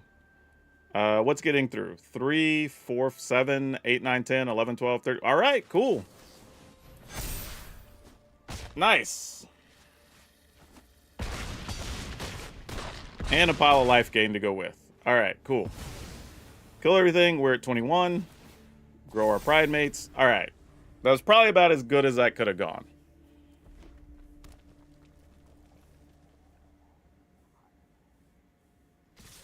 Still think knowing that we can't kill the opponent, like crewing our dude and getting a planes could have been important, but, you know, things are what they are.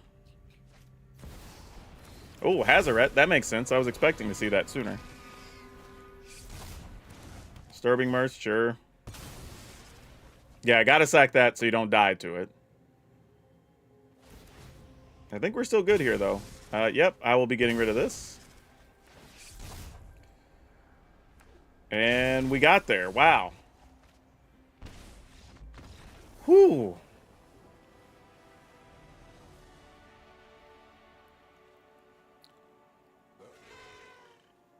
That was crazy. Like, the opponent's deck did everything it wanted to do. Like, I think Braids drew, what, 5 cards during that game? I don't know how we didn't lose. I'm not even joking. I, for real, don't know how we didn't lose that with them. I mean, Hazaret showed up late, so maybe that mattered. Well, I mean, we never had a small creature either. Or they didn't have a small... I mean, they had, I guess, this guy that couldn't be blocked, but we never got too low in life. I don't know, our opponent's been doing stuff with Start Your Engines. I think the thing is, it's like a lot of mechanics, right? Like, if you're building around it for this set, you can find things to do with it, but you're not going to find a lot outside of the set. I mean, I'm not a fan of those types of mechanics, just because you're limited on what you can even do with them, but I get it. But yeah, this was, Cats have done some things so far.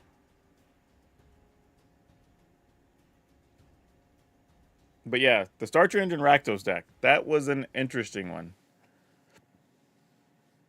And I think, like always, we don't really know what's going to be the good or the bad ways to build every deck yet. We're just trying cards. So, you know, don't hold me or the opponents to anything. We probably aren't playing the best versions of stuff. Because part of it, specifically, is to play with new cards. So people get to see them.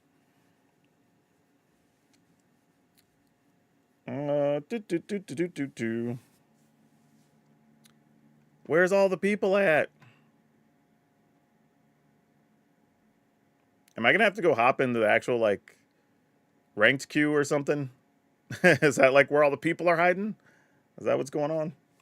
I'll give it another couple minutes. We'll see. I don't know where everybody's at, but I can tell from the Discord there's still some people active and folks are around, so let's see. They did a bit of that with Foundations. Well, like, the Foundations gets a pass, right? Because Foundations was not about building around certain mechanics. Foundations was about seeding the next 5 years of Standard with cards that will go into a variety of decks. Some that were nostalgic to draw people back in. Some that were basically plants or placeholders for stuff coming in the future, right? So that's trying to serve a lot of different needs. That's a very different type of set. It was also very large, right? So you had room to put a lot of that stuff in there.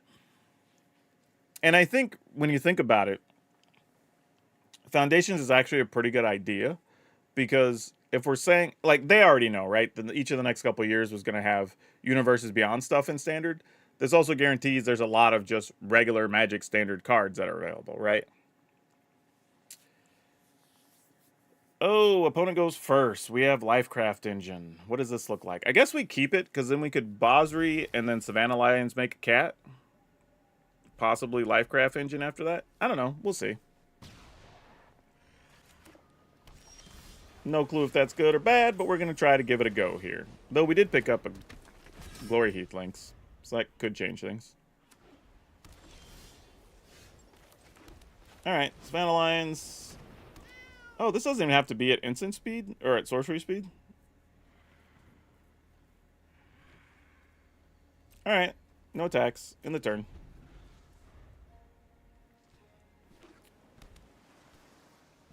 And then there's temporary lockdown. Well, I guess I know what we're not going to get to keep. It's probably a Basri. Yep. Not a surprise. Okay, so now we got to start getting creative. Let's play this guy. Put that on Cat. Go attacking.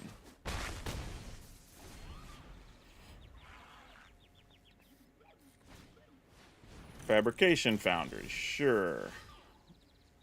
Alright, so if we play this, we'll at least have a creature to crew with next turn. So let's play this.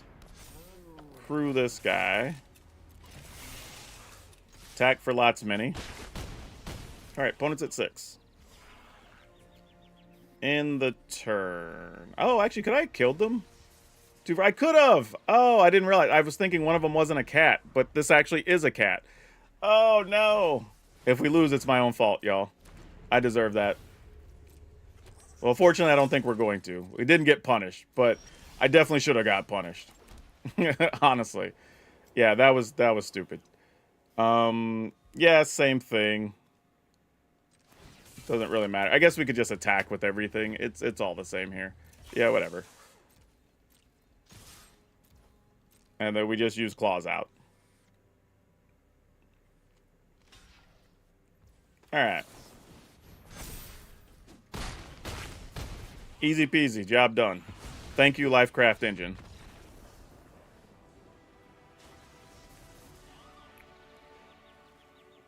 But this is the exact example we're talking about on Lifecraft Engine, right? Like, had they had a sweeper or temporary lockdown or split up or whatever there, then if you have this, you're like, okay, now I'm going to turn this into a creature, attack for 4 anyway. Or just activate this, attack for 4, you know, because the Lifecraft Engine's still pumping it up. So, like, there's a few things you could have done there. Actually, even funnier, we could have played a Lifecraft Engine, played Leonin Vanguard, used the Vanguard, because then it would be +2, and still get in there for 5, actually, because it had been pumped from the other Lifecraft Engine. So, yeah, this allows you to survive sweepers pretty well overall. And honestly, the one token we got off the Basri was pretty good.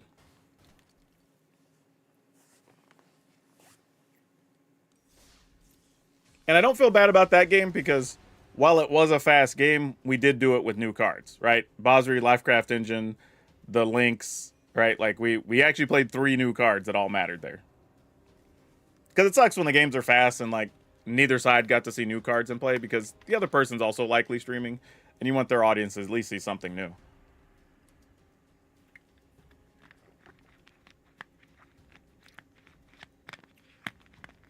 Crime mechanic. Crime mechanic technically always exists, right? Anything that targets allows your crime stuff to work. We just don't have, like, the issue I have with crime, though, right, is that it only makes sense in one set. I mean, that's not true. There is a world if we go back to New Capenna, which I think, personally, that we should have had the whole murder mystery thing set on Capenna. I don't know why we did it in... Actually, I know why we did it in Ravnica, but I don't think that was the right setting. But if we go back to New Capenna, bringing crime back as a keyword, I think actually is pretty good. Okay, we have Cat, Lynx, Crafter. Yeah, all right. That's about what we want, right? Yeah, there's a lot of interesting decks in this format. There's a lot of good cards, honestly. I think a lot of people kind of looked and went, I don't know. The vibe is kind of weird. I don't know how I feel about this, whatever. But at the end of the day, like, these cards have been very, very good. Do I want to trade that? I don't think I want to trade that. I mean, everybody's finding some fun uses for all these cards out here. All right, we are doing blue artifacts. Okay. Neat. Good to know. So this is where things get interesting, because I could just play engine attack I could go get things and then play engine plus something next turn. I think we just engine attack because we're going to gain life off of the Glory Heath links, so sure. And their blocking's not great here, so yeah. And if their goal is just to attack through us, then gaining life is always going to be good. You leave that Lynx alone. It didn't do any... I was going to say, it didn't do anything to you, but that's a lie. It kind of did. Like, it did do a little bit of something to you. Alright, we're not going to be attacking with the Savannah Lion here. So we could play this and tap Lion, Leonin, play... That's not even worth it, actually. We're better off just doing this. Because then we gain a life. We could saddle one of these. We can crew this. And then attack. Yeah, that makes sense.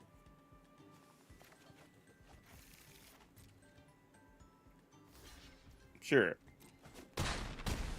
Alright, opponents at 10. We're doing a good job gaining life and stuff here, so not under a ton of pressure. Though they are able to have a 4/4 flyer to go along with all their other stuff. I think this is where we want to just find a Robbo, right? Pump up the team and then be able to go nuts. Diversion unit. I like that card.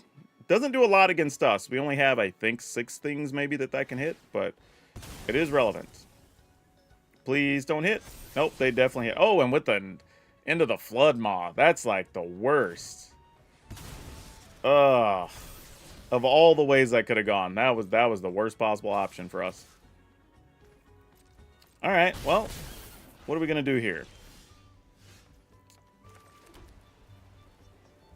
If we activate, then use Savannah Lion to crew, they could block 1, take 3.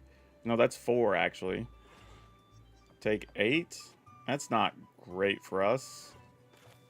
If we do... this...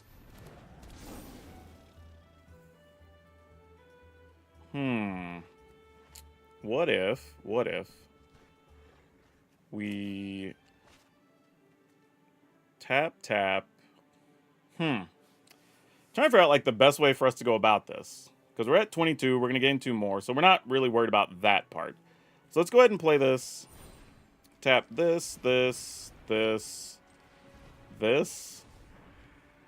And then we get to maybe get 3. Alright, that's fine. That didn't suck. Alright, pass the turn. Alright, that was about a solid turn. Nothing outstanding, but now it does weaken the end of the Flood Maw. Unless we decide to, like, crew the Lifecraft engine, which, you know, maybe.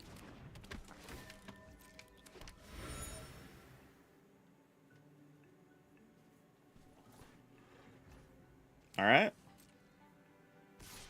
I mean, fortunately, we're at 24, so life total's not really under... Oh, they're going to go for it here. Getting in for 7. I guess they figure they can bounce a Lifecraft engine to reduce the damage, which is relevant. Alright. I mean, we're just going to do everything we can here.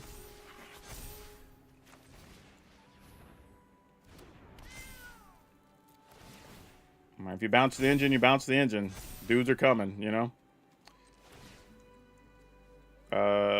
Crew with that, because that's new. Or saddle, I should say. Let's saddle with this, because that's new. And actually, if we crew, we don't even risk losing a thing, right? They bounce a thing, give us a token, but then whatevs. So, like, yeah, that's fine. And we're going to get a land, so we'll just untap the land. I mean, we'll get the land, play it, and then just play the Lifecraft engine.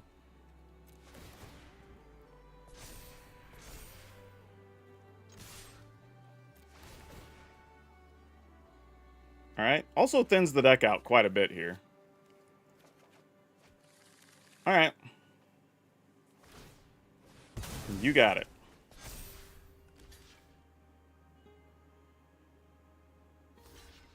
Sure. Don't hate any of that.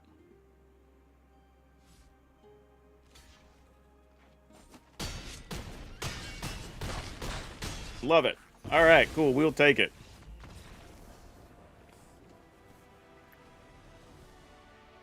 Well, Aldo says I really like the thumbnail. Actually, a couple people commented on that, and for real, like y'all don't know, I actually purchased like the mechanic jumpsuit driver suit thing. So I actually own. I don't even. Well, I don't have it in here. It's in my room, in my other room. But like, I actually have that, and I had friends that also have large craniums and are motorcycle riders. So I actually borrowed their helmets so I could actually make content for Aetherdrift. Because like I'm gonna do, I think next week I'm gonna try to do a video that's a pimp my ride, but like pimp my deck. So I gotta have like the mechanic suit. So I'm like talking about how we're gonna fix up your stuff or whatever. So like yeah, I went in on it. I'm like, if we're gonna do it, let's do it, right? If you're gonna make me an ambassador for a thing, then I'm just gonna give you my best effort, you know.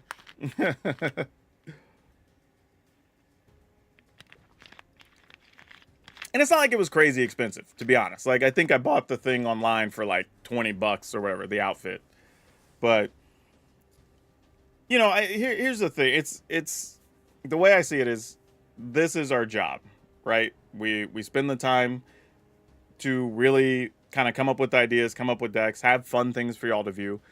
And with that, it means sometimes we need to commit a little bit, right? We can't ask you to continually watch stuff if we're not putting an effort. Like I ask you to, hey, go to my sponsor site because they will help pay for the channel so I can keep making stuff for you. But you're not going to do that if you don't like what I'm doing. So I have to put my investment in, and that's where that money goes, right? To do some of those things. Additionally, I'm this close to being able to get an editor. That's why I'm like, man, y'all, if you're going to buy cards, go to Tales of Adventure. Use my code. Let them, if you use my, don't buy, if you're going to buy, use my code for sure. So one, so you save money, but also so they know that I sent you. And then if you just want to support directly because you're not looking to buy a bunch of cards or whatever, become a channel member, right? For $1, for $3, for $5. We have different stuff that you get for that. All of that is going to go toward helping me get an editor. Because here's the idea, right? I have literally, I don't know if I've showed you all this before. Oh, it's under a pile of stuff here. But I have a reusable notebook that's next to my keyboard here in front of my computer. I literally throw away like 8 or 10 ideas a month because they're kind of timely. And if I don't make the videos, they don't get made. So if I have to spend extra time building decks, you know, testing them out, doing all that, making the video and editing them, I just don't have time to record. So my goal is if I could pay an editor to at least handle the gameplay stuff to edit, then I could do the other stuff and make fun videos for y'all. Right? That you don't get right now. We're going first. I'm going to be greedy here in Mulligan. Okay, I got rewarded for my greed. The deck shouldn't do that. I don't need to be rewarded for that. All right. Here we go. Savannah Alliance. But yeah, the idea is I need y'all to support the channel. Go to my sponsor, Tales of Adventure. That helps a bunch. But ultimately, if you are a channel member, I'm going to be trying to put all that money into getting an editor. For real. Because I have a lot of cool ideas, like, why is this card better than this card? Like, when should you play this thing? Like, I want to do an updated video on the best, like, Magic apps you should have. Like, I have so many cool ideas I want to do, but, you know, cost is a thing and time. Time's a bigger issue. It's really the issue with an editor is I'm buying time, you know, more than the actual work.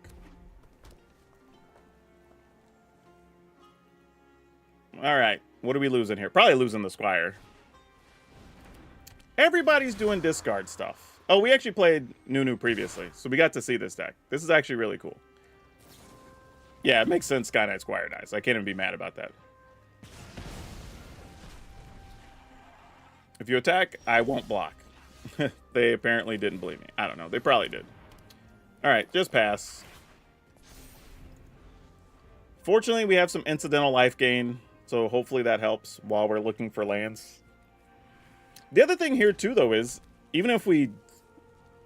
first off, we need Glory Heathlink to survive. Hey, thanks for being a channel member. I much appreciate it. Glory Heathlinks does not survive, so we do not get the life off of that. Very sad. Now, opponent does not want to trade. I understand the sentiment, friend. Let's go here. See how you feel about it. Put that on cat. And we'll just attack with a Savannah Lion. Because why do anything else here?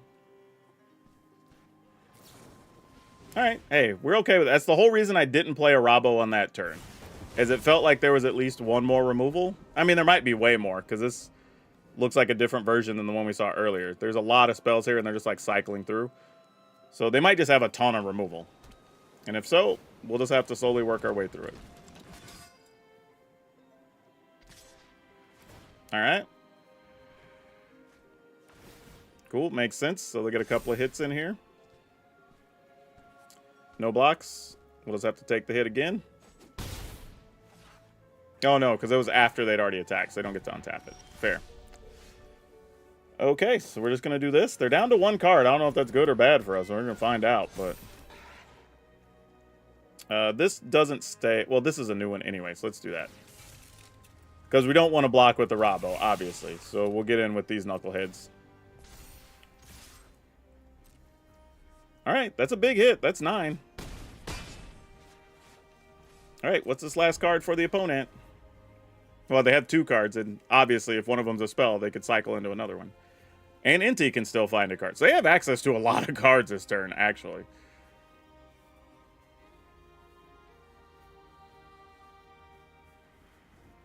Man, what's Lean in Vanguard gain here? Like 4 or 5 life already? Definitely held the fort while we were looking for support.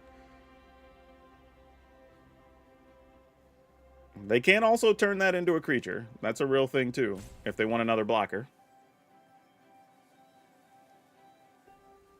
Though we're going to hope that Claws Out gets to do something next turn. Alright. They can attack and then get 2 attacks with that. So that's legit.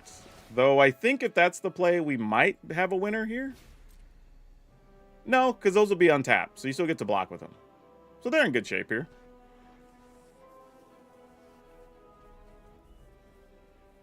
So we're going to take 10, right? Or no, we might take 8 and 3, so we take 11. And then they have a 4/4 to block with. They did have another spell, though, as it turns out. All right. Legit. Oh, actually, untap both, actually. So we actually take all that twice. So, yeah. We're on the cusp of death, potentially. Oh, opponent. Really? I thought they were going to leave... Oh.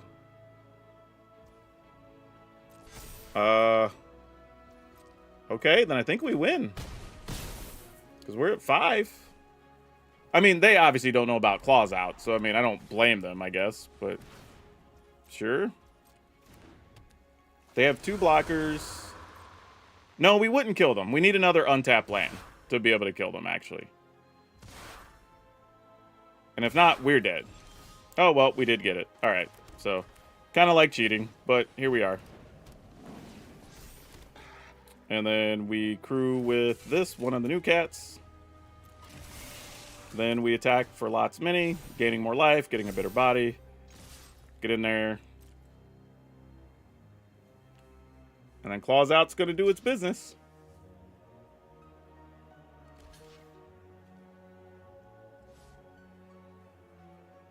I mean, sure. I mean, you can't not block. I mean, like, we know it's a win, but, like, you can't just not block because the game's over.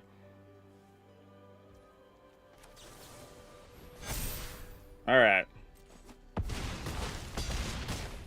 Cool. Cats getting it done. Oh, Logo Man also became a member. Thank you. I appreciate it.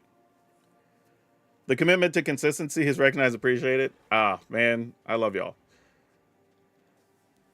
All right. So let's talk about these cats.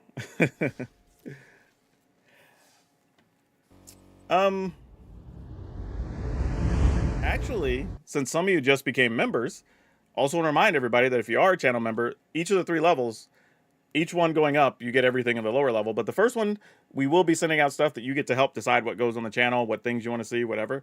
Second one, I'm going to be producing more videos that you will get just unedited behind the scenes. I think I recently put up one that was just like, here's a deck that sucked, but it was interesting games.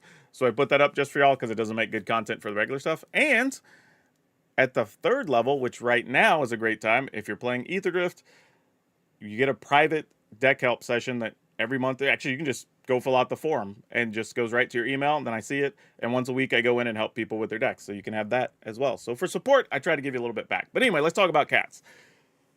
Crazy. This did very well. There's a couple of games I don't think they're going to make the video, but we were 2-1 in those games. So I think overall we were, what was that, 6-2, if I'm not mistaken. So pretty good overall. Every deck mattered. The new cards were great. Bosri was fantastic. The Lynx has been good with the life gain. The Life Crafter engine was good.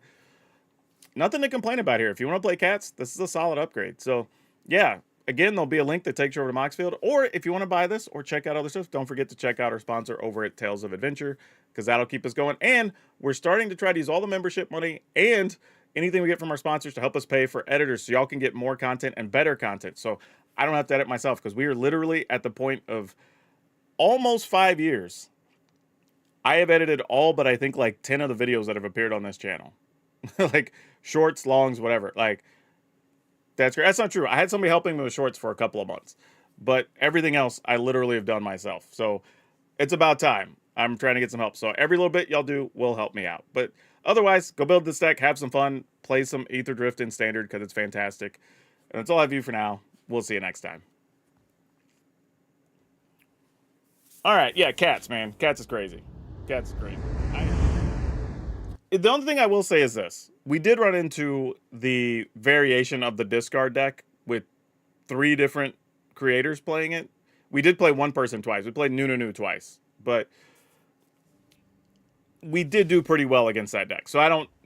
That is a little bit skewed, to be honest, right? Like, if we played other decks, how would it go? But one of the ones we lost was literally because we just kept, like, light lands and stuff. So, you know, if you lose to those, whatever.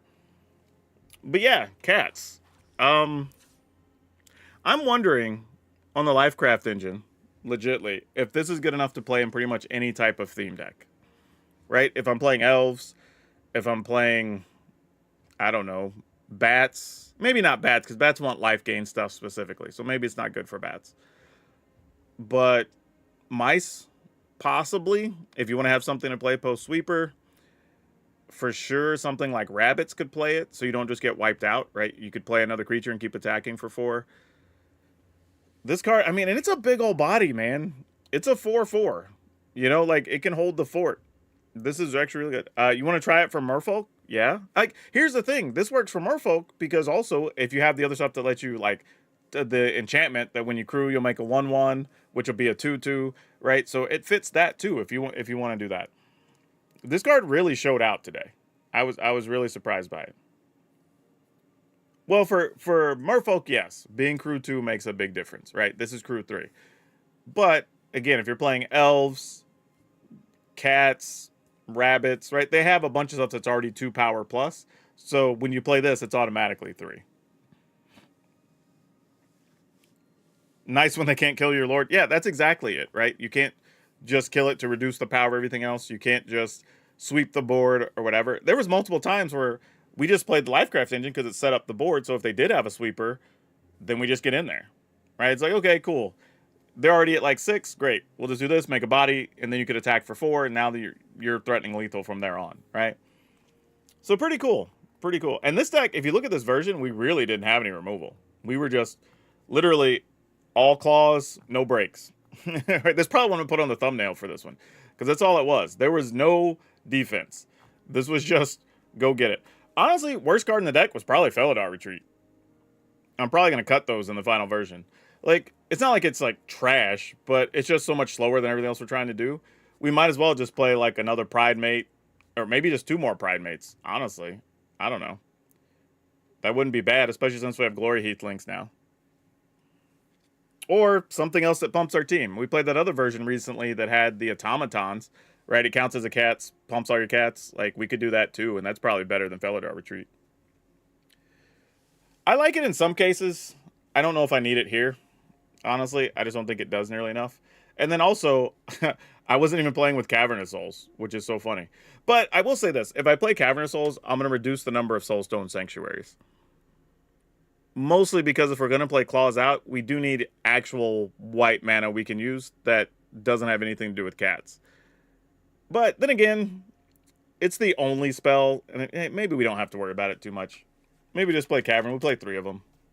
I don't know. I'll put that in the final list. We'll see what that looks like. But Basri, we didn't get to use Basri to cycle and protect our team. We pretty much played it early all the time and just made a cat. And then once you start making cats with like Squire out or whatever, and then your cats are 3/3s or 4/4s and they lifelink, then it just doesn't even matter. So yeah, pretty good stuff all around. I'm very surprised, I will say. But yeah, so today we played cats, the Affinity aggro deck. We played Discard Pirates, which was probably our worst deck of the day, to be honest. Discard Pirates was probably the least, but I also think it was the least clean build of all the stuff we had as well. Green aggro was sick. This was good. This was really, really good. Like, we had some big turns with that deck. This was, oh yeah, okay, so if y'all missed the early session, this is going to be the funnest video of all of them. We got to play March of the Worldoos, and we literally were winning games on like turn 3 and turn 4. Well, basically turn 4. Like, it was so sick. Like, just getting a free Worldoos, and then you're like, all right, attacking for like 17 or whatever, attacking for 20, and like your opponent just can't do anything about it. Like, it's so sick. Like, that was the craziest deck probably today. What else did we mess around? Grilled Dinosaurs was very good as well. I think that was the other one we played. And can't hate on that. Like, this has just enough sneaky removal, right? You have actual Triumphant Chomp, but then you have Insquint that not just can kill things, but now also many times is attacking as a 3-power creature because of Imperiosaur. We main decked some Frillbacks, which were big in a couple of games. And then you have a Ganosaur Rex, which sometimes we were just like, all right, here's an 8/8. What are you going to do about it? Yeah, like you got to kill it. Like, just gross. But the ability on this thing is really good. Even though you're often only saving one creature, the fact that it's not just giving something indestructible, it's giving something trample, which is a big deal, right? So that helps you can push through some damage like a Hammer Skull or whatever. But also, it puts 2 counters on it. So for 3 mana, actually, you're getting 4 things for 3 mana, right? You're getting the actual card from the cycling. You're getting 2 counters. You're getting trample, and you're getting indestructible. Like, that's super good. Like, it's pretty crazy how good that is. And we won 2 games because of it. We just cycled it, like, put some counters. What you gonna do? You can't kill the thing now, you know? Chomp deserves to be an instant. You know, I wouldn't be opposed to it. I do think... I will say this. I get why they wanted it to be a sorcery initially, because there's a chance of like 2 mana to do like 6 or whatever. It's kind of crazy, right? But I think making it to where you can't even hit planeswalkers or players or anything, and it only hits creatures, makes it okay for this to be an instant, right? Because there was a game where I had to decide because I couldn't even use it to target a Liliana. So I'm like, well, I have to waste some damage to go kill Liliana and just sit on this Triumphant Chomp. So I think if it's sorcery, you let it hit planeswalkers as well. Or battles or whatever if you want to. But if it only hits creatures, it should be allowed to be instant, honestly. You're still not sure about a Ganosaur? Bruh, this card's good. This card's actually legitly good. Like, what is there not to like about this? Okay, let's talk. What do I have to do to convince you that a Ganosaur is playable? like, what do you need to know that this card is playable? Like, it's literally an 8/8 trampler for 5 mana.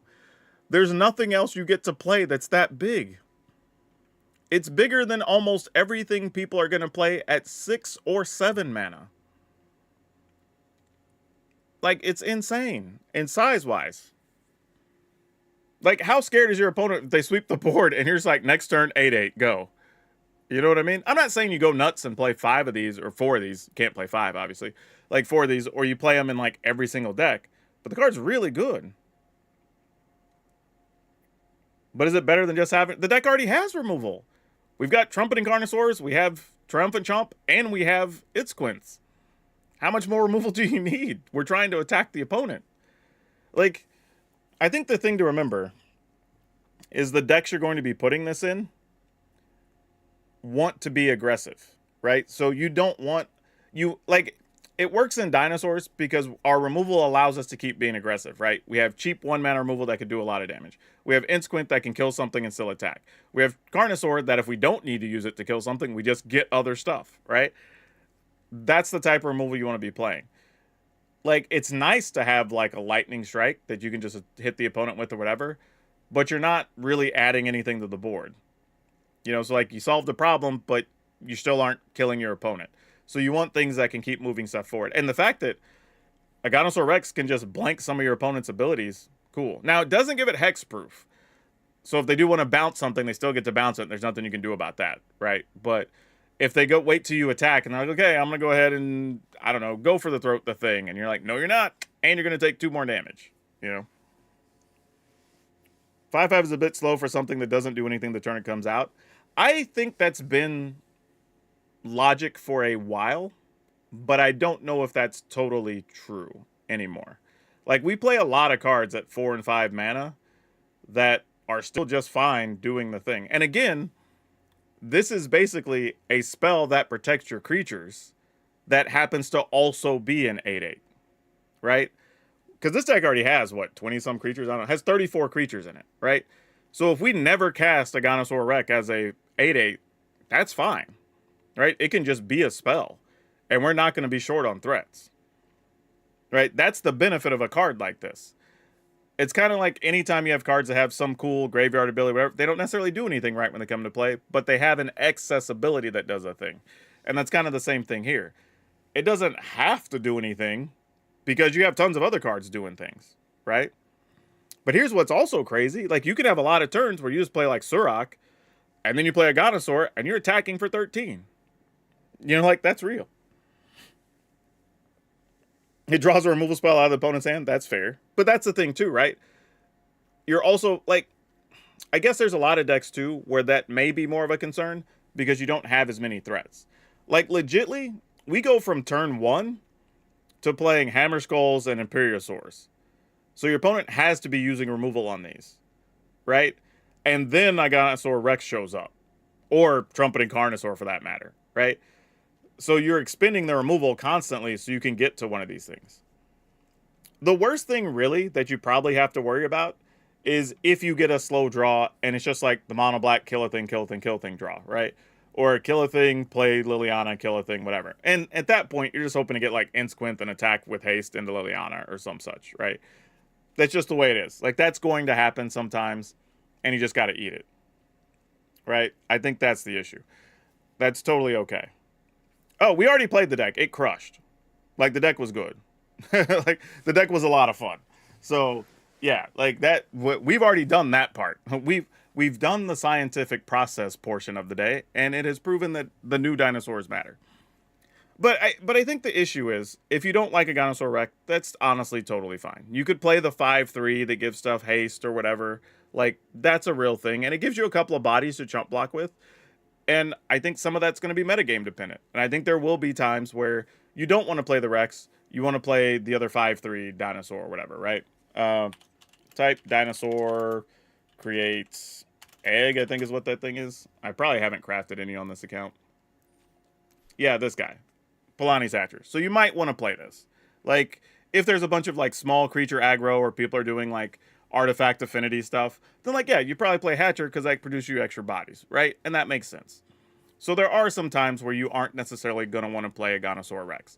And your deck's not going to lose any power because, again, we've got Hammer Skulls, we have Imperiosaurs, we have Surrak, right? You have a bunch of bangers in there anyway. So that's totally okay. But if we're in a world where people are doing more mid-rangey things and whatever, then yeah, just play the biggest thing. And something that can protect your creatures, right? Yeah, that's true. I'm saying I'm not even arguing. The card's solid. I don't hate Polani's Hatcher. If there's anything to be concerned about, is that it's just 3 toughness, right, for your 5 mana. And there's so many ways to deal 3 right now between, like, no way to run or whatever that thing is. You know, lots of lightning strikes floating around. Hell, even, what's her name? The Elspeth Smite or whatever, right? That's a thing. Though, I will say this. We haven't tried it with Imperiosaur yet. And Imperiosaur kind of changes the game a little, right? That even the egg you turn to a 3/3 is a 4/4. So, I don't know.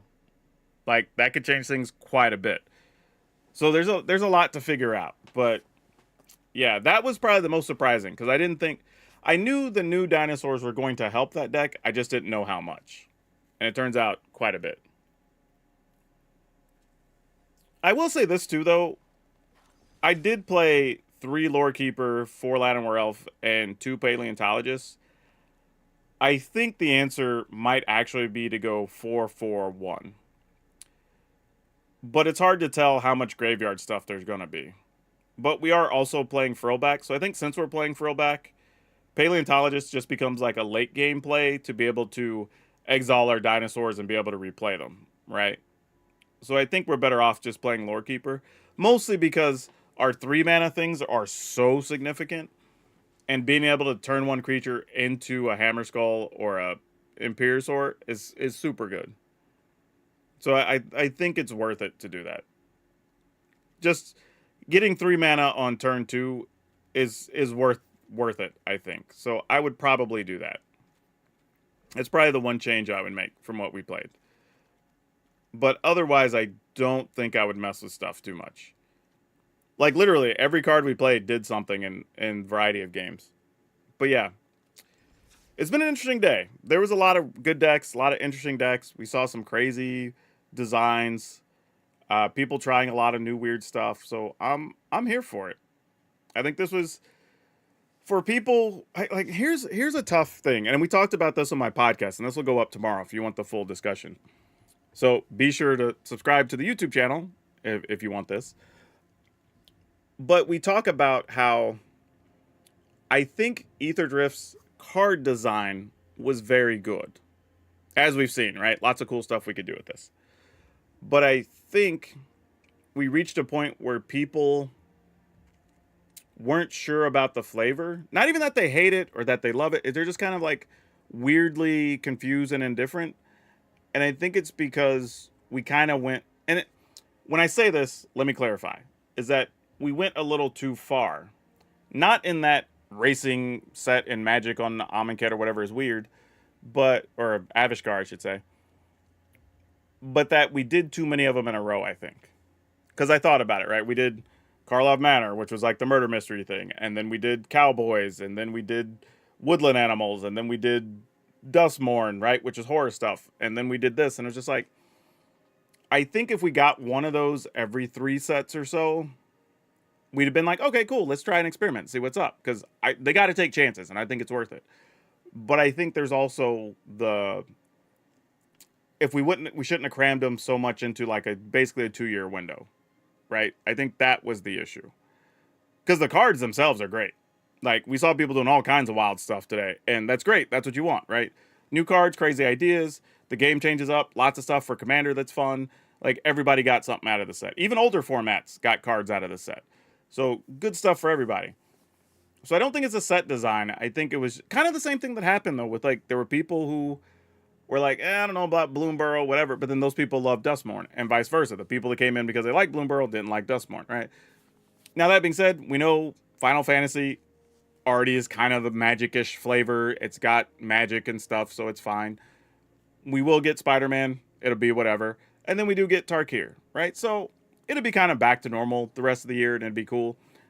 But like I said, we dive into it pretty heavy for about a good 15 minutes on the podcast. You can check that out tomorrow. Color of Magic, it's right here on my YouTube channel. Probably will be going up around noon or 1-ish, I would think, but we'll see. But yeah, so, okay, quick question. Let's do some rapid fire questions for everybody in the chat. What questions do you have about Aetherdrift now that we've played with some of the cards? Also, don't forget, I will be doing my video that will go up Monday and Tuesday, or actually on Monday, not on Tuesday. It goes up on Monday after the pre-releases and stuff of cards that are you should feel confident crafting, cards you should probably stay away from based on how they perform over this next week or so with the pre-releases, stuff we see from the early access stuff, all that. So those videos will still go up. But what do you want to know about Aetherdrift? Were there certain cards you want to know about, certain mechanics? Was there something you saw that was cool that you want to talk about? Something we thought was bad that you want to talk about? This is your chance to get your questions in. We're some of the few people still streaming on the West Coast late night here. So let's see what you want to know about. Get your questions answered right now about Aetherdrift. This is your chance. As we're wrapping up here. Oh, we got some subscribers here. I missed them. Logoman503 on Twitch. Thank you. Old at Napkin Eye. Good to see you still subscribing for 12 months. Much appreciated. Yeah, I don't know why some of my Twitch notifications weren't going off or if I just missed them. But either way, I want to make sure y'all know you are acknowledged and loved because I appreciate you. All right. Did we test Thrill Roller in any deck yet? We did not. I did have a couple of decks with Thrill Roller that we didn't really get to play, but we did see it played against us, and it was solid. I don't know if I would say good just yet, but I do think there are some builds where it will show up and be pretty potent. Being able to just come out of the graveyard for 4 damage is really good. Being able to discard, I believe, is one of the things to get it back, so like that's a thing. And it's just 4/2 straight up with haste, you know, it's really good. So it was respectable. I will say that. It kind of like the Mandible Justiciar in the deck I had loaded today, right? Like, it's not a card I'm gonna tell you is a good Magic card, but it held its own and it was respectable and did what it needed to do in that deck. That's sort of how I felt about the Throw Roller. Go Gatewatch asks, do you think maximum velocity will be a viable mechanic? I think you meant max speed. If you're referring to max speed, I would say yes, but not in the way I think people think. I don't think you're building a deck just to do the max speed thing, right? But I do think you can play a deck that has 2 or 3 cards that care about max speed, and then just over the course of the game, get some extra benefit. And the reason I say that is, it's not that hard to just like play a thing, attack, all right, deal damage to the opponent with an ability, whatever. Like multiple times, us and our opponents got to max speed. Hell, with the Artifact aggro deck, we got to max speed. We just never drew the Metacant guy when we had it, right? So it's not that hard to achieve. So I think it's realistic. Even if you just want to play 2 cards, you know, 2 sets of 4 that care about max speed, that's fine. Like, as long as, I think the trick is, as long as the card is fine at doing what you need it to do in the deck just as itself, but you get a bonus at max speed, then it's worth playing. If you're playing it because you need it to get to max speed to be good, then I probably wouldn't play it. That's kind of the way I would look at it. Logo Man says, we appreciate and love you. I love y'all too. Like, legitly. Like, I know how hard it is for people to grind, and I'm in year just beyond 5 that I've been doing content or whatever. And like I said, we're coming up on 5 years in a row of content every day on YouTube. And it's a grind, man. It's a struggle to make sure I have stuff for y'all and haven't missed a day, putting up the shorts, you know, chatting with y'all on social media, in the Discord. Like, it's a real job. It's a real gig. So I appreciate that y'all care enough. Legitly. Pab now says, do you think the new loot will see play outside of getting exiled for their Soul Cauldron and similar? Oh, man, I don't know. It's possible. I mean, the card itself is actually a good Magic card. I mean, it's 2/4 double strike, vigilance, and something else, haste maybe. So, I mean, that's a lot of abilities. There's also stuff. I mean, I guess technically getting exiled with the scavengers or whatever, the 3-mana black card also is in that same vein.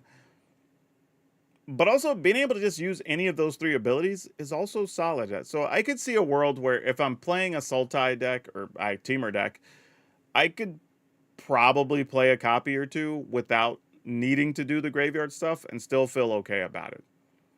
Because, I mean, 3 damage, 3 cards, like, extra 3 mana, like, it does matter. How much? I don't know. I think it's the best loot so far. I mean, because the other loots we have Like one of them does next to nothing. The other one kind of lets you do something, but you have to have it in like the super late stages of the game. And I feel like this loot at least could get you out of trouble potentially. Like you top deck it, draw 3 cards, or maybe you shoot something down and now you bought yourself a turn. So I don't know. I know that's a tough one. If it gets played outside of those niche uses for graveyard stuff, it's probably just for like 2 copies, maybe even 1 copy, just a fun of, that has some uses, or if you have some way to tutor it, possibly. What's your streak at? We are literally just short of 5 years. And what's today? The 5th? Almost the 6th once the clock turns. So yeah, we're basically less than a month from being 5 years putting something up every day on YouTube. Which is insane, honestly. To even say that out loud is nuts. And I talk to other creators, they're like, oh man, I need to get like you. Like, no, you don't. Like, this is you don't want to do this. Like, and I'll say this, like, some of it works because I've built a very efficient way to try to do things. And some of that is mentality from when I ran a business working 60, 80 hours a week, whatever, So that's whatever. But it's the main reason I also need to get an editor, right? Because I'm now at the point of I can't really expand to do more, right? I can't, because what y'all don't know, seriously, is when you're trying to like deal with sponsors or try to make designs for merchandise and other stuff, like that all takes a lot of time, and I can't dedicate extra time to that right now, unfortunately, which is the main reason I do want to get an editor, because like I said, it's not about buying work, it's about buying time. That's what I'm trying, that's why I'm doing the hustle to like, hey, go buy from the sponsor, right? Go buy stuff from Tales of Adventure, like be a member on the stuff, subscribe on Twitch or whatever it is, right? Because that money's going to go toward helping me get that editor. Because y'all, my thing is there's editors that can do better than I can making my content, but I'm just working with what I learned literally every day on YouTube, practicing with DaVinci Resolve on practice clips, and like everything you see is stuff I learned basically in 2019 going into 2020.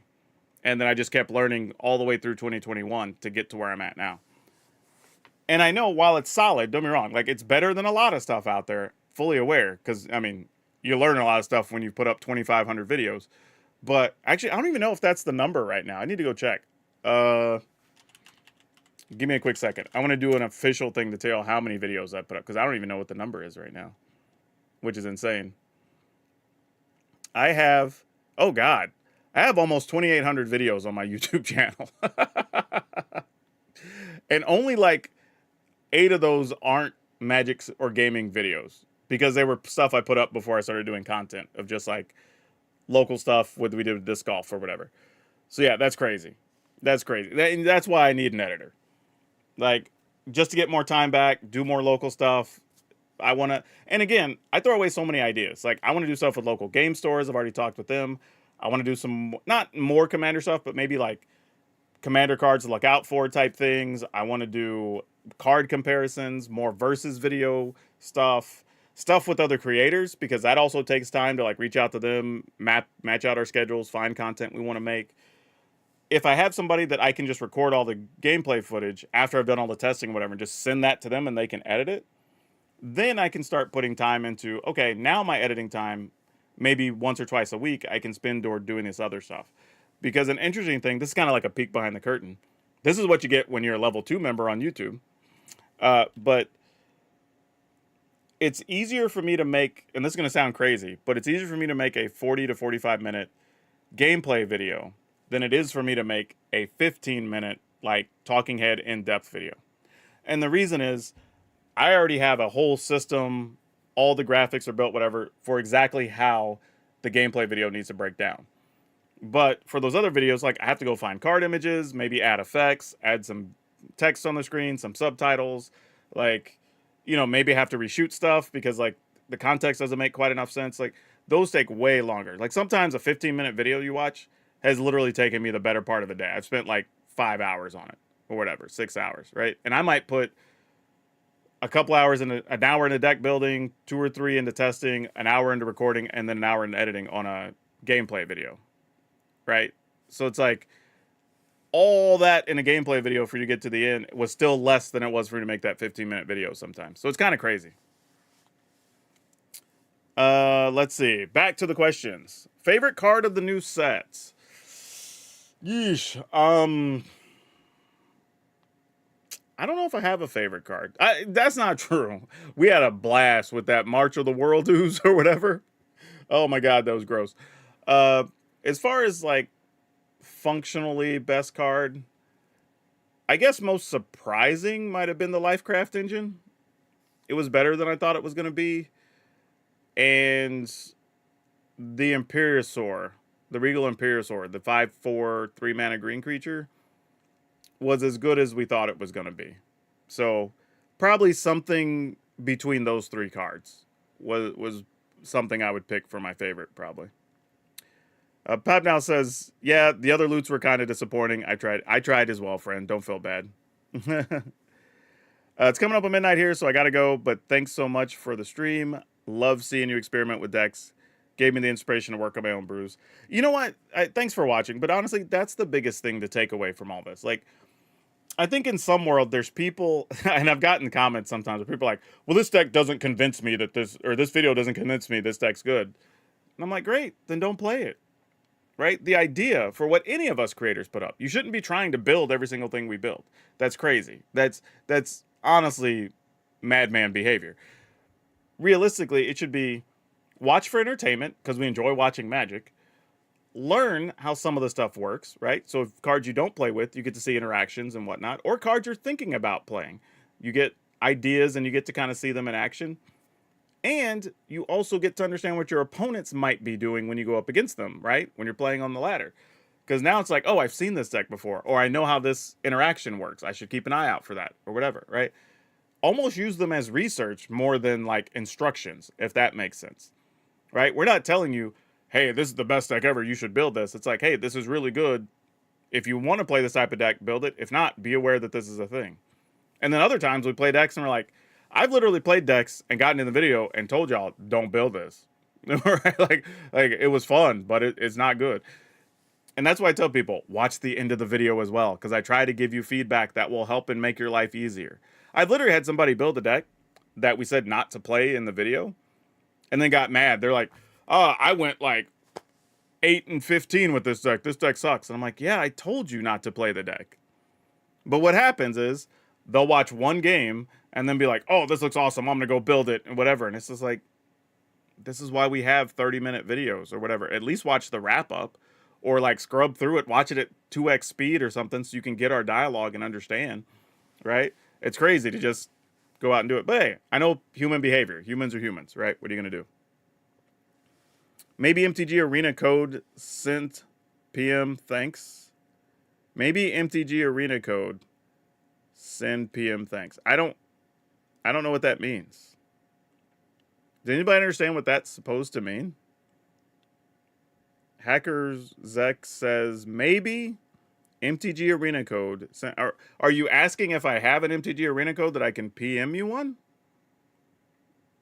Like I think that's what's going on. I don't really understand the question.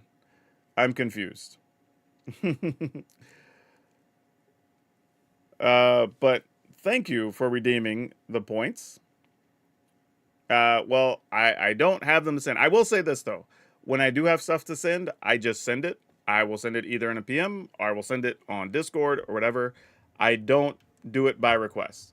Because the reason is, if I were to do it by request, and I have them, then everybody just wants one. And that's all everybody comes in and asks for or whatever. And like, I would rather use it to reward just regular viewers, people that are participating, people that are hanging out in the Discord, whatever, periodically. Also, another reason I need to enlist some people, because I do actually have some codes that I need to write up for various things that I've just been sitting on, so I'd like to get those out eventually.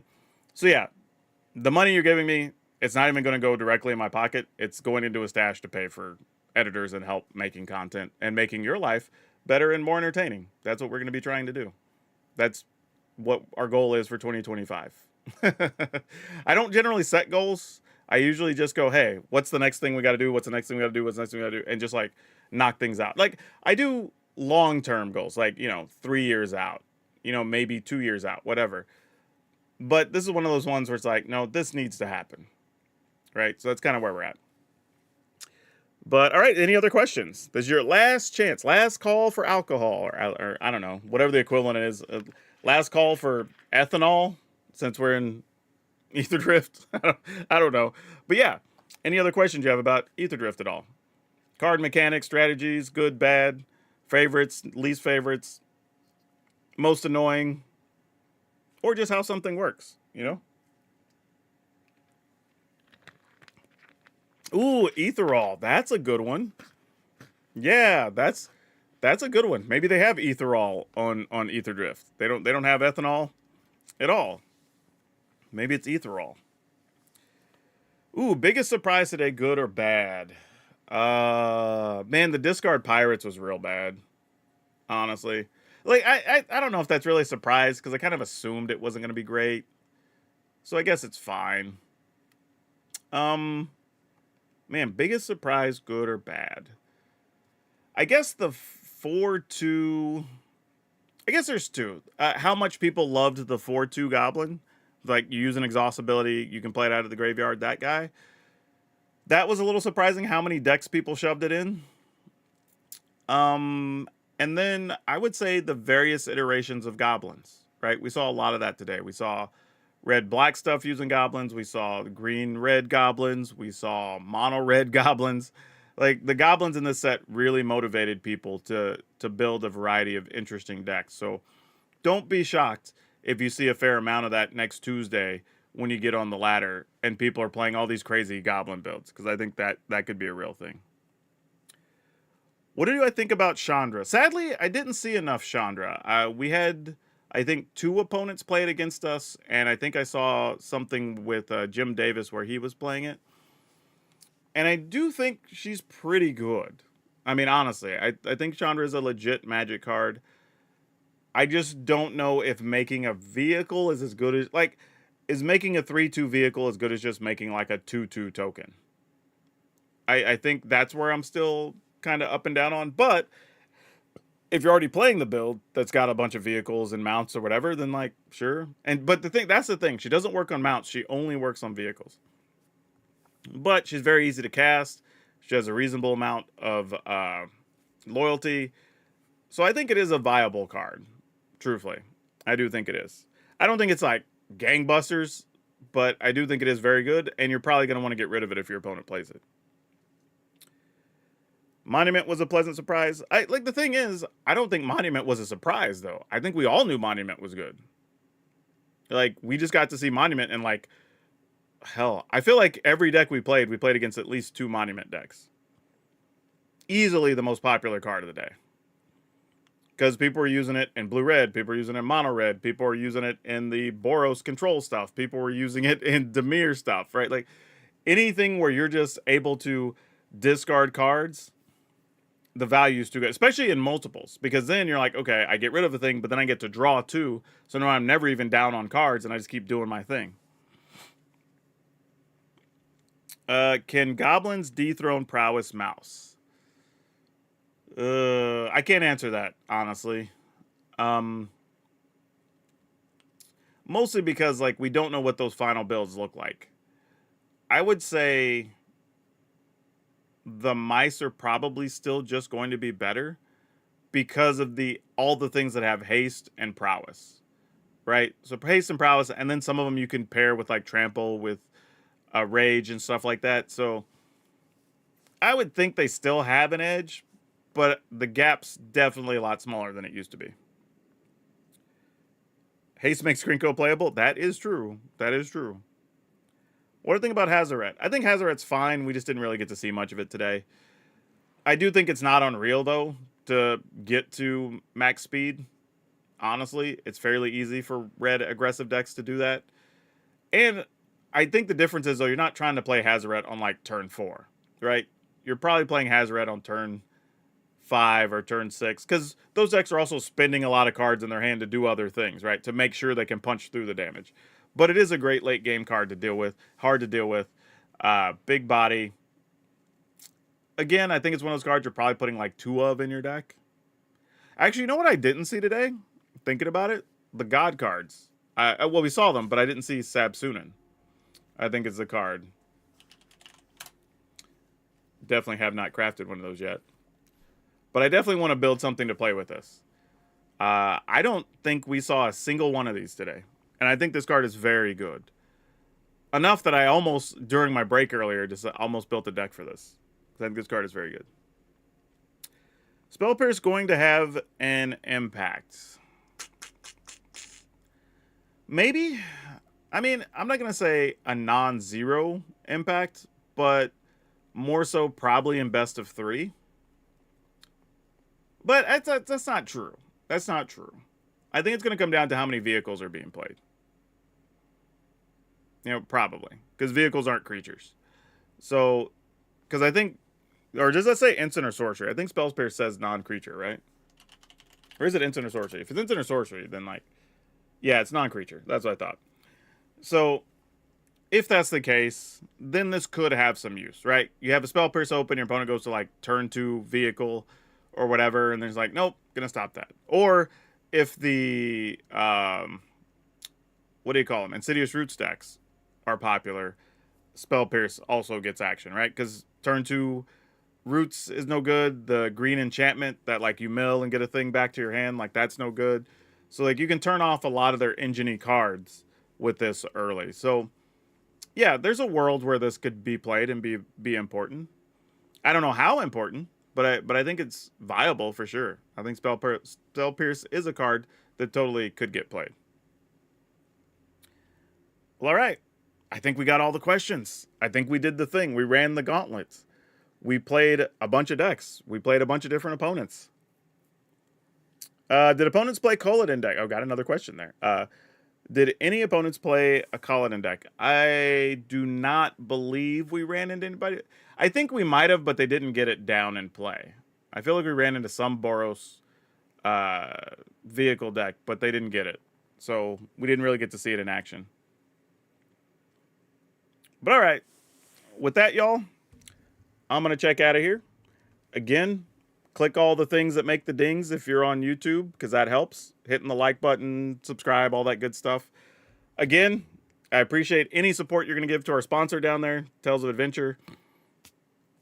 They're helping me keep this running, but we got to get some sales up over there or else they don't support the channel anymore. But also, if you want to support directly, we do have memberships. All the details for what you get are in those. And if you haven't used your Bezos bucks on Twitch, go ahead and use the free one. Hit me up. I'd appreciate it.